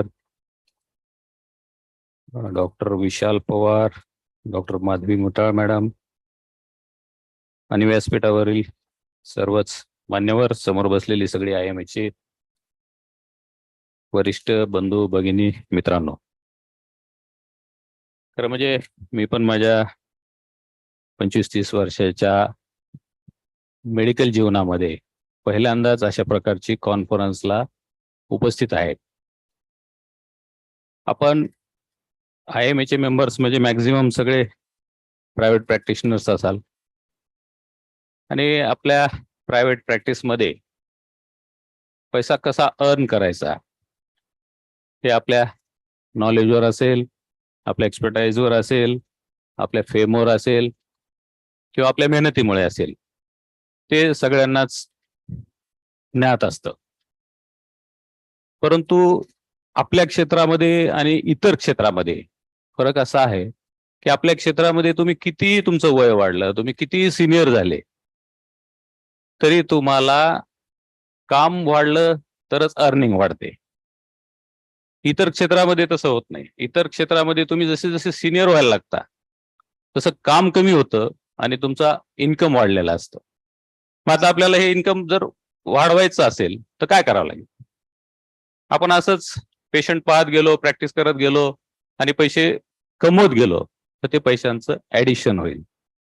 मग ऍडिशन करण्यापेक्षा पैशांचं मल्टिप्लिकेशन जर करायचं असेल तर अशा प्रकारच्या कॉन्फरन्सचा निश्चित तुम्हाला आणि सगळ्यांनाच फायदा होणार आहे. आणि अशा प्रकारची कॉन्फरन्स IMAने या ठिकाणी आयोजित केले, त्याबद्दल मी IMA नाशिकचं माझ्या वतीनं खूप खूप अभिनंदन करतो, त्यांना धन्यवाद देतो.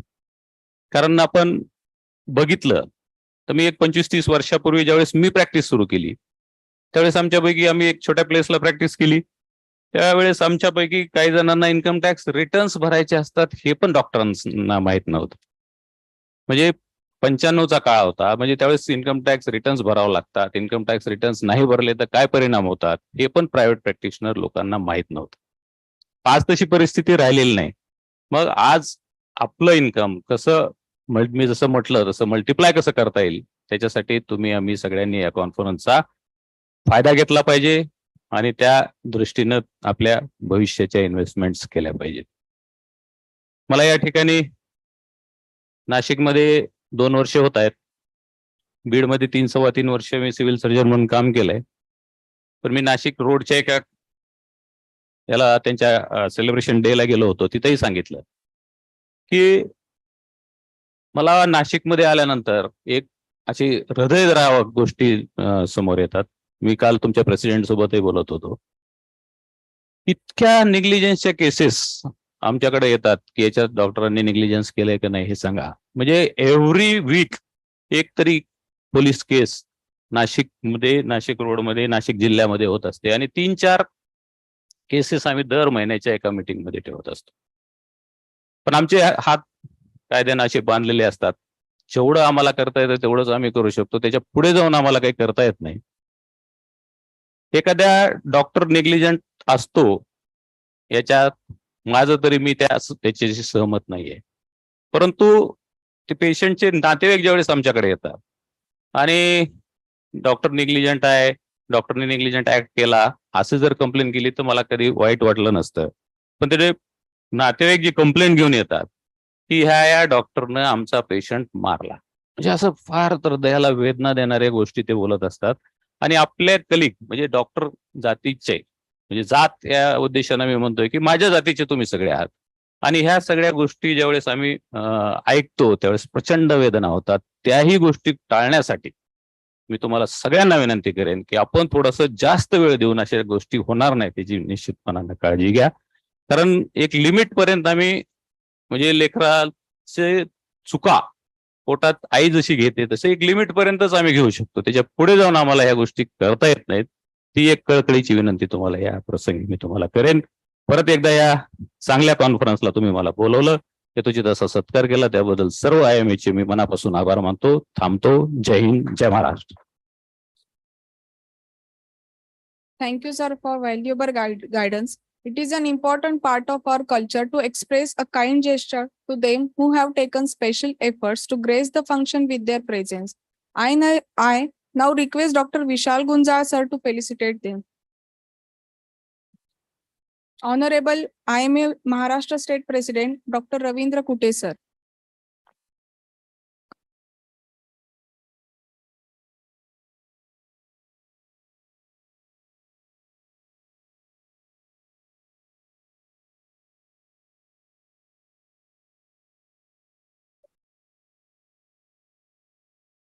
Honorable Treasurer, IMA Maharashtra State, Dr. Rajiv Agarwal, sir.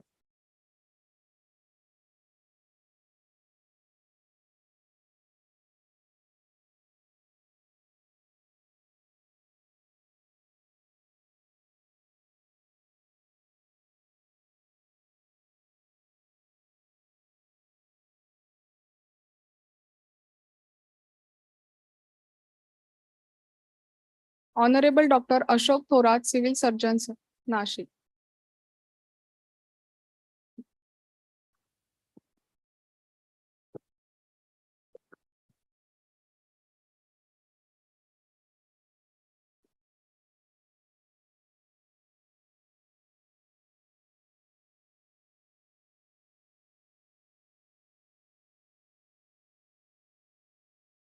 Now it is the time to recognize the efforts of all the working force behind the MahaMoneyCon 2023 conference, the backbone of our conference, who all are working day and night to make this conference successful. I request Dr. Kute, sir, to felicitate them with token of appreciation. Dr. Nilesh Jezurkar.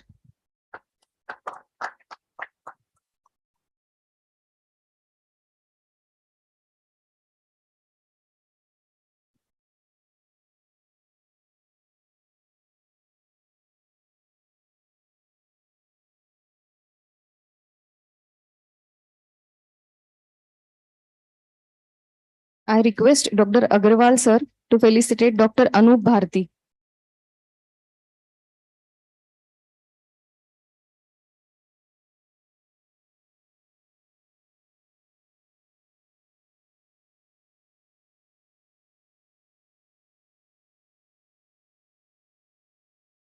I request Dr. Thorat, sir, to felicitate Dr. Mrugakshi Shirsagar.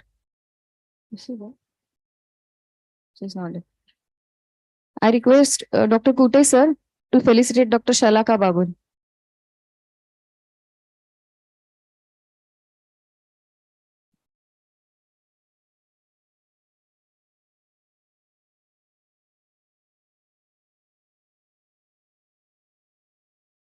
I request Agrawal, sir, to felicitate Dr. Prerna Shinde.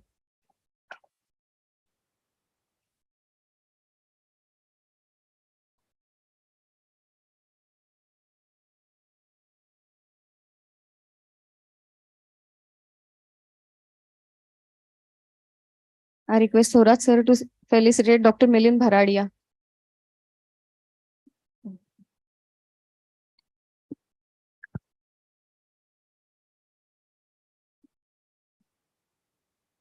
I request all of you to be seated.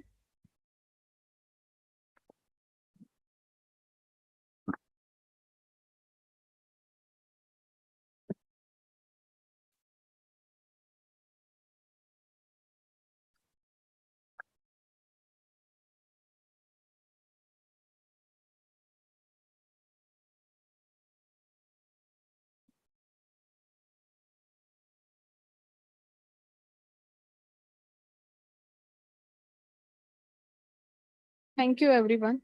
Now I request Secretary IMA Nashik, Dr. Madhavi Gore Muthal, ma'am, for vote of thanks.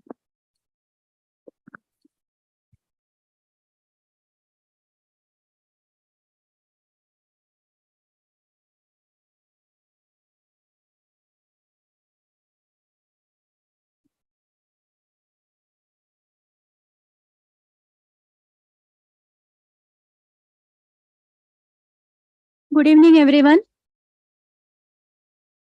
I will use all the three languages, English, Marathi, and Hindi.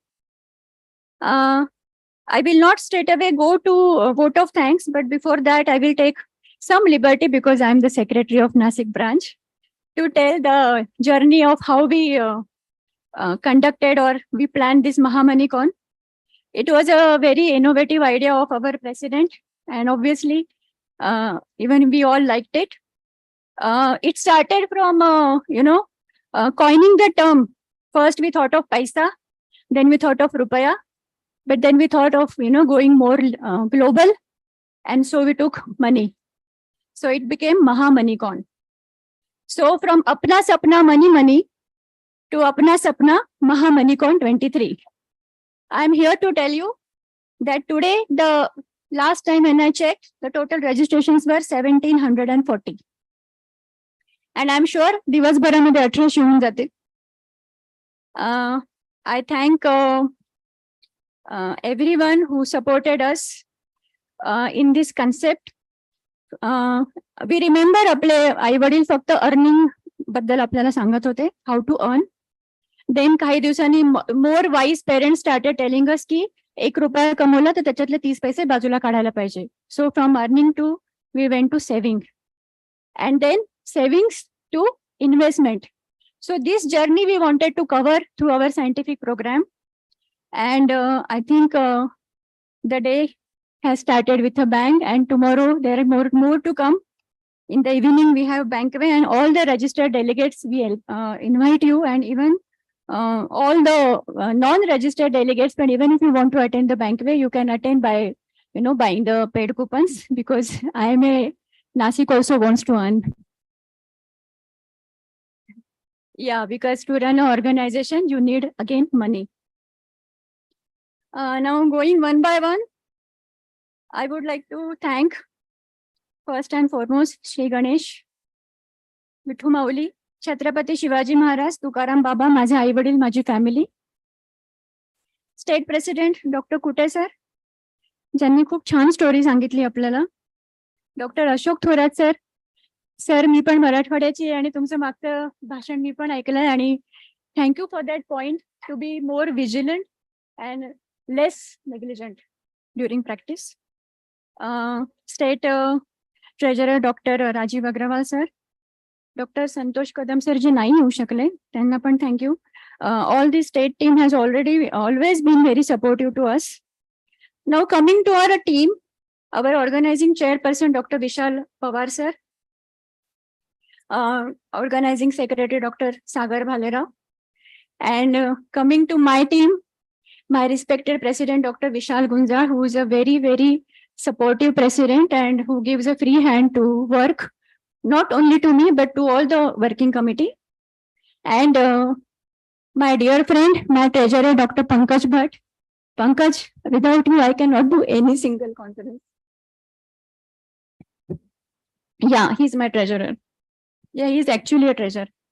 My vice president Dr. Manisha Jagtap ma'am, and Sagar, I have already mentioned, the joint secretary of organizing secretary of this conference. Coming to my working team, Dr. Nilesh Jezurkar, Dr. Anup Bharti, Dr. Mrugakshi Kshirsagar, Dr. Milind Bharadia, Dr. Prerna Shinde, Dr. Shalaka Bagul, Dr. Manisha Jagtap, Dr. Nikita Patil. Nikki, we are missing you, and come back soon for tomorrow's event. All my dear and beautiful MOCs, Sneha and Pooja. Sonali. Yeah, I'm sorry. Yeah, coming to the sponsors of this event, Bank of Maharashtra, Cosmos Bank, CCA, Shark Trio Finance Limited, Mr. Nitin Bhatrak, Grape County and Parkside, who are sponsoring the banquet event, and the Harmony Orchestra, who are going to entertain you tonight. Coming to office staff, Bhamane sir, Pooja, Shekhar, Ani, ज्यांच्याशिवाय कोणतंही काम होऊ शकत नाही. सगळ्या मावश्या ज्यांना मी सारखं सारखं सांगते की क्लिनिंग करा.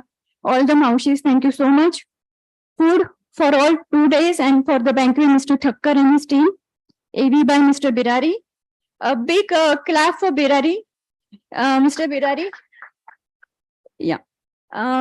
Exposure Infotech, Mrs. Pallavi Dharmadikari, who she never comes in picture, but behind the screen, she is taking care of all this. Pallavi, if you are listening to this, thank you so much. Books as gift by Savana, gifts by Vishal Enterprises, not Vishal Gunjar. All the press reporters who gave us good exposure pre and obviously post the conference. Mr. Rahul Shude, who designed all the flyers and CDR files for all the AVs and banners and standees. Hotel Emerald Park for our, stay partner. Sagar, who makes everyone look beautiful in the pic and handsome in the pictures. Bankway, sponsored by Parkside, The Grand, and Grape County and Harmony Orchestra. And I will take another 2 minutes liberty and show you and say thank you to some great people who have helped us in the publicity of this event. Please. One by one. Just 2 minutes.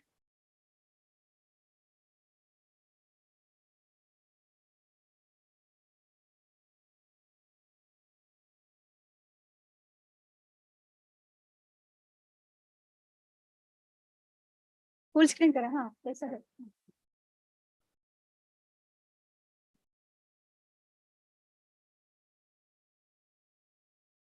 No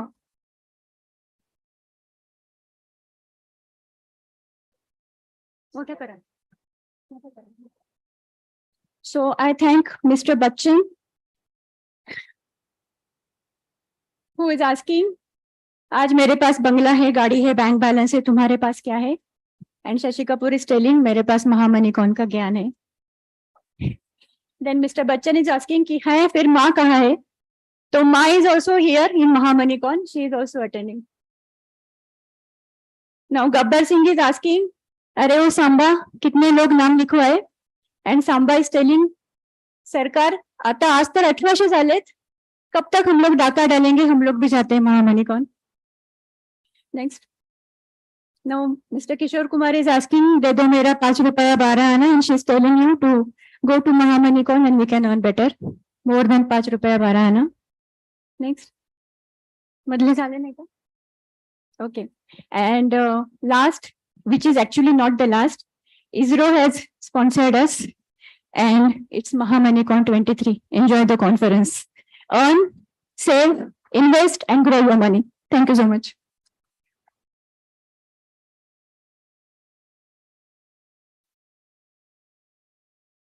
So we are done with the inauguration ceremony and I request you to conduct with the further lectures and everyone is invited for the banquet tonight at Grape County. Thank you.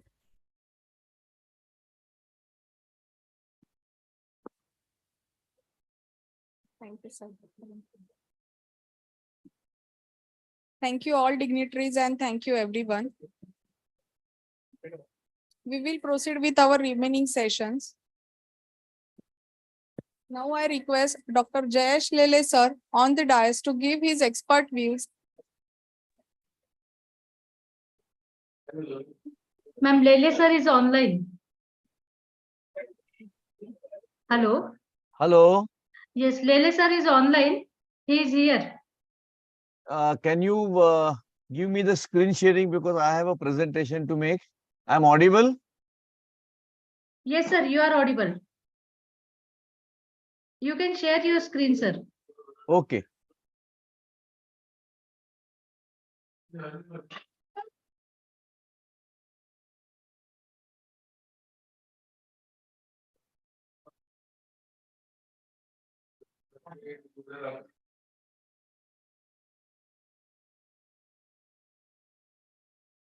Can you see the screen, madam? Yes, sir, we can see your screen. Yeah, thank you very much, sir. Respected Maharashtra State President Dr. Kute, sir, Dr. Rajiv Agrawal, Dr. Vishal, President IMA Nasik branch, and the entire team. And as Dr. Madhvi was just now mentioning, earn and but then subsequently save and invest and other things. But we need to understand also that there are some statutory requirements for us to have the, once we are earning the financial, accumulating money, and the income tax catches us there. So I am going to talk about some important transactions and statutory requirements that we are supposed to do that. And we must follow that, because otherwise, we will get stuck into that. So let me start my starting the slide as from now.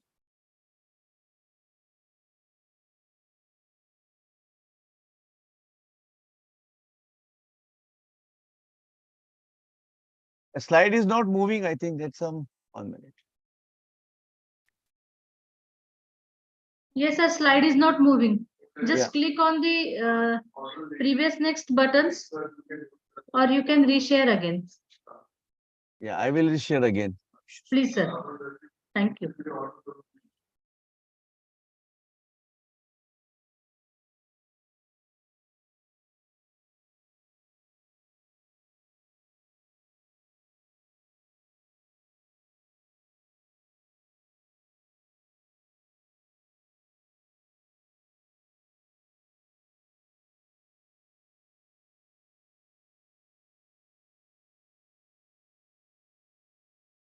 Is it possible now?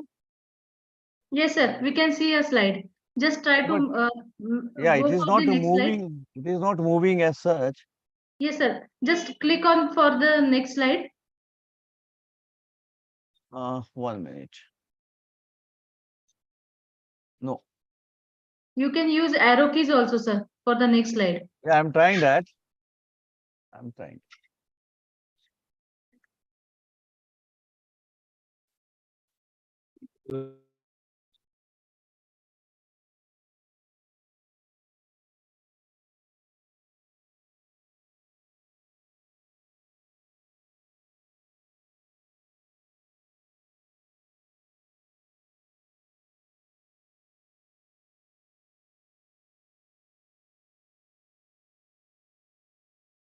Is it okay now?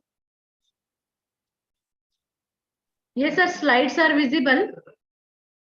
Now Yes. it will be visible. Yes, yes, it's moving. Yeah, yeah. Thank you. Thank you so much. Sir. Thank you. Yeah.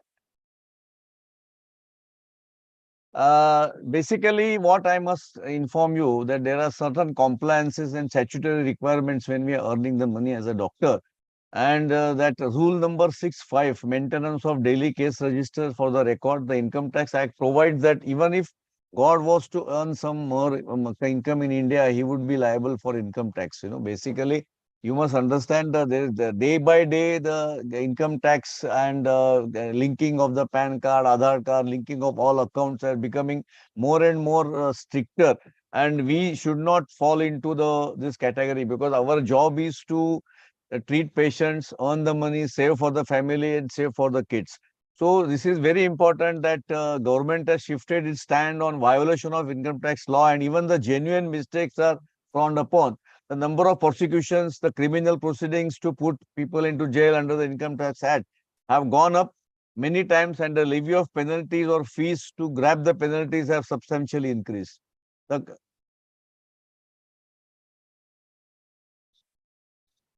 doctors would generally be maintaining these details for their own purpose, except may be the fees received.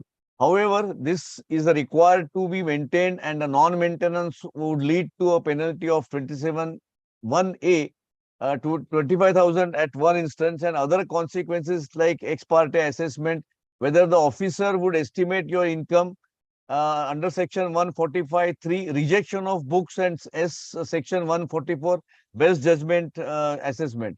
The books of accounts are allowed to be maintained as per the Income Tax Act, either on a mercantile basis or on a cash basis. Method of funds adopted cannot be changed without the reasonable cause. Mercantile basis of maintaining books of account means that the books are provided for a period, and all income, expenditure, transactions are recorded for the period, whether actually paid or not. For example, on 1st April to 31st March being the financial year for the income tax purpose, this method requires the recording of all transactions which have been entered during that period, whether the money is received or paid for it.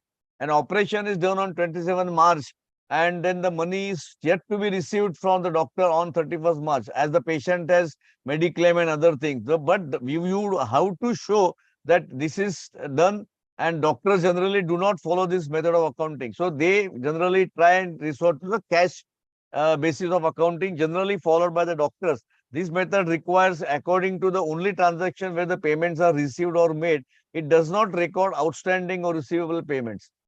Section this under provides 3C also has ascertained the profit correctly.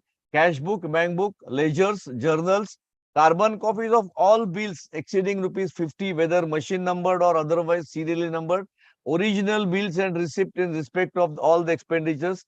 Practically, it would be a convenient for all the doctors to maintain an Excel sheet or a Google sheet wherein he records the receipts and the payment with the details from him received or provided he has given. So provided it is better to have a small part-time accountant, and that will help us to earn that. Presumptive tax section, which is another, has been added, 44 ADA, wherein if the doctor has receipts which are less than rupees 50 lakhs, then the provision could be used wherein on the presumptive basis, the doctor will fight the income tax and they would show the net profit of 50% of his receipt. However, a word of caution needs to be added that the language of this section provides that, or as the case may be, the sum higher than the aforesaid sum claimed to have been earned by the SSC. So if you have earned a higher amount, the same would have to be disclosed. The section does not provide an immunity if the income is higher and then there are no actual expenses incurred by the doctor. However, the department is not allowed to go into the nature of expenses or the payment if income disclosed under this section. There is no clarity as to whether doctor would require a maintain of 3C in this format. But doctor, when you are accepting this process of self-assessment like 50 lakhs, you should file it properly, you should keep the records, and if required, generally the scrutiny doesn't come, but it is possible that once in a while the scrutiny also can come. Deductions under the taxation laws, which are like this, one needs to be careful about the claim and deduction under this section as to a subsection 2 of this section provided for taxation of the amount received back fully without any deduction of amount paid. Thus, if the pension policy is broken after 5 years and one received 50 lakhs, the deduction for the amount paid as a premium or for 30 lakhs is not available. This huge would be a pitfall for any clearance. Under section 80cc B, 50,000 rupees, 1B over and above the above deduction of 1.50 lakhs. This helps a person, 80cc, that is a person who is not employment in the get pension. The pension received is taxable. The withdrawal of amount prematurely with the lead of taxation of 60% amount withdrawn. 80E is the interest on the loan for higher education for self or his relatives, maybe son or daughter. The interest paid for the taxable income is allowed as per the deduction, and then as per the clause, it is a claim. So similarly, there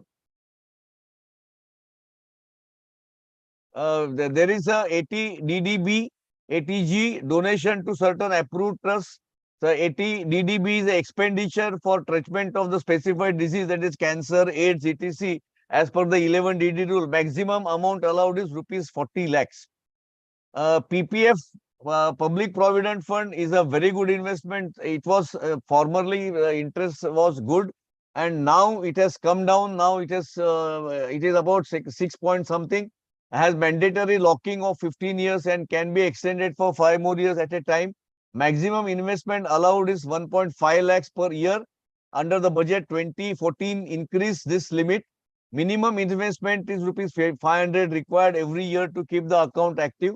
Interest rate paid on PPF are market link onward, hence would vary every quarter. The interest rate is 8.1% cumulatively, and then subsequently the PPF entire interest gets free. The good thing is that the interest earned PPF is tax free. After opening the PPF account, investment can be done online every year for the same banks, can take the loan against PPF and also do a partial withdrawals. It cannot be attached by a court order. Higher safety backed up by the government, because ultimately this is the government money we are investing. But the locking period is bad, which is the 15 years. The PPF interest rates are market linked and hence would change every year. HUF and NIRS cannot open the PPF account. Investment done till 5th of the month earns the interest for the same month. So the deposit your money before 5th of the month. PPF can be opened for minor's name and either parents can, as a guardian, can invest it. The total investment in your PPF and the minor PPF account for whom your guardian should not exceed 1.5 in a one financial year. Life insurance, there are certain life insurance policies, term plan, which is completely exempted. The sum assured on death should be at least 10 times than the annual premium. The limit is altered only if the special case of disability, the premium should be 15% or less of the sum assured. Buy insurance only if you have a dependent. So do not buy any insurance to save the tax. There are plenty of better ways to save taxes. How much is the insurance one can have? Your life insurance should be adequate to replace your income. This roughly turns out to be 7 to 10 times your present annual income. This might vary widely based on your assets, liability situation, and plus you should also consider that whenever you're growing in the beginning, what you take up the policy earliest in your life, the premium will remain same. But as you grow little further, your investment may increase, and it is better to have a diversified than the insurance only.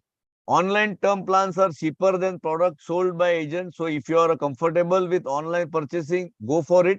Never hide anything from insurance companies. A wrongly stated fact might deny insurance for your dependents when they need it at the most later on. PPF along with the term plans are better products than endowment plans. Similarly, mutual funds with the term plans turn out to be a better option for ULIPs. The maturity proceeds of the life insurance under the tax-free under section 10D is subject to certain conditions. Equity linked saving schemes, there are ELSS nowadays, it is introduced. There are basically something like, SAPs and other thing. ELS is the popularly known as the tax saving mutual funds. The minimum investment is rupees 500. There is no limit for investment, but the maximum deduction you get is only 1.5 lakhs per year. The good thing is that ELS fund is a tax-free. Only investment options which can beat inflation has the shortest locking period of 3 years. ELSS can also be brought and redeemed online. The returns are dependent on stock market, so you have to be very careful, very vigilant. You might lose money at the end of 3 years. Doing SIP, that is a systematic investment plan, is one or more best method in the ELSS fund, is the best way to invest. Dividend reinvestment option in LSS has been discontinued from February 2015. You should choose maximum 2 funds for investing. Research well before you invest in ELSS fund. You should try to invest directly to the fund, as this would give you 0.5% to 1% higher returns as compared to when you invest broker. Similarly, home loan and interest also needs to be taken care, because whenever we buy the home loans, it is the interest. Buying a home loan is also the top priority for the most, and where you should be able to get the interest and the principal. The good news is that if you get a deduction on both principal and interest payment of your housing loan, principal is a deduction 80C up to 1.5 lakhs, deduction under section 24 up to 2 lakhs, additional deduction under 80EE up to rupees 50,000. That is budget 2016 has given benefit. So when you are buying a loan, see to it that you fit into this category, and your principal and the interest would be definitely become tax-free partly. Deduction up to 1.5 is allowed to the principal payment of the housing loan if the house is a self or occupied or a vacant. The house should be registered in the name of the assessee. It should not be one of the owner. In case of joint ownership, this will not be allowed. The loan should be taken from the banks or NBFC or respective employees. Loan taken from the friendly relative does not qualify for the deduction. This deduction is available also to people with multiple properties. Additional deduction of interest and payment on home loan under section 80EE. The budget 2016 has added new section 80EE, which gives additional exemption of rupees 50,000 on a payment of interest on home loan, subject to following conditions. The loan needs to be taken in a financial year, that particular year. If you are able to exhaust your complete limit of 50,000, it would carry a forward in the next year. 50,000 is the maximum allowed deduction. Combining both the financials alone, the loan can only be taken from banks or housing finance companies, government authorized that is. The loan should not exceed 35 lakhs. The house should not come more than 50 lakhs. The borrower should not own any property at the same time of loan sanction. Allowable expenses, the expenses incurred for the purpose of profession are allowed as expenses. However, one has to take into account the following conditions. The expenses should not be capital in nature. Expenses should be incurred wholly or exclusively for the purpose of professional expenses. It cannot be incurred in cash if it is amount more than 10,000. You cannot get the claim. Expenses in violation of any law or particular under any law or any expense which are against the public policy are not allowed. Interest expenses, one needs to be very cautious in respect of claim of interest expenditure. Firstly, the loan taken should be for the purpose of profession and should have the purpose of running the profession. For example, a dispensary or hospital building is built, bought from the loan fund. In that event, interest expenses are allowed. No interest expenses for personal loans or for loans, the amount for which are not used by the profession are allowed and therefore cannot be claimed. Transaction in cash not allowed under section 269S section. The government frowns on a cash transaction and one cannot take a payback loan amount for any person for more than 20,000 rupees. Though this limit of 20,000 in any loan cash is verified thoroughly and penalty will be levied under section 269S and 269T. Any receipt of 2 lakhs, whenever you are getting the money from the 2 lakhs in a hospital and is liable to be punished with 100% penalty. So be careful while accepting such a large amount of cash. Thus, any transaction or group of transaction for an event or for a single bill or any transaction with any person for more than 2 lakhs in cash, not through account pay check or account pay demand draft or truly prescribed electronic transaction is liable to be 100% penalty. The hospitals will have to pay, therefore be careful as not to receive such amount of cash. Audit under section 44AB. The doctors have to get their books audited if the turnover receipts are equal or exceeds rupees 50 lakhs. The doctors have to submit the form 3CD and 3CB online with the help of practicing chartered accountant within the due date. If the non-compliance, there will be some consequence in the form of penalty under section 271B. The requirement of deduction at source, TDS on expenses. The doctors, if covered under the audit under section 44AB, will also have to comply with the provisions of chapter 17B tax deduction provisions. The provisions provide that while paying for certain expenses, the doctors are required to deduct the TDS, and the deduction has to be deposited in the subsequent month before 7th of that and into particular government treasury, because ultimately TDS is a amount which is to be given for somebody else's name and which you have deducted and which you are keeping. And if it is not deposited in the government treasury, it will liable for a late fee 200 rupees per day. Not to keep records for 10 years. The doctors need to keep record for 10 years. The Finance Bill 2021 has introduced a new provision for assessment or reassessment under section Income Tax Act 1961.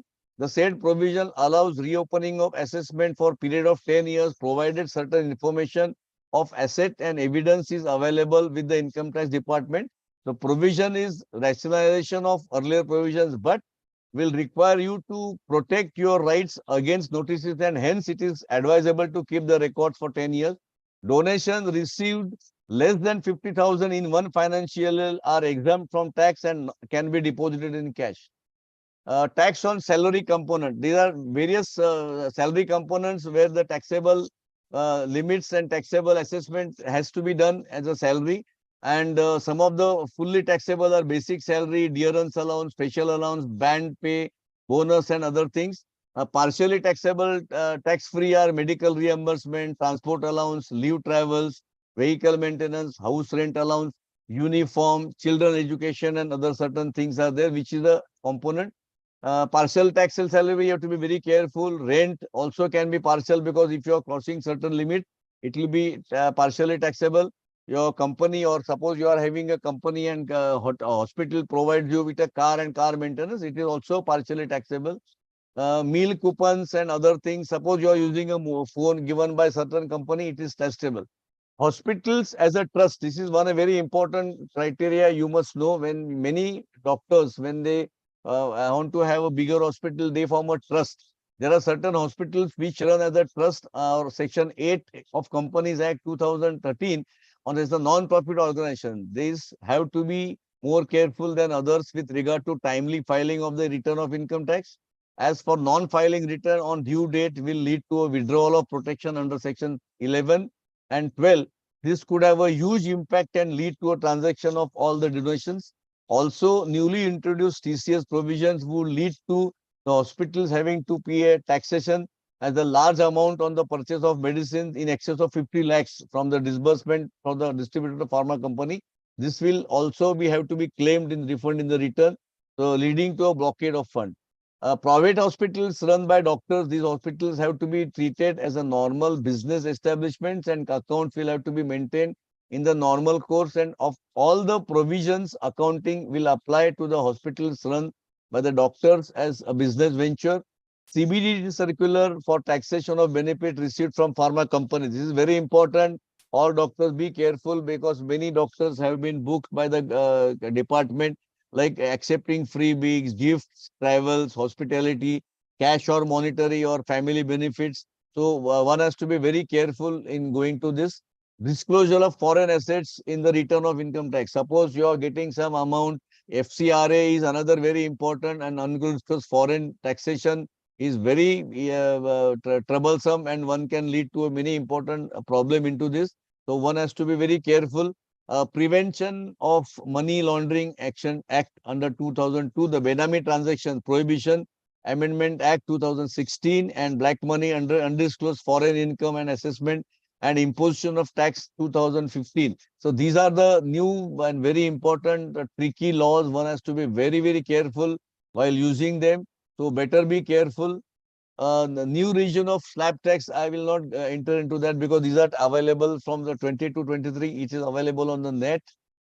This is another one. Recently, one notice has come from the government department that many doctors' children are studying abroad, and then you have to sometimes transfer the money into the gold. And there, formerly, the amount was per year $10,000 was easily transferable. It was made 25,000 at one point of time. $25,000 can be transferred, but from 1st April, there is a change in that, and up to 7 lakhs, it will be free for every financial year. More than that, it will be 0.5% taxation will be applicable. But right now, the state thing is up to 30th September, this has been delayed. So those who are transferring the money to their children abroad, be careful while transferring. That new laws, a new section has been introduced and which will be applicable. Type of income, when to choose an old and new regime, salary income or any other type of income triggers TDS, and the income from professional and the business. So these are two important. I've just compared, but one has to understand, and all these tricky things you will have to take help of the chartered accountant. Then these are the some technical important for the companies, how to form companies and which companies will be beneficial and how much will be taxation rate. Partnership firms will be 30%, private partnership, limited partnership 25%, turnover less than 400 crores, private limited company turnover more than 400 crores, 30%. Apart from the above mentioned taxes, and additional surcharge or a cess are levied on the companies. Cess of 4% corporation tax, and non-resident Indian, for non-resident Indians, irrespective of their age, the exemption limit is up to 2.5 lakhs. I think this is a little very important, again, tricky range of income, 50 lakhs to 1 crore, 10% applicable surcharge, 1 crore to 2 crores, 15%, and so on and so forth. More than 10 crores, 37% will be applicable. Employees provident fund is another way of investing certain important thing into the fund. Whenever we are giving sharing to the money to the employee, they still give a benefit of saving tax. The details you will have to take it from your chartered accountant. A donation to approved charitable organizations. This is under the ATG. The government encourages us to donate to charitable organizations by providing tax deduction for the same as under section ATG. Some donations are exempted 100% amount, while the others are 50%, depending upon what is the amount donated and what is the cause and which is the charitable organization. So you, while donating, you ascertain that and take the help of the chartered accountant. How to claim that section ATG? A signed and a stamped receipt issued by the charity institution for your donation is a must. The receipt should have the registration number of issued organization, that is the income tax department, printed on it. Your name of the receipt match with the PAN number, because they must enter the PAN number also on the receipt. Also, the amount donated should be mentioned both in number and words. Only donations made to the approved organization and institution qualify for deduction. Only donations made in cash or check are eligible for donation in kind, like giving clothes, food. It is not exempted. Donation to political parties or scientific research, be careful. 100% tax deduction is allowed for donation to the following scientific research. Whenever any university, college is doing it, or any research association approved by the ICMR agencies like that, you get it. But donation to the political parties, 100% deduction is allowed for donation to a political party registered under section 29A for the representation of the peoples 1951 under section 80 GGC. The maximum exemption you can claim is ₹10% of the gross annual income. This is, I want to summarize this, and this is a very important topic. Thank you very much for IMA Nasik and the entire team for allowing me to talk. Thank you. Over to you, madam.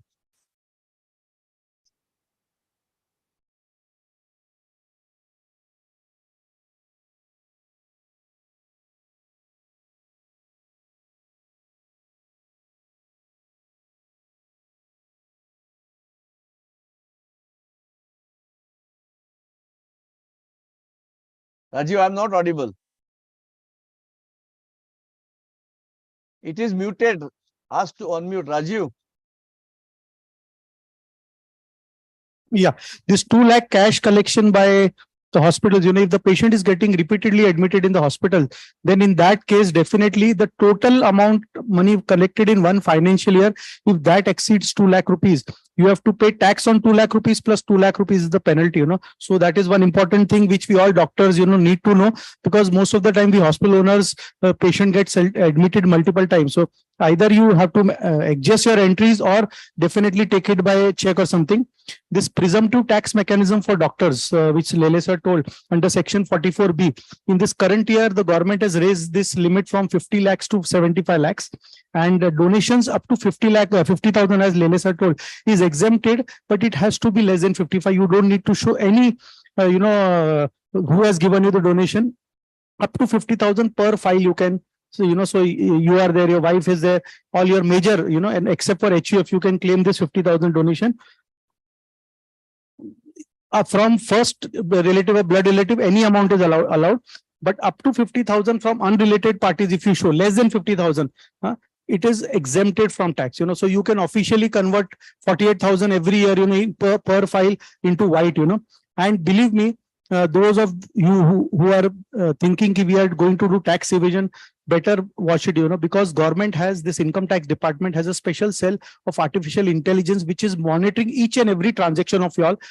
आप अगर सब कुछ cash में करो, then that's a different issue.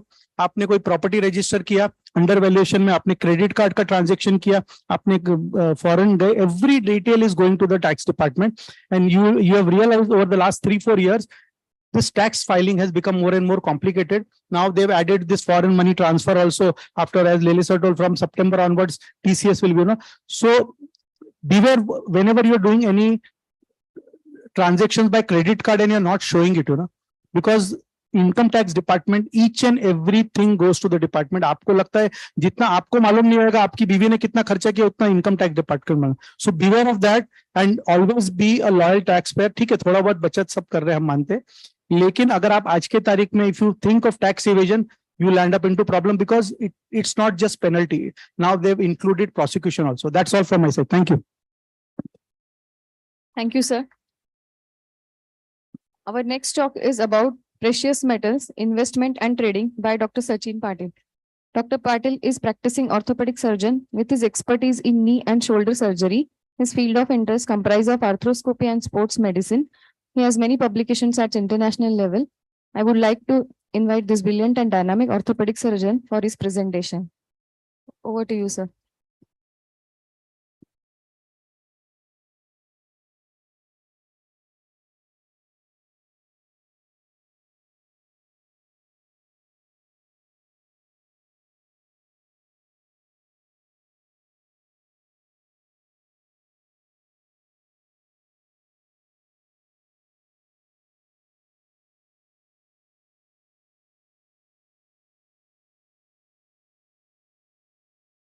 Hello या good evening all.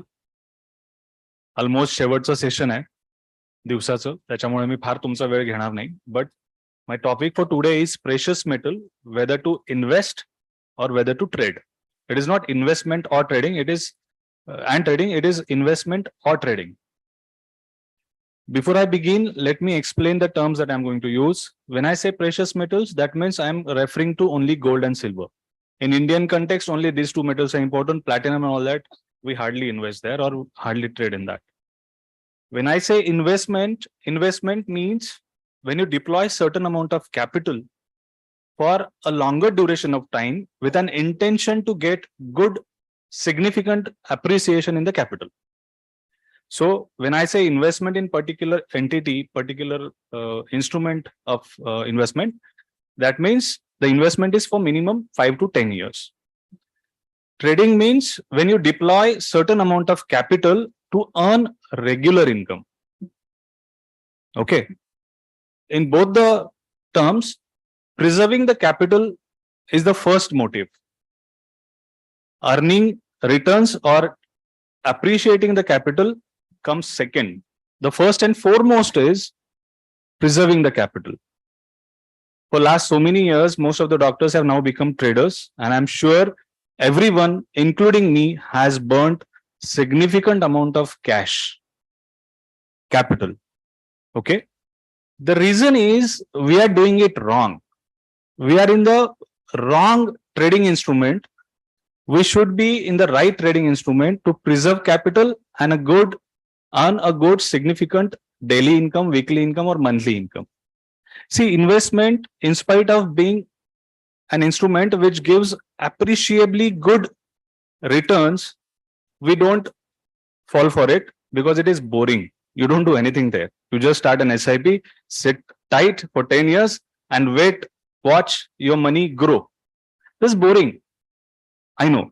Trading is at night, you have decided tomorrow Nifty is going to open gap up. You have taken a long position. In the morning, it opens a gap up. You earn 20,000 rupees profit. That gives you a huge kick. But this happens rarely for traders like us, for doctors like us who are not able to sit in front of the terminal for the whole day. See, none of us will probably be able to sit in front of the terminal. And the instruments that we are trading in are the instruments which need you to sit in front of the terminal. So we are trading in wrong instruments. That is the reason we are suffering losses. But first, let's concentrate whether gold and silver are still relevant as investment. Okay. Let's put the facts first. If you look at it, it is still the most important investment asset class. Whatever you say, even my barber now, if I go to him on a weekday, at 9:15 he stops everything, opens whatever app he is using and starts making transactions. So even though this investment or trading in equity or other instruments is now rampant, almost everyone is doing it, still gold is still the most popular asset class. It is equally popular in all social strata. You will not believe, but Indian households at present hold 25,000 to 27,000 tons of gold. This is not the figure taken randomly off internet. This is the figure given by World Gold Council. 27,000 ton. That's humongous. And it amounts to 9 to 11% of gold in the world. It is 37 to 40% of GDP. And most importantly, most of this gold is unaccounted. It is not part of the GDP. It has been bought with undeclared income. So that's the problem we are facing. Why we are so obsessed with gold? Because there is a conventional wisdom, we feel this is the safest asset class. It is risk-free, easy to cash in. Some even say if you are holding gold, it is as good as you are holding cash. Some say it is a good asset for diversification. And most of the financial advisors would tell you that it is a good hedge against inflation. Now, if I'm talking about investment, I told you in the beginning only, if I'm going to invest in gold, I should be more bothered about returns on my investment rather than safety of my investment. Okay. If I'm holding gold for 10 years and I'm holding equity for 10 years, which is going to give me better returns? Obviously, equity. Equity gives more than double the returns of what gold has given in last 10 years. So instead of looking for safety, we should be looking for returns on investment. So even if it is a safe asset, more safe is probably bank FD. If you put an FD in SBI, it is the safest option, even safer than gold. Gold नीचे जा सकता है 2 साल. FD का तुमको 7%, 7.5% का interest तो मिलना ही मिलना है. So safety is not probably an important aspect when you're doing an investment in gold.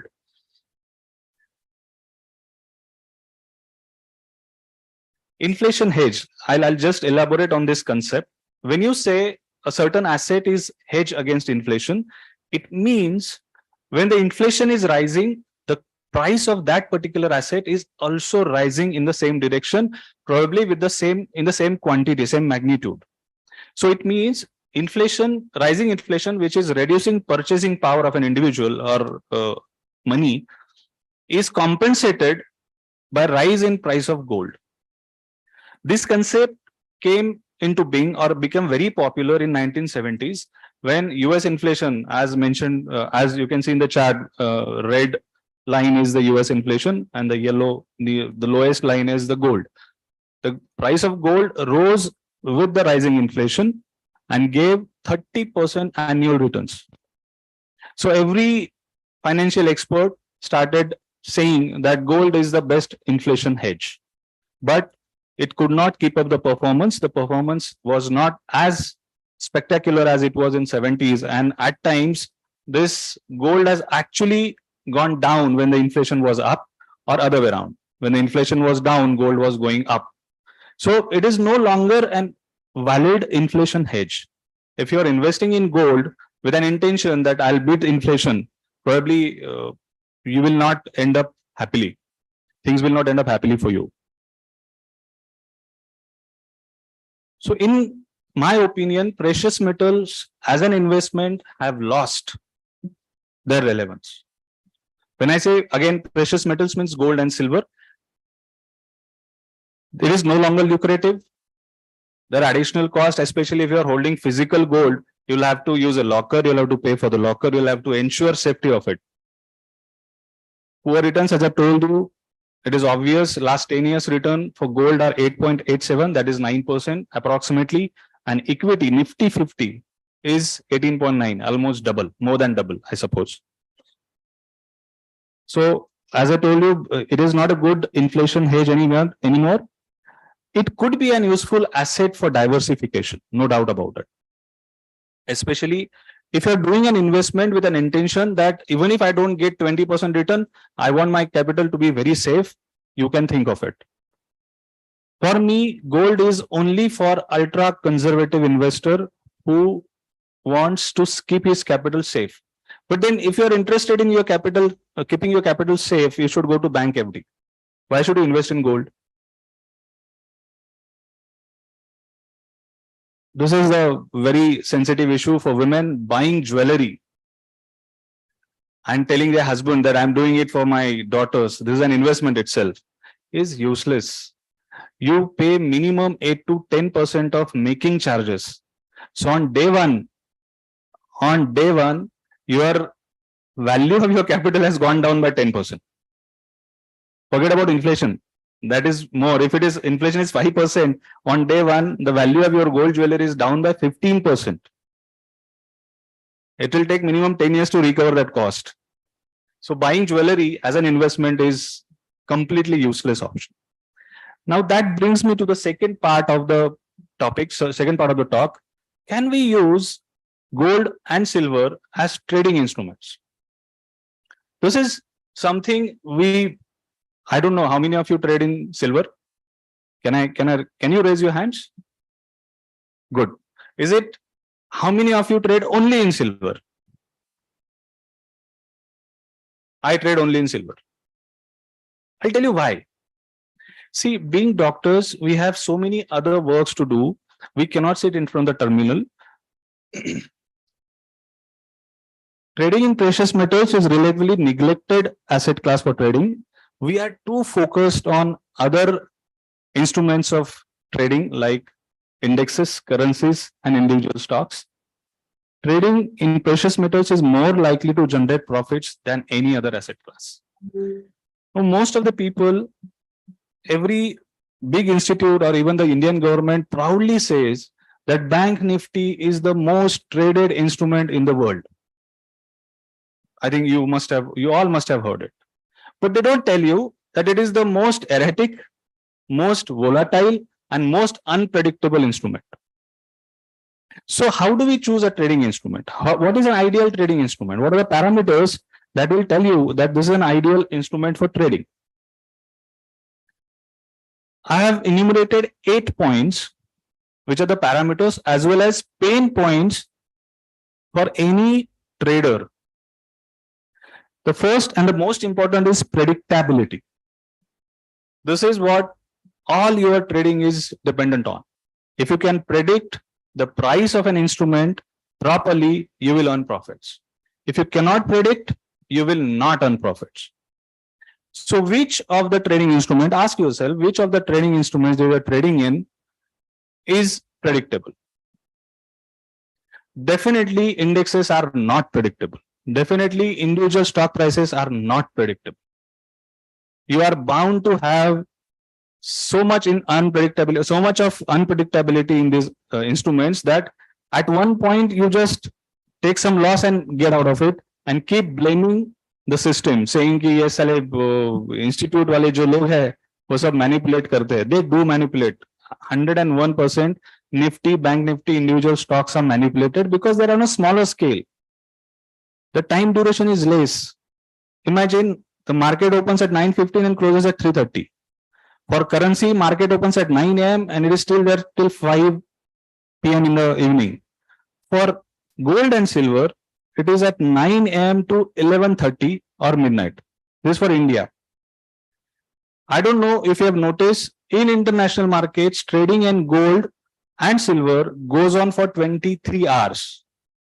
23 hours.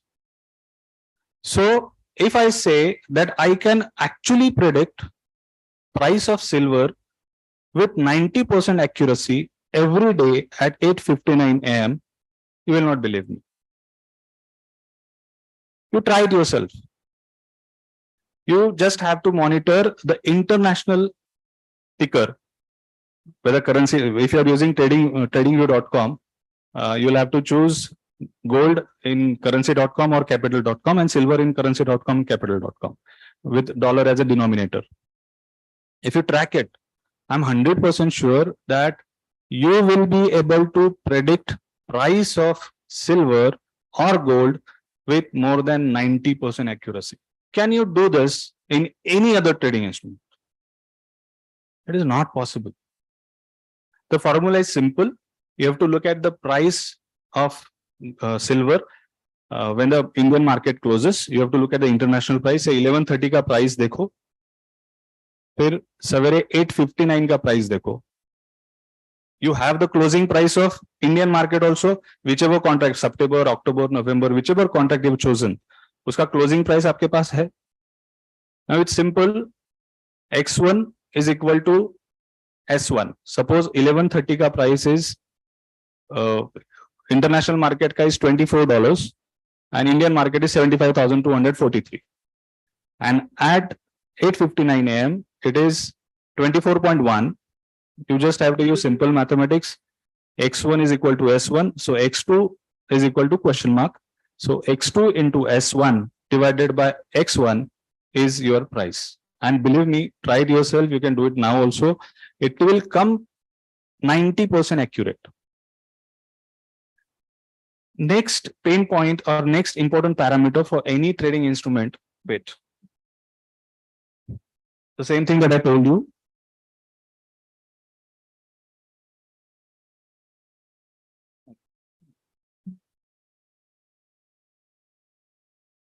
Trading in international markets, I told you it's on for minimum 23 hours. So almost 24 hours.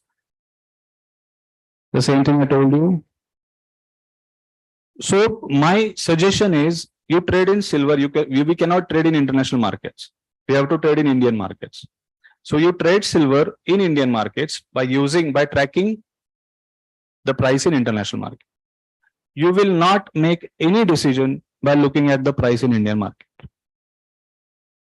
No, you will not track Indian price at all. Whatever decisions you make should be based on international market price. If you do that, try it for 1 month. Try to predict the price. Now, in any trading instrument, if you can predict the price of opening, it's a big deal. You feel confident. You may not be able to earn profit on day one, but you feel confident that this is predictable. No other trading instrument is as predictable as silver or gold. I prefer silver. I'll explain why I prefer silver. This is the international price chart. You all can find it on TradingView. Why international? Because it's predictable, it's reliable, and there is no dissociation. Dissociation means what? There are so many times that Dow Jones or any index in US goes up, but you can't be sure that Indian Nifty or Bank Nifty will open up or down. So there is dissociation. In silver, being a commodity, being a common commodity traded all over the world, there is no dissociation. Price in international market, if it has gone up, it has to go up in India. It is not possible that in international market price has gone by 1% and Indian market it has opened gap down. It is impossible. It will not happen. It will not happen. So what you have to do is at 8:15 you have to see the price in international market. You can take a call what the direction is going to be. And it is less manipulation. Obviously, an instrument which is being traded for 23 hours a day cannot be manipulated. Everyone from eastern part of the world to the western part of the world is trading it. So to manipulate, it is being very difficult instrument for any financial institution to manipulate it. Though there is something called as stop loss hunting. If you start trading, you will realize it. How does that happen? The remaining pain points that I have told you, reliability, continuity. Reliability, I told you, if it has opened, it has gone up in international markets, it has to go up in Indian markets. Continuity, Nifty, Bank Nifty or any other stock price at one point of time is up, 2 days later or the second day it is down. Silver usually is cyclical in nature. It goes up, say silver price rises by 8 to 10,000 rupees over a period of 4 to 6 weeks, 8 weeks. And thereafter, following all the fib levels, harmonic trading, it starts coming down. If it is reversed, it will not suddenly change the direction. Being a commodity price is supervised or is governed by demand and supply. It will not so happen that one day the demand is very high and the other day the demand is very low. The big traders always know what is the demand and supply mismatch. This price is decided by demand and supply. The next is cost of investment. A micro lot in silver cost you 2,600 rupees. One micro lot in silver cost you 2,600. No other instrument is so cheap except currency. Probably Euro INR and USD INR are the only other instruments which are available so cheap.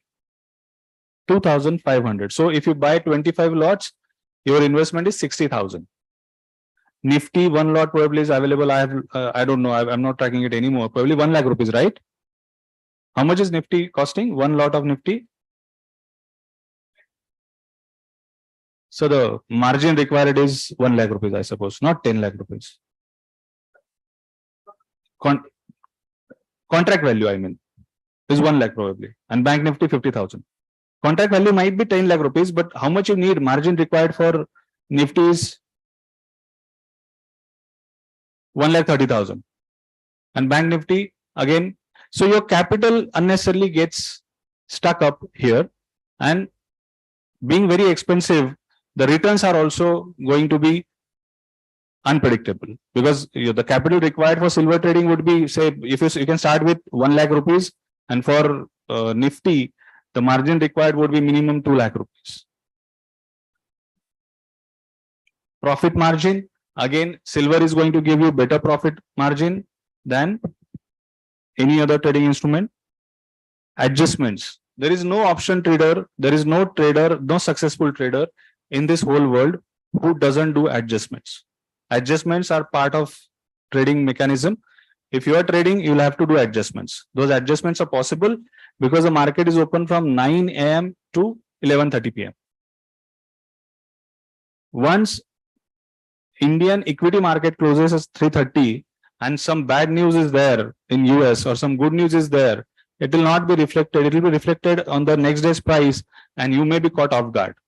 In silver, the reaction will always be seen immediately because when the US markets are open, Indian markets are also open. So you don't get any surprises in the morning. Margin of safety, again, because the very reason that the amount of money required for investment is much less, as well as the time duration available for trading is much larger, much longer, the margin of safety is much better with silver or gold as compared to other trading instruments. Silver has some additional features that I have learned in last 1.5 years. First thing, the most of the action in silver happens after 5 p.m. So if you are trading in silver, what you can do is you can decide what position you want to buy in the morning and just sit back and do your work. Whatever action has to happen will happen after 5 p.m. I don't know what exactly happens, but most of them say the equity trading hours are over, currency trading hours are over. So all the traders then shift to commodity, that is gold and silver. But I'm not sure if this is the reason. But you will see, if you watch, go home and track the price of silver, all the action happens at after 5 p.m. most of the time. It cannot be a rule. Most of the action happens after 5 p.m. What are the number of contracts available in Nifty or any other stock? Maximum 3. Current month, next month, and next to next month. These are the only 3 contracts that are available in any trading instrument, but silver gives you 6 contracts. You can buy or sell total 6 contracts. You can have positions in 6 contracts, which, and duration available right now. If I'm buying Nifty, I'll get July, August, and September. Now that July is over, maybe October is also available. But in silver, right now I can buy or sell a contract in December. So the time frame that I'll need for adjustment is huge. You can just sit back, let it do whatever it wants to do, and wait for the profits to come. This cannot happen in case of Nifty and other stocks when the maximum contracts allowed are up to 3 months. This is the only contract, silver is the only instrument where you can have buy and sell position of the same month. Now, how is it possible? Nifty, same month, as well as see, silver same month is, there are 3 types of lots that are available in silver. One is micro, mini, and full lot. So I can buy 25 micro of November today. At the same time, I can sell 25M, that is mini lots of November series. So same month contract is available. Now, wherever the price goes,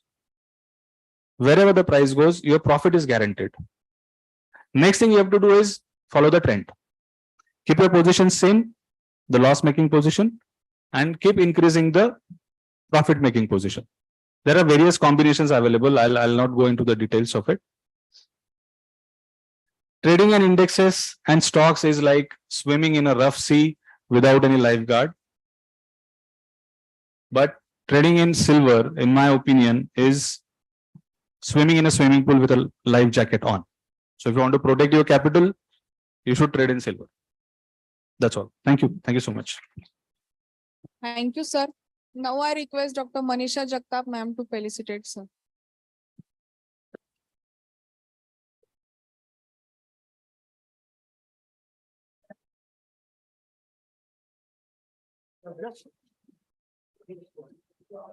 Just to add to what Sir told, just 2 minutes.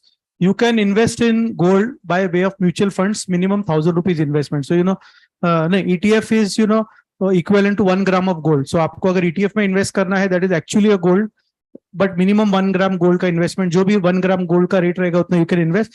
You can invest in sovereign gold bonds. Government of India comes out with the sovereign gold bonds every 2 to 3 months. You can invest in that. The biggest advantage of that, besides getting the uptrend of the gold or downtrend, whatever, you get 2.5% interest, and these sovereign gold bonds mature every 8 years, and on maturity, zero tax. Most important thing, zero tax, which we all need to know. So if you really want to have a safe investment, you earn 2.5% interest also, plus zero tax after 8 years, 100%. I disagree with what Sir told. On an average, gold has given returns. In 15 years, it has given 12.6%, 13.4% returns. In 20 years, last 20 years, it has given 11.6, and in the last 25 years, it has given 9.6. Inflation is beating around 6 to 7%. So definitely gold has beaten inflation for sure. So you may not be able to get the returns every year, but all these investments, are over a period of span of 7 to 8 years. Whatever investment, whether you are investing in mutual fund, gold, silver, equity, if you have a long-term horizon of minimum 5 years, you will never lose at the end of the day. So this is most important thing. What I want to tell you, one more point, just a minute.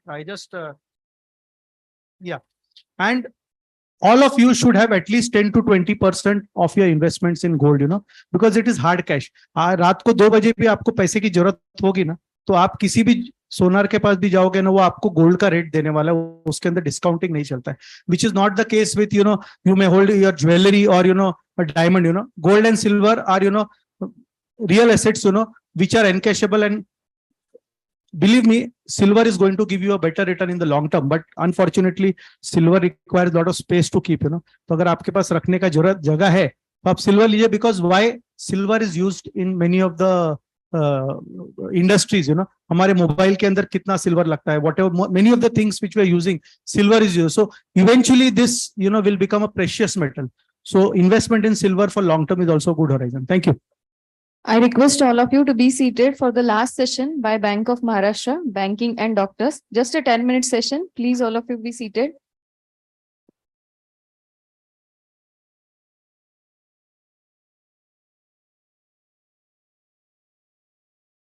Hello. Sir, I'm just going to take few minutes of your. First of all, I would like to thank IMF for giving this opportunity on behalf of Bank of Maharashtra, where I can help you out in order to have few of the products from Bank of Maharashtra. As we are here for the financial planning, so how we can go ahead and help doctors in order to achieve that. Okay. So with a few of the slides, I can help you out here that how we can go ahead and Please keep silence and be seated for 5-10 minutes. It's the last session, and we are going to go to bankway. Just listen to whatever he's telling to us. Okay, thank you. So this is going to be one of the important one, because this is the way that it can be help you out in order to reach your financial goal as well. So I'm helping out here with what are our products. So Bank of Maharashtra products, which is there here. Ma'am, can you move to the next slide? So here, who are the ones who are eligible basically? In case if we look at the who are the ones who are eligible, all the micro, small and medium services enterprises which is covered under government schemes are there. And the doctors, all the qualified doctors which are registered as a medical practitioners, it can be BMS, BMS, BPD, MBBS or BDS. Now, after eligibility, that for which purpose we can go ahead and use that. The purpose for the one of the major purposes for acquiring premises. For example, in case if you wanted to have a new hospital, new pathological lab, or any kind of a polyclinics out there, in case if you have the perfect license out there with the government of India, you can go ahead and own a new premises as per state or central law. Now, apart from that, in case if we check what are the other purposes out there, doctors are definitely going to need new machines out there. That what kind of a new kind of equipments, it can be in the form of furniture, it can be in the form of fixtures or any kind of a new softwares that are coming into our industry.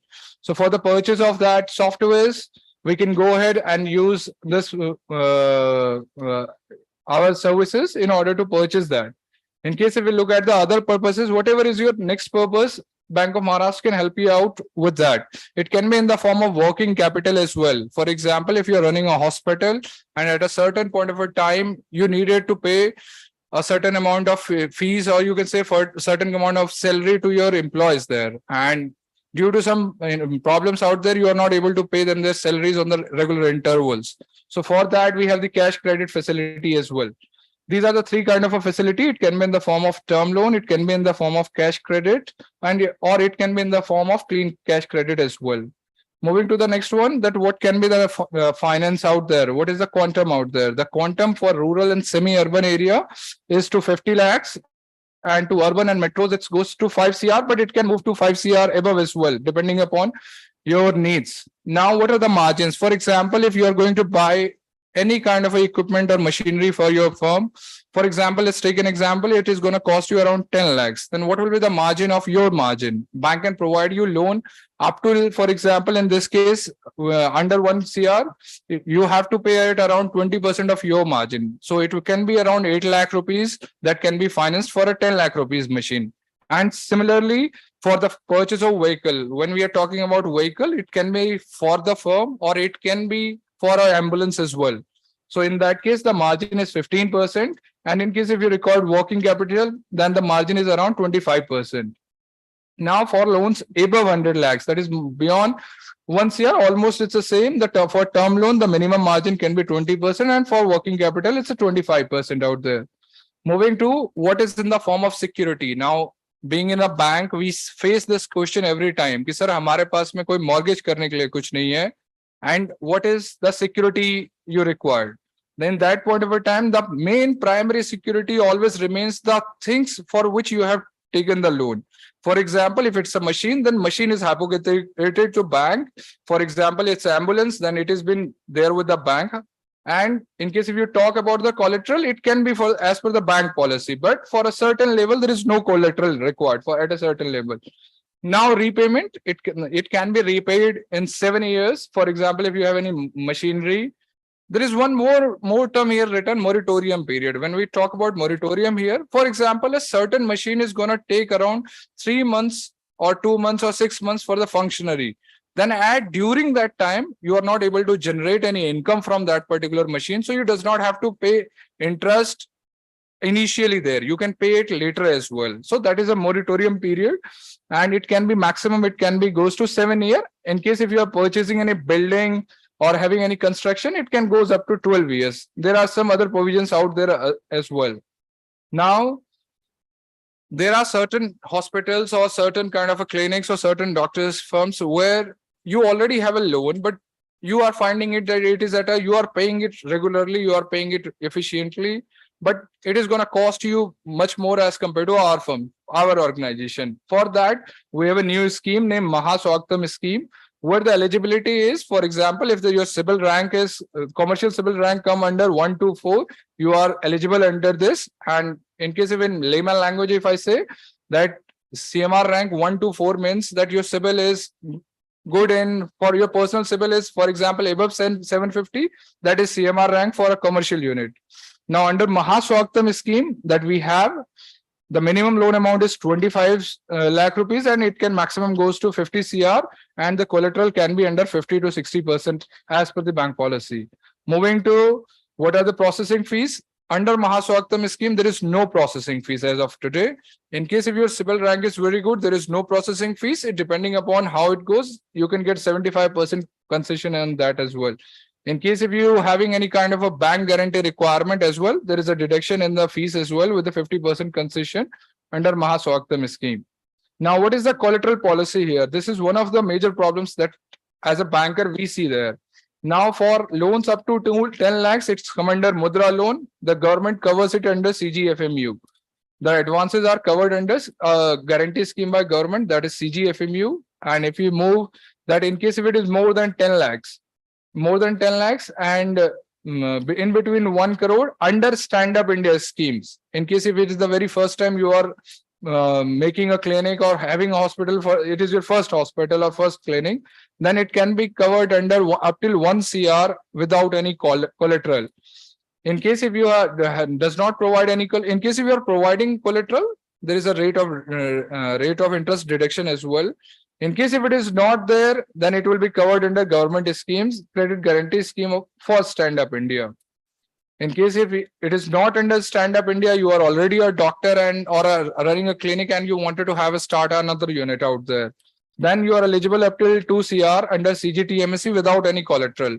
Again, it can depend. In case if you have the collateral, it will be much better for you because that will help you out in order to have a better rate of interest here as well.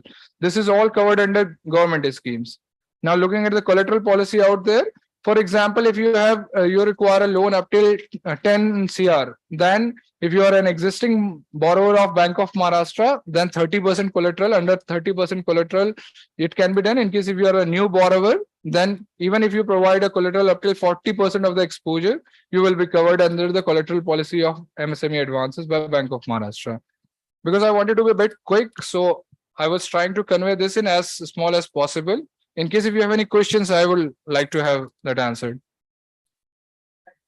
Sir, for example, in case your requirement is, let's suppose you are running a unit and you had a certain details. For example, if you have purchased some kind of a medicine in which you are paying you have paid already to the person from whom you purchased, but once you sold, you are going to get that money within the next 3 months, or you can say within 2 months. There is a debtors out there.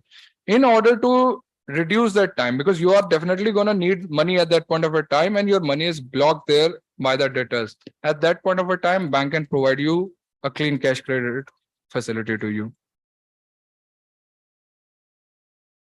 This is few of the products there with the Bank of Maharashtra. There are other products as well, but this is more about doctors' schemes that I was talking about. I was trying to be just precise. That's why I was a bit quick, because I know that you all are from a long time here. Okay. So these were the few of the things that you have. In case if you have any kind of a query regarding this, any kind of a question, you can also visit to our nearest branches there. Okay. And the rate of interest are much less as compared to any other bank. In case if I ask that, this is much less as compared to any other bank out there. Okay, that's all from me. Thank you, sir. Thank you, sir. Sir, it is improving. I can understand. I'm being totally honest with you. It is there, but it is improving day by day. The IT is improving. The more IT is going to improve, it is going to help to have a better. I can understand your query, sir. There is no such thing. We are improving day by day. There are certain things which were not there, but now as slowly the IT is getting better, it is helping out there. Thank you, sir. I request Dr. Vishal Pawar, sir, to felicitate Mr. Sachin Painbaj.